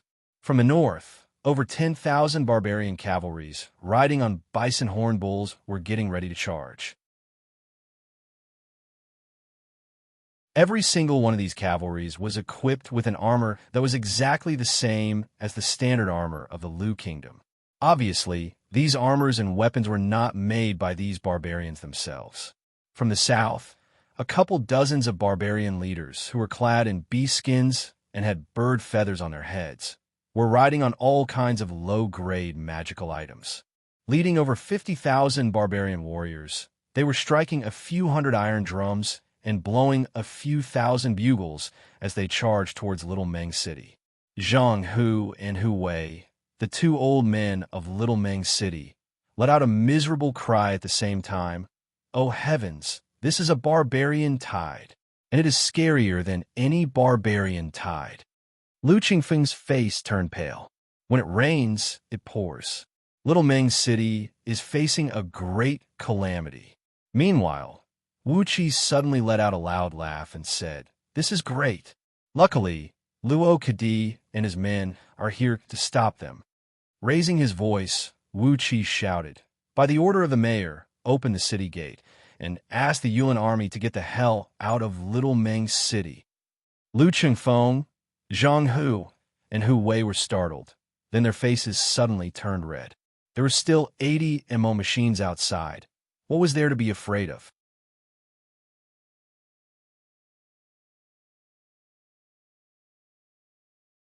Chapter 58. Cheap blood sprayed onto the ground, forming a small spring, and then forming a pool of blood with a circumference of a few miles. The curtain of arrows rose again. 10 MO machines fired all the arrows in their quiver at the fastest speed possible.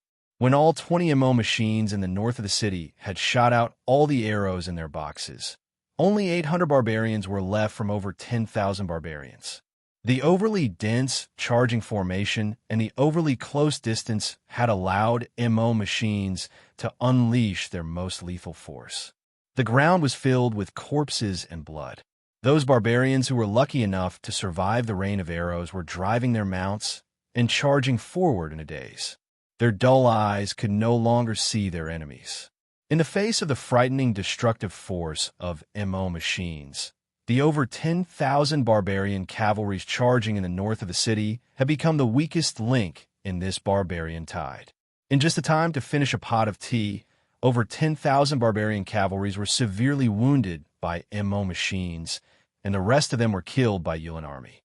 Dust and smoke rose into the sky, and the clattering of hooves sounded like thunder.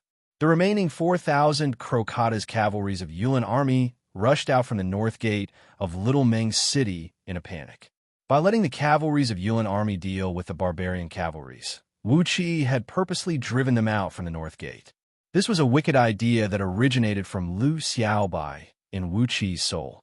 A clash of cavalries in the era of cold weapons. This was going to be a great battle that was pleasing to the eyes. But he never knew that the barbarian tide, which even the king of Lu dynasty treated as a joke, would bring him such despair when he witnessed it with his own eyes. Before Luo Kadi gave the order, when the barbarians had just appeared, those soldiers who were controlling MO machines had already begun to turn them around. Accompanied by the sound of grinding gears, the heads of MO machines slowly lowered down, gradually reaching a horizontal position with the ground. Without needing Luo Kadi to say anything, the sound of a ratchet turning came out from all 80 MO machines at the same time, as powerful crossbow strings were loaded and shot out. Luo Kadi, seeing that the countless barbarians were less than a mile away from him, yet Luo Kadi was still standing there in a daze, my Liang shouted out hastily. Driven by a strange sense of schadenfreude, the efficiency of the soldiers and civilians in the city was greatly increased. In just a short period of time, the wall that had been blasted open was completely blocked, and the height of the padding was more than 10 feet higher than the walls on both sides. The cavalries of barbarians were getting closer and closer to Little Meng City. The barbarian soldiers from the other three directions were also being led by the leaders of different tribes and were rushing toward Little Meng City, leaving a trail of dust behind them. Without any communication or preparation, the barbarian army launched a brazen attack when they were within a certain distance from them. In the east of the city, MO machines shot out a whistling rain of arrows, shooting across the sky like a dark curtain of arrows. Wherever the arrows passed, streams of blood would spurt out hundreds of feet away. 3 barbarian beast warriors didn't manage to dodge in time, and their bodies were pierced through by the arrows. A large amount of blood mist sprayed out from their bodies. Their waists were broken by the arrows, and their upper bodies were sent flying back by the powerful force of the arrows. However, their lower bodies were still able to dash forward for over 100 feet. Luo Kadi immediately recovered from his shock. He circulated his innate energy and shouted out loud, "All MO machines, aim at these barbarians, kill them all." Those barbarians who had controlled the poisonous bugs to attack the city from the west of the city let out a complacent and hideous laugh. Together with a chilly breeze and some strange whistles, they strode toward Little Meng City. Their whistles drove the poisonous bugs to attack Little Meng City, and very soon they had arrived in front of the city wall. MO machines had also shot out a destructive rain of arrows, killing a huge number of poisonous bugs. Poisonous pythons as thick as a bowl, spiders the size of a water tank, centipedes a few feet long, scorpions the size of a millstone. All these huge poisonous bugs couldn't withstand the arrows of MO machines, and were all killed in just a blink of an eye. He had heard about the barbarian tide before. Basically, every 2 to 3 years, Little Meng City would be besieged by an army of barbarians. Using a huge amount of poisonous bugs and wild beasts, as well as all kinds of strange forces, these barbarians would charge forward like a tidal wave.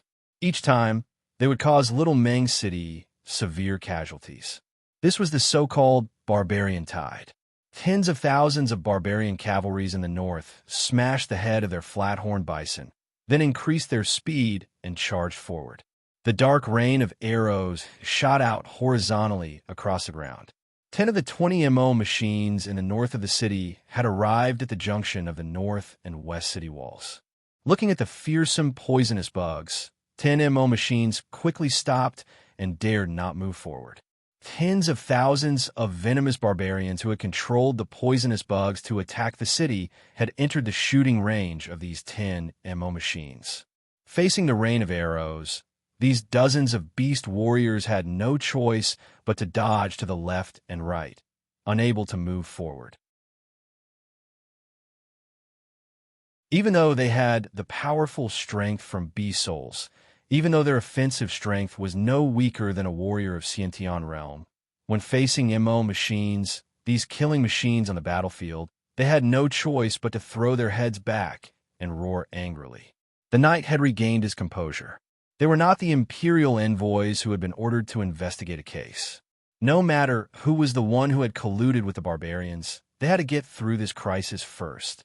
However, when he turned his head around, he saw the soldiers and civilians of Little Meng City were moving a great amount of bricks and stones, as well as a great amount of beams and pillars, filling up the gap on the city wall that he had ordered to blast out. More than half of the civilian houses in the city had collapsed due to the rain of arrows, and there were a great amount of broken buildings near the city gate, which could be used to fill up the city wall. The dozens of barbarian beast warriors from the east of the city had arrived at a place less than half a mile away from MO machines. Behind them, there were all kinds of strange and ferocious beasts. Tigers, rhinos, orangutans, wild boars, buffaloes, all kinds of wild beasts had their eyes turned red. Panting heavily, they were charging toward Little Meng City with no regard for their lives. Almost instinctively, Luo Kadi turned his mount around and was about to call back his soldiers and charge into Little Meng City. He had no courage to fight a wild battle with these barbarians, who had an absolute advantage over them. His instinct told him that once he had a head-on confrontation with these barbarians, all the soldiers he had brought here would be devoured by them. Suddenly, a dense rain of arrows was shot down from the sky. The bird barbarians who had been hovering in the sky and watching the battle below had finally slowly pulled their bows open and launched an attack at the ground. Blood sprayed everywhere. The first wave of arrows had killed over 1,000 barbarian cavalries with ease. Then came the second wave, the third wave, and the fourth wave. 20 MO machines from the north of the city quickly divided into 2 teams, rushing toward the east and west of the city as reinforcements. However, the majority of the poisonous bugs were tens of thousands of normal-sized poisonous bugs. There were poisonous snakes a few feet long and as thick as a thumb, poisonous spiders the size of a thumb to the size of a fist, centipedes a few inches long, and scorpions the size of a palm. There were nearly 500,000 poisonous bugs, covering an area of a few miles. They let out shrill screeches and rushed toward the MO machines. The barbarian beast warriors from the east took a few dozen feet forward with a single step, leading countless ferocious beasts and leaping toward the MO machines at the same speed.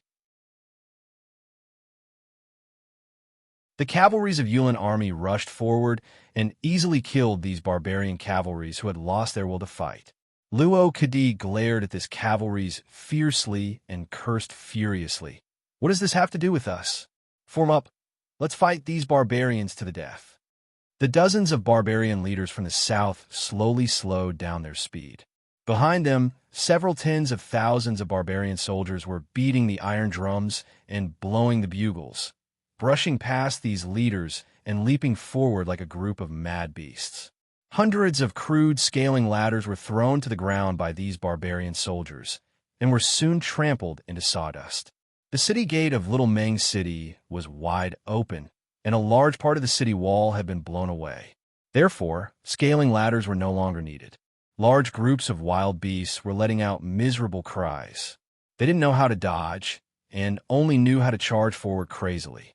Usually, one arrow would pierce through the bodies of 7 to 8 wild beasts, and only then would it be embedded in the bodies of these wild beasts. The situation in the south of the city was even more miserable.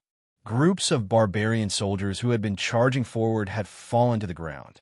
The MO machines let out joyful, whistling noises, unleashing a torrent of arrows that harvested the lives of these barbarian soldiers. From 50 steps in front of the MO machines to 2 miles away, the entire area had turned into a dead zone. Any barbarian soldier who dared to step into this area would be shot to death by the powerful arrows. However, to Wuxia's disappointment, the cavalries of Yuan army didn't attack the barbarians bravely while shouting their slogans. Instead, they cowardly hid behind the MO machines and formed a thin line of defense. All the cavalries turned their heads and stared at Little Meng City, their eyes filled with fear and panic. The soldiers in the MO machines were bitten to death by the poisonous bugs that had crawled into them. 20 MO machines had become useless. The MO machines, which had the ability to kill large targets, had lost all their power when facing these tiny poisonous bugs. The barbarians' attack had fallen into a stalemate, and only the barbarians at the west of the city had made great progress. Over 1,000 barbarian cavalries and their mounts, who were charging at the forefront, let out miserable cries at the same time. From a distance of a mile, the heavy crossbows of MO machines had easily pierced through the heavy armors worn by these barbarians, pierced through their bodies, and pierced into the bodies of their companions behind them. More than half of the over 10,000 Gu barbarians had fallen to the ground. The poisonous bugs controlled by them were thrown into chaos and scattered in all directions. Luo Kadi swallowed a mouthful of saliva with great difficulty, looking at the barbarians who had surrounded them from all sides in a panic. The poisonous bugs swarmed over and leaped onto the soldiers who were controlling the MO machines. Miserable cries rang out. Hundreds of soldiers were drowned by the tide of bugs, and very soon they fell to the ground. The tide of bugs flowed past these soldiers, and very soon those soldiers who kept twisting and struggling had lost all signs of life. When the tide of bugs was gone, all that was left on the ground was a pile of pitch-black bones. A few cavalries jumped down from their crocodiles and began checking the equipment of these barbarian cavalries. A cavalries quickly brought a helmet and a large sword and came before Luo Kadi. General, all the armors and weapons are the standard military equipment of the Lu Kingdom. The cavalries had an excited smile on his face.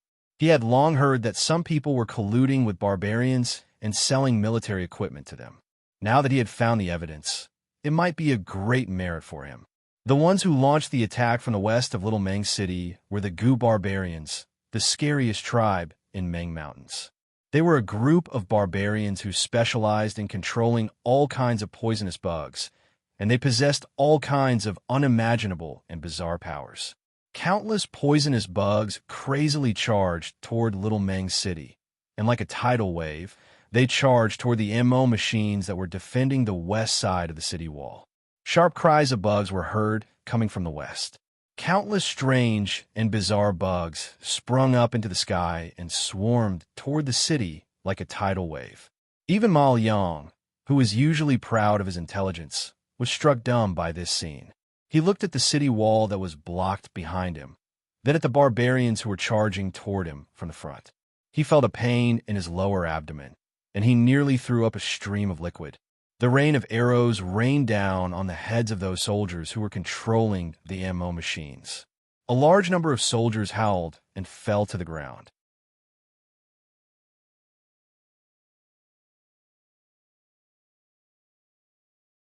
Chapter 59. Satisfying. This is really satisfying. Standing on top of the city wall, Wuxia had a shield wrapped in 3 layers of buffalo hide and lined with half-an-inch thick bronze plate on the inside. He was watching the fierce battle outside the city with a smile on his face. Countless prickles fell from the sky like raindrops, clashing against the shield and producing loud, cracking noises, yet none of them could hurt even a single strand of his hair. The barbarian tide outside the city was terrifying, but it seemed like the attacking barbarians were not united. Different barbarians from different tribes had different plans in mind. For example, if the barbarians above their heads had launched their attack earlier, once the soldiers controlling the ammo machines were killed, the barbarians on the ground would not have suffered such a great loss. As for those barbarian beast warriors on the east side of the city, they did not unleash their full strength to attack as well. They were just trying to provoke the firepower of the ammo machines. Although a large number of wild beasts were killed or wounded, the barbarians controlling the wild beasts did not suffer any loss. The 3 barbarian beast warriors who were killed should be just an accident. If not for the sudden attack from the 10 ammo machines on the north side of the city, how could these barbarians who were controlling the poisonous bugs on the west side of the city suffer any loss? All they needed to do was to wait for the poisonous bugs to attack the city, and they did not even need to lift a finger. Among the over 30 barbarian leaders on the south side of the city, a few of them were dancing and jumping with joy. Over 20,000 barbarian soldiers under their command were either killed or wounded. A dozen of them were hesitating, sometimes advancing, sometimes retreating, and they had also lost a small half of their soldiers. There were also 5 barbarian leaders who obviously had the strongest cultivation base, and the magical items they used were the brightest. The over 10,000 soldiers behind them only charged forward for half a mile before quickly retreating. They did not suffer any loss at all. The one who suffered the heaviest loss was the over 10,000 barbarian cavalries on the north side of the city. The barbarian cavalries who were completely wiped out were actually equipped with excellent armors and weapons produced by the Lu Kingdom. On top of that, they were the ones who lost all their men. The mystery behind this was really worth pondering. A few prickles brushed past the edge of the shield and fell to the ground. Wuxia grabbed a few prickles and threw them out of the city. A few tiny venomous snakes were swimming towards the city wall. The prickles that Wuxia threw out had pierced into their vital points, firmly nailing them to the ground. Xianxia, who also had a shield on his head, led a large group of soldiers carrying barrels of oil and ran up the wall. A large amount of oil was poured down the wall, followed by a dozen torches.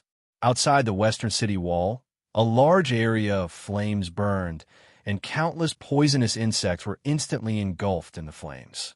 The venomous insects squeaked as they were burned, and a pungent stench rose into the sky along with billowing black smoke, accompanied by the sound of their bodies exploding. More fuel was poured down the wall, and the entire western wall was surrounded by flames. The ground was soaked in oil more than a foot thick. The large amount of fuel ensured that the fire could burn for at least an hour. With this layer of fire, the poisonous insects in the west of the city were no longer a threat. Those barbarians who were controlling the poisonous bugs let out a shrill whistle. Immediately, a large swarm of poisonous bugs turned towards the north of the city, crazily rushing towards those 10 ammo machines. The soldiers controlling the ammo machines let out shrill cries of terror and despair. Quickly, they abandoned the slow-moving ammo machines and fled towards the north of the city. Wuxia hastily rushed to the northwest corner of the city wall. He grabbed a few oil cans and threw them out with all his strength. Intentionally or unintentionally, the oil cans fell to the ground near the ammo machines, and a large amount of fuel splashed onto the ammo machines. He threw out a few more torches, and all 10 ammo machines were set ablaze on the spot. The dense sound of steel wires breaking kept coming out from the pitch-black shells of the machines. These MO machines were the strategic defensive weapons of the Lu Kingdom, and it was impossible for them to fall into the hands of Wuxia and Lu Qingfeng. Since it was impossible for them to become his, he should destroy them completely. If not for the fact that the 20 MO machines in the west of the city were too far away, Wuxia wished he could burn them all down. However, what Wuxia failed to do, those Gu barbarians had done it. Having lost the threat of the 10 MO machines that came from the north, those Gu barbarians, who were surrounded by chilly winds, rushed over joyfully and dragged the 20 MO machines back. Surprisingly, these Gu barbarians stopped attacking the city. Instead, they left behind a large amount of poisonous bugs to keep the defending army of Little Meng City busy, then dragged the MO machines back to the forest. Wuxia was struck dumb by what he saw. So, these Gu barbarians also knew the value of MO machines? Suddenly, the big birds above his head let out a sharp cry. About half of the bird barbarians controlled the birds and quickly chased towards the direction where the Gu barbarians retreated. Before Little Meng City was conquered, it seemed like the barbarians had begun to split up. Thousands of thoughts flashed across Wuqi's mind. He suddenly understood the purpose of this barbarian tide. They had robbed the barbarians of 3 black stone tablets, and the barbarians had formed an army and were here to take revenge on Little Meng City for the 3 black stone tablets. However, this barbarian tide had been used by some barbarians, becoming a tool to weaken the other tribes. From the beginning, these barbarians were not of one mind. Therefore, the barbarian knights in the north of the city had been annihilated. The barbarian soldiers in the south had suffered a great loss, and the barbarians in the west and east of the city had only lost a large number of wild beasts and poisonous bugs. If not because half of these Gu barbarians were killed by the MO machines due to their carelessness, they should be safe.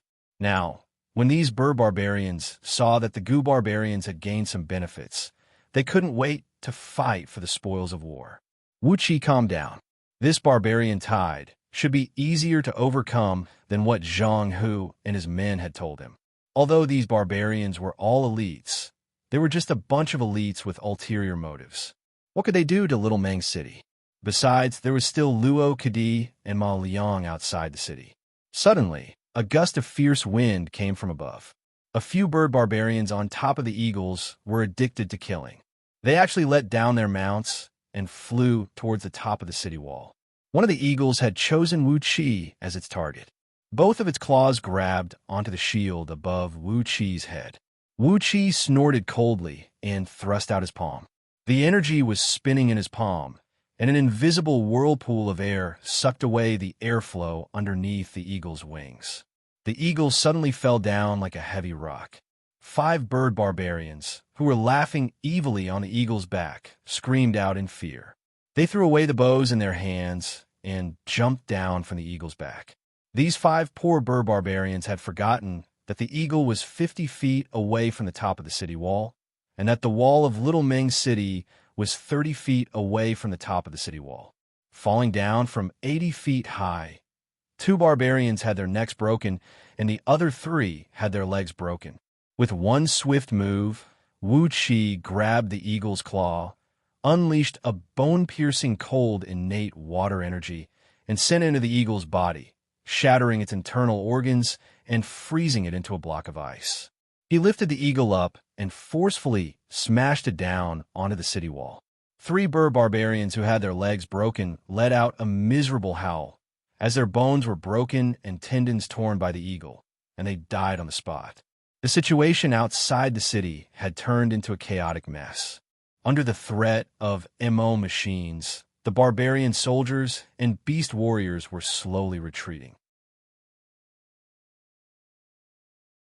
The group of beasts that had been charging forward were all slaughtered, and the poisonous insects that had lost control were burnt to a crisp by the fire.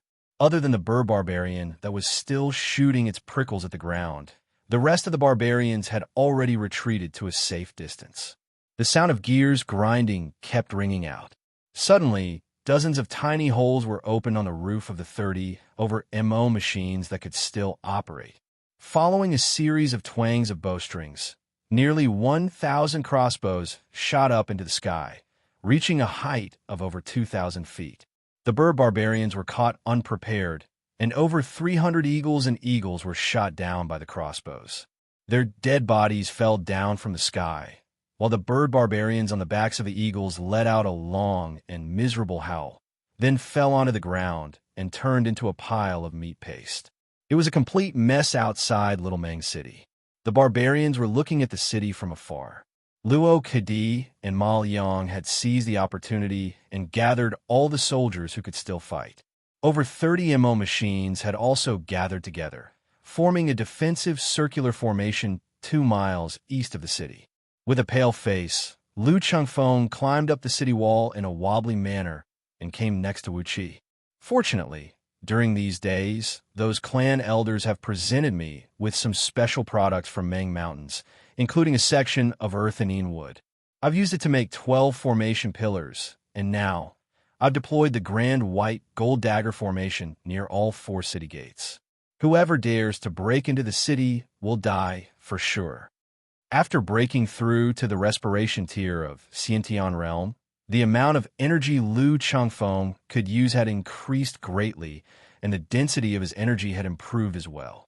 That made it easier for him to use the little 25th lamp. Just now, when Wuxia came to the top of the city wall to watch the battle, he had quickly deployed the formation pillars of the grand white gold dagger formation. In just 1 hour, he had successfully deployed 4 grand white gold dagger formations near the city gates. Wuxia nodded his head happily and said, "We don't have to worry about anything this time." Judging from the looks of Luo Kadi and his men, they didn't bring too many arrows with them. With 4 grand white gold dagger formations, we won't have any problem defending the city. The barbarians kept watching Little Mang City from afar.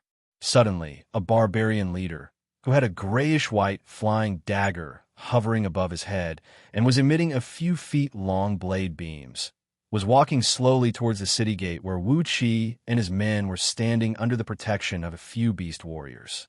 When he was about 300 feet away from the city, the barbarian leader halted his steps. He stared at Wuxia and cried out with a loud voice, "Can you make the decision?"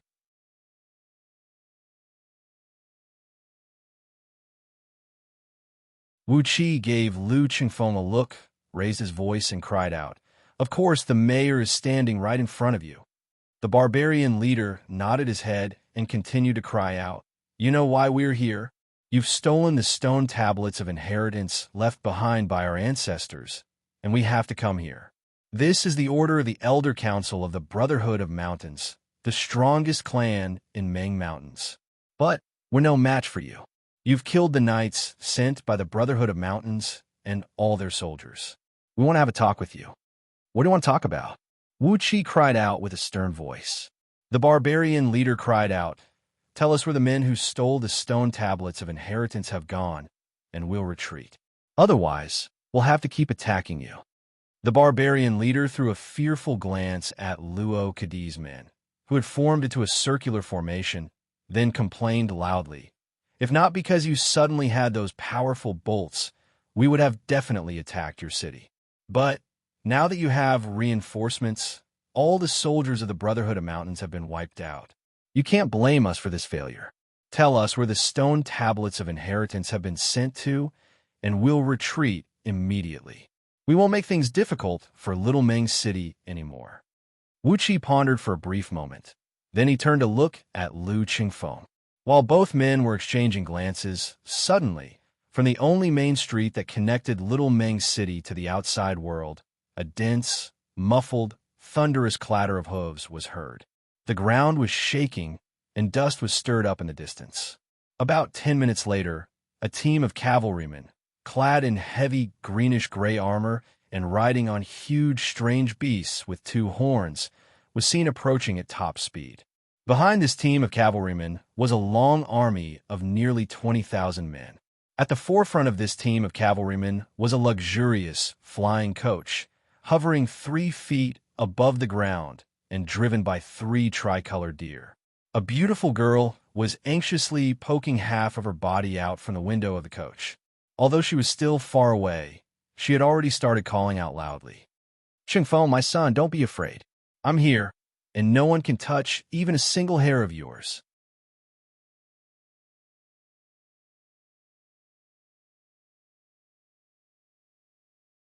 Chapter 60.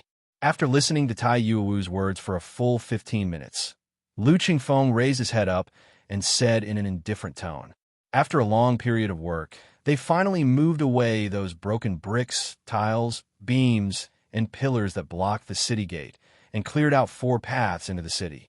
A part of the men brought by Tai Yuewu followed her into the city, while the rest of the soldiers set up their camps outside the city."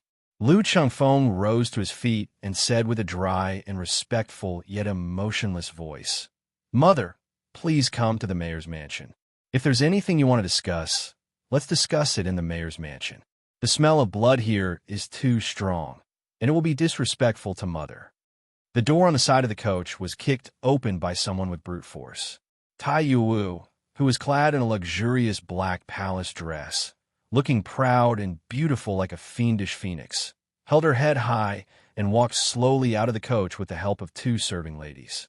Xianxia, who was covered in blue scales and had a 2-foot-long snake tongue sticking out from his mouth, was following beside Tai Yuewu with an air of arrogance, staring at Luo Kadi with his deep and vicious eyes. Tai Yuewu waved her hand in a disgusted manner and said, "You can leave now." Lu Qingfeng walked forward slowly without any change in his expression. He knelt down respectfully on the ground that was covered in blood and mud, kowtowed a few times to Tai Yuewu, and said, "Greetings, Mother. May I know what is the purpose of Mother's visit from afar?" Under the command of Tai Yuewu, the mountain-crushing cavalry of Lu family had surrounded the Crocata's cavalry of Yuan army. "Little Meng City is my first foundation in the Lu kingdom.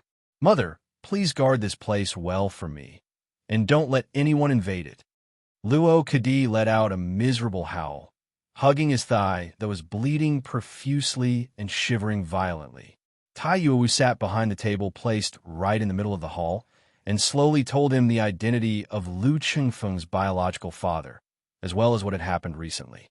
After that, Tai Yuewu continued in an indifferent tone, "For your own good, for your mother's sake, and for the sake of your grandfather's family, you have to return to Ji City with the quickest speed and inherit everything left behind by your father."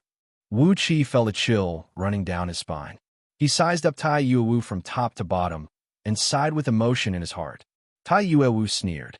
Suddenly, she pointed her finger at Luo Kadi.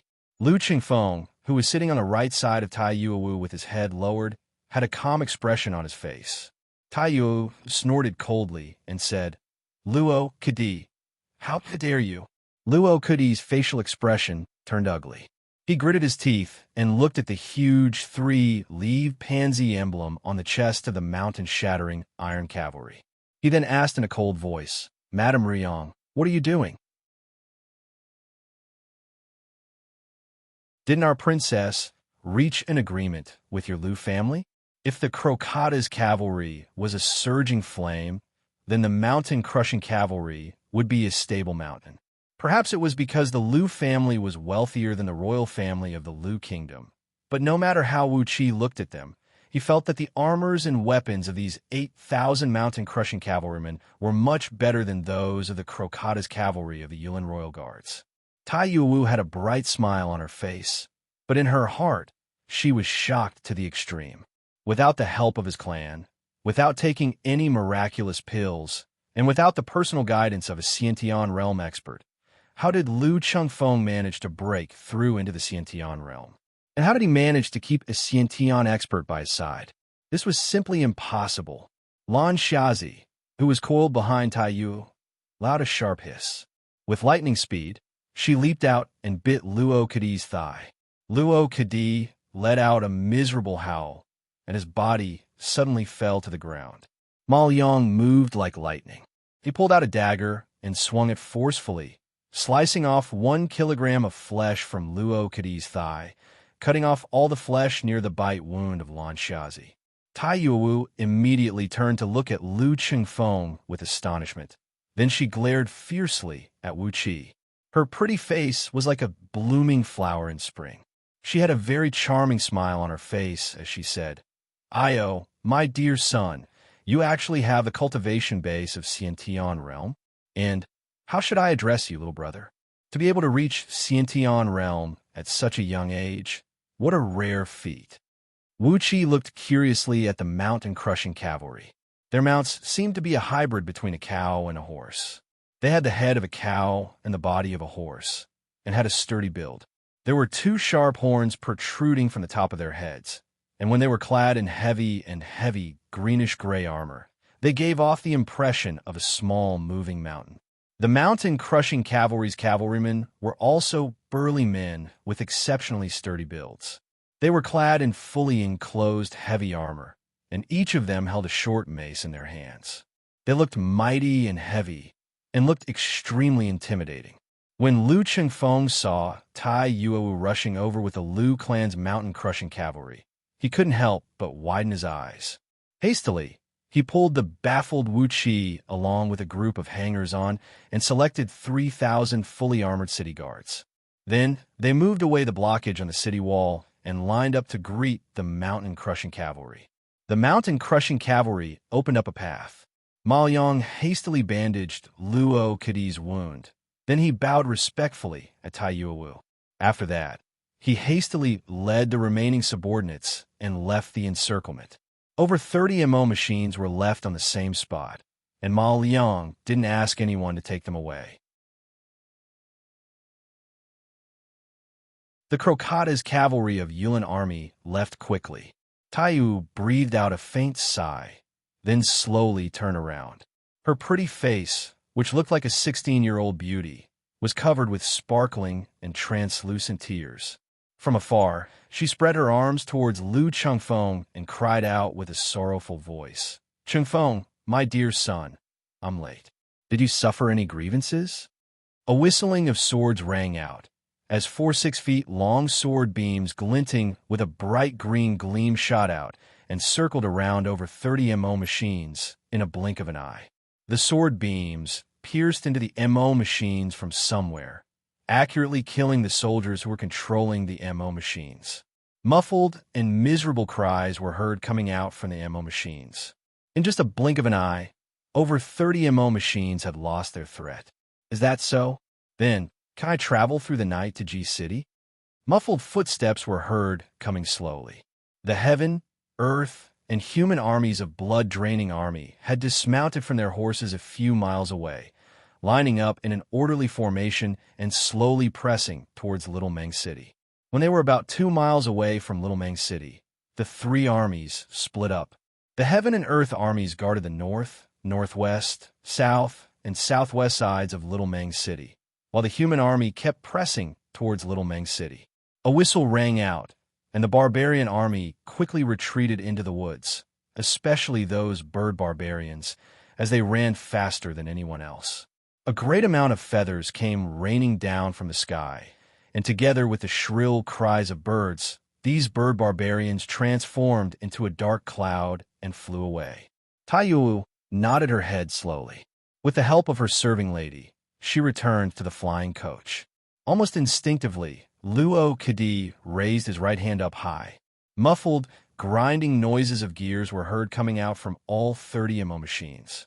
Slowly, they adjusted their angles and locked onto the soldiers of blood-draining army, who were slowly approaching from 2 miles away. When everything had settled down, the night had enveloped the sky. Cries could be heard everywhere in Little Meng City. Those soldiers and civilians who had survived the rain of arrows during the day were working hard with torches, rescuing the wounded and dying from the collapsed houses, and cleaning up those corpses that were shot to death. Tai Yu breathed out a long sigh, threw a glance at Wuxia and his men, smiled joyfully, and said, "Are these the men you recruited after you came here? From the looks of it, it does seem like it." Right after she finished her words, one of the 4 old men who had killed the soldiers in the MO machine came up to Tai Yu and murmured something in a low voice. With a light snort, a few figures dashed out from the mountain-shattering cavalry. Wuxia had a clear look at them. They were 4 old men who were clad in a long black robe, and the back of the robe was embroidered with a cloud pattern. Judging from the powerful aura emanating from these four old men, they should have the cultivation base of Xiantian unity god and above. Even in the Lu family of Liang, there weren't many warriors of Xiantian realm. How did Lu Qingfeng do it? In the mayor's mansion, the atmosphere was extremely weird. With a belly full of evil thoughts, Wuxia was sizing up Lu Qingfeng from top to bottom, wondering if the irresponsible father of this young man had such an incredible background. The strongest member of the imperial clan of Great Yan Dynasty? The great-grandson of Emperor Yandan? The Duke of Great Yan Dynasty? Didn't that mean that Lu Qingfeng had become one of the core and strongest members of the imperial clan of Great Yan Dynasty? Luo Kadi stopped talking and was about to shout out, but Ma Liang quickly stepped forward and bowed deeply at Tai Yuowu. You're right, madam. General Luo is just taking it for granted. This trip has nothing to do with the princess. I hope madam will be merciful and let us leave. Tai Yuowu sighed lightly, stroked Lu Qingfeng's head tenderly and kindly, and said, Why are you and my mother so strange? Why can't I come and see you if I have nothing to do? But it makes sense. You've been wrong for the past few years. Looking at the severely wounded Luo Kadi with satisfaction, Tai Yuowu nodded her head slowly and said, I won't argue with you about what happened this time. Go back and tell your master, Qingfeng is my son. If he wants to beat or scold him, it will be up to me. No one can use that groundless accusation to kill him.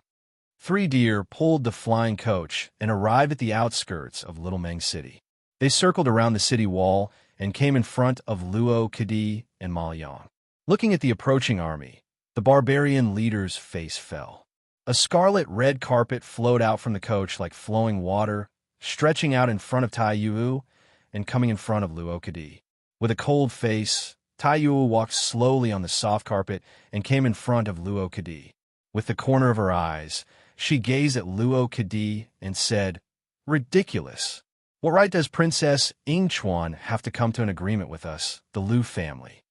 No matter how he looked at her, Tai Yuowu was Lu Qingfeng's younger sister, or even his niece. She didn't look like his biological mother at all. It could only be said that she had taken good care of herself, and Lu Qingfeng looked too mature and experienced. Wu Qi's heart started pounding violently. He recalled what Lu Qingfeng had told him not long ago, something related to the cultivation sects of Great Yan Dynasty. Luo Kadi glared at her and was about to say something, but Ma Liang quickly pulled him back and came in front of Tai Yuowu. He bowed and bowed, laughed dryly, and said, We dare not, we dare not. How can we go against madam? Regarding what happened today, we'll just do as madam says. I hope madam won't blame us. We've offended you in some way. For the sake of Her Highness and His Majesty, madam, please let us go. Tai Yuowu tilted her head up proudly and said in an indifferent tone, How dare you go against me with just these MO machines? Luo Kadi, how dare you? The blood-draining army was the strongest army in the border army of the Lu Kingdom. All the soldiers were elites who had gone through hundreds of battles. As the human army approached slowly, an intense, murderous aura soared into the sky. Compared to them, the Yuan army, who lived a luxurious life in the Lu Kingdom, was stimulated by the murderous aura and broke out in cold sweat.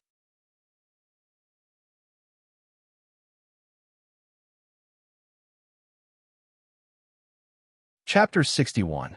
On the main road, a line of 12 flying coaches was speeding forward under the protection of several thousand cavalries.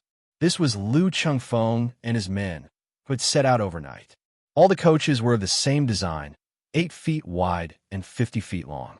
The decorations on the coaches were luxurious and low profile, with a pale golden emblem of a 3-leaved pansy, indicating the identity of the number 1 family of the Lu Kingdom.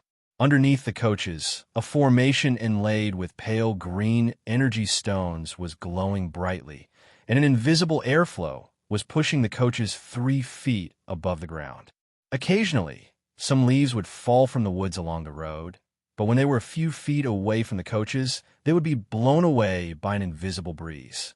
8,000 mountain-crushing cavalries, 500 elite cavalries from the 3rd Battalion of Little Meng City Guards, 600 villagers of Meng Village, and the 2,000 hanger-ons that Lu Changfeng had recruited in Little Meng City. During these few days, this silent troop had more than 13,000 men. Half of the waning moon was hanging high in the sky, and the wind was very strong. Dark clouds would pass by the face of the moon from time to time, and the woods would be dark and bright at times, filling the air with a strange atmosphere. Dense dark fog kept gushing out from the woods on both sides of the road, but it was torn into pieces by the countless torches in the troop. In the 3rd coach, Wuxia was sitting cross-legged in the corner of the coach. The innate water serpent pearl was hovering 3 inches in front of his dantian, and a visible silvery green airflow with a pale blue glow was shooting out from the pearl, rushing into Wuqi's dantian along with the sound of water ripples. Wuqi's body was covered by a faint layer of water vapor, and a powerful internal energy was rolling around in the coach. Since he had obtained the innate water serpent pearl, Wuxia had spent 12 hours every day absorbing the enormous energy and life essence from the pearl. Over the past 2 months, his cultivation had attempted to reach the peak of respiration tier of Xianxia realm 8 times. Then he forcibly dispersed his cultivation base 8 times and merged all the innate water energy he had cultivated into his meridians. His meridians had become tougher and stronger, and the innate water energy in his meridians had condensed into a sticky paste. When the innate water energy circulated in his meridians, even Wuqia himself could hear the sound of a rushing waterfall. The scroll of stealing was broad and profound, mysterious and unfathomable. Although Wuqia was still in the respiration tier of Xiantian realm, his innate energy had already reached the level of breath condensing tier of Xiantian realm. Swallowing and spitting, Wuqia once again absorbed a large amount of energy essence from the serpent pearl. After raising his innate energy to the pinnacle of the respiration tier for the 9th time, Wuqia stopped his cultivation for the day. Currently, his body was still very fragile and had not reached the level where he could freely devour the sun and the moon, as described in Scroll of Stealing. Therefore, he could not be too hasty in his daily cultivation, or else it would cause irreversible damage to his corporeal body. Taking a deep breath, Wuqia placed the serpent core into his storage pouch. Then, he jumped out of the curtains and looked outside. Xianxia, who was riding beside the flying car, immediately came over. "Sir, what's the matter?" He turned his head around and looked at the mountain-breaking cavalry, who were charging forward silently with torches in their hands. Wuqia lowered his voice and said, "Inform Zhang, Hu Wei, Xiao Bai, and the others. Keep your spirits up, keep your eyes open, and follow closely behind young master's coach. Don't fall behind, and be ready to react at any time." Zhao Qinzue answered with a deep voice. He quickly glanced around with his malicious eyes, slowed down his ride, and spread Wuqi's words to his men. Lu Qingfeng, who was using the little 25th lamp to craft an array pillar, breathed out a long sigh of relief. He placed the completed array pillar in front of him and looked at it with satisfaction. There were 6 array pillars, glinting faintly with a yellow gleam and shrouded in a faint earth element energy.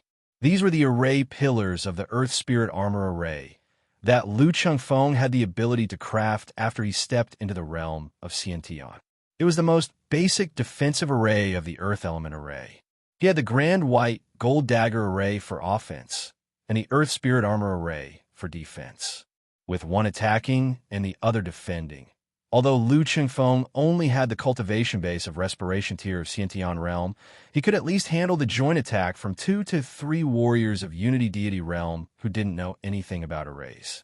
Or put it in another way, he alone could handle the assault from a group of less than 300 elite heavy cavalries. The Tao of array had always been this magical. Rubbing his palms and shoving the array pillars into the storage pouch, Lu Changfeng fiddled with the little 25th lamp, then asked thoughtfully, "Wuqia, if I can inherit the title of nobility and fief left behind by that man, what do you want?" Putting down the window curtain, Wuxia leaned lazily on a pile of comfortable fur cushions, smiled, and said, "Young master is really considerate. Why don't you recommend me to an immortal sect in Great Yin Dynasty? For those who have reached the realm of Xianxia, who doesn't want to take another step forward?" Lu Qingfeng nodded his head, put down the lamp, looked at Wu Qi, and said, "All right. All the great noble clans of Great Yin Dynasty will take in some cultivators for their own use.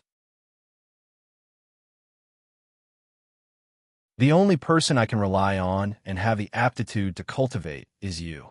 With the identity of Zhuozheng of Great Yin Dynasty, it won't be a problem for me to entrust an immortal sect to cultivate a few trusted cultivators for me." After listening to Lu Qingfeng's words, Wu Qi nodded his head satisfyingly. He pondered for a while, then said, "So, the most important issue for us now is to ensure that young master can inherit everything left behind by Zhuozheng. What's the arrangement for young master's mother?" Lu Qingfeng let out a mocking laugh, then lay on the soft brocade mattress with all his limbs spread out, without caring about his image. He said with an indifferent tone, "My father has personally sent all the assassins of Lu clan to the 9 dynasties to assassinate those nominal brothers of mine, ensuring that I'll be the first one to arrive at G City. My maternal grandfather has also sent all the scouts in his army to cooperate with the assassins of Lu clan." Pointing at his own nose, Lu Qingfeng said leisurely, "Wu Qi, your young master is now the most popular person in the world." Wu Qi nodded his head slowly and said, "If that's the case, we just need to hasten our journey. Besides your mother, maternal grandfather, and the clan leader of Lu clan, who else knows about young master's identity?" Lu Qingfeng said with a cold voice, "Besides you, me, and the 3 of them, no one knows that I'm actually the son of Yin Buji." Wu Qi immediately breathed out a sigh of relief. He counted with his fingers and said, "If that's the case, at least before we enter G City, we won't be in any danger." The large group of men and horses continued their journey at top speed, following the only main road that led from Little Meng City to the outside world. After traveling for over 400 miles in just one night, they had left the mountainous region of Meng Mountains and entered the flatland outside the mountains. When the sky was about to break, following the deep and muffled clatter of hooves, the large group of men and horses rushed out from the mountains. Suddenly, from a patch of barren land by the roadside, a loud and hoarse cry was heard. The cry sounded like the howl of several hundred wild wolves who were forced into a desperate situation. It was sharp and sonorous, filled with a dreadful aura that could make one's hair stand on end. Wu Qi could hear it clearly. Amidst the howl, the clearest voices were the voices of Luo, Kadi, and Ma Yang. Along with their cries, he could hear the clashing of weapons and the cracking of bodies. Abruptly, Wu Qi pulled back the curtain. In a small depression 1 mile away from the roadside, over 30,000 soldiers were besieging the Crocata's cavalry of Yulin army, who had less than 300 soldiers left. The barren land by the roadside was densely covered with dead bodies. Among them, there were several thousand dead bodies of Yulin army and Crocatas, but most of them were dead barbarians clad in fine armors. Occasionally, there were a few dead bodies clad in light green armors, holding long spears in their hands. In that small depression, a large number of barbarian soldiers clad in the standard armor of Lu Kingdom were fighting fiercely with the Crocata's cavalry led by Luo, Kadi, and Ma Yang. These barbarian soldiers, whose faces were densely covered with all kinds of embroidery and had a ferocious appearance, were letting out strange cries while waving their weapons and charging forward. Even though Luo, Kadi, and Ma Yang had inflicted a great number of casualties on them, they still refused to retreat. Behind these barbarian soldiers were over 3,000 cavalrymen, riding on slender green beasts. They were clad in light green armors, holding light green long spears in their hands, and had a 6 feet long specially made longbow strapped to their back. The Crocata's cavalry howled crazily, their bodies bathed in blood as they fought fiercely with the barbarian soldiers. Each Crocata's cavalry could kill an enemy a few times more than them, but the number of barbarian soldiers here was at least 100 times more than theirs. They were like a small boat floating in the middle of a vast ocean, constantly being slapped by the huge waves.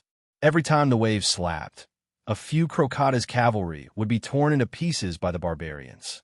Suddenly, the army halted on the main road. A flying coach stopped right next to Lu Qingfeng's coach. Tai Yuwu lifted up the curtain and gestured at Wuxia. Wuxia gave Lu Chengfeng a kick. Only then did Lu Chengfeng crawl up from the ground, poking his head out from the window lazily. For the sake of you, your maternal grandfather has deployed the most elite troop of the Three Mountains province, the Green Wind Cavalry, to cooperate with the soldiers of Brotherhood of Mountains clan to annihilate the Crocata's cavalry. Wu Qi's heart twitched. He turned to look at Lu Chengfeng and Ian. Marquis Yuanyang was the one who colluded with the strongest clan in Meng Mountains in the Lu Kingdom.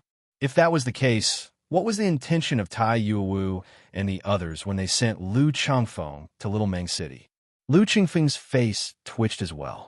But very soon, he put on a filial and humble smile. Tai Yuwu yawned lazily and said in a leisurely manner, "This is for your own good. You have to remember what your maternal grandfather has done for you. If you let Luo Kadi and his men return to the capital, with the cunning of Princess Yingchuan and the others, it is not difficult for them to figure out your identity. Therefore, it is better for them to die here." Lu Chengfeng gazed deeply at Tai Yuwu. Then he cried out in a deep voice, "We could have killed them outside of Little Meng City. Why do we have to do it here?" Tai Yuwu twisted her lips and giggled. "My good boy, your mother loves to see the expression of those people when they're feeling proud of themselves, but when they suddenly find themselves in a desperate situation. Look, Luo Kadi and Ma Liang. Aren't they very angry and in despair now?" Lu Qingfeng didn't say anything. On the other hand, Wu Qi felt a chill in his heart. The mentality of Tai Yuwu was almost a pervert. He quickly gave Tai Yuwu a glance. This was a woman with a twisted mentality. The troubles that Lu Qingfeng would face in the future would not be limited to what was happening now. She would try her best to control Lu Qingfeng in her hand, and let Lu Qingfeng use the power he possessed in the future to serve the ambition of her and her clan. Perhaps he should find a way to kill Tai Yuwu in advance. However, she was, after all, Lu Qingfeng's mother. As for Lu Qingfeng, no matter what, he was his friend now. Killing his friend's mother for the sake of his friend and his own benefits? Suddenly, Wu Qi's heart felt heavy, and a sense of guilt came over him out of nowhere. Tai Yuwu giggled, then lightly clapped her hands. Led by 4 Xiantian sinecures of Lu family, 1,000 mountain-crushing cavalry launched an assault toward the Crocata's cavalry, led by Luo Kadi and Ma Liang. You're tuning in to the Eternal Immortal Ballad YouTube channel. Don't forget to subscribe and join us on this journey to catch the most captivating stories.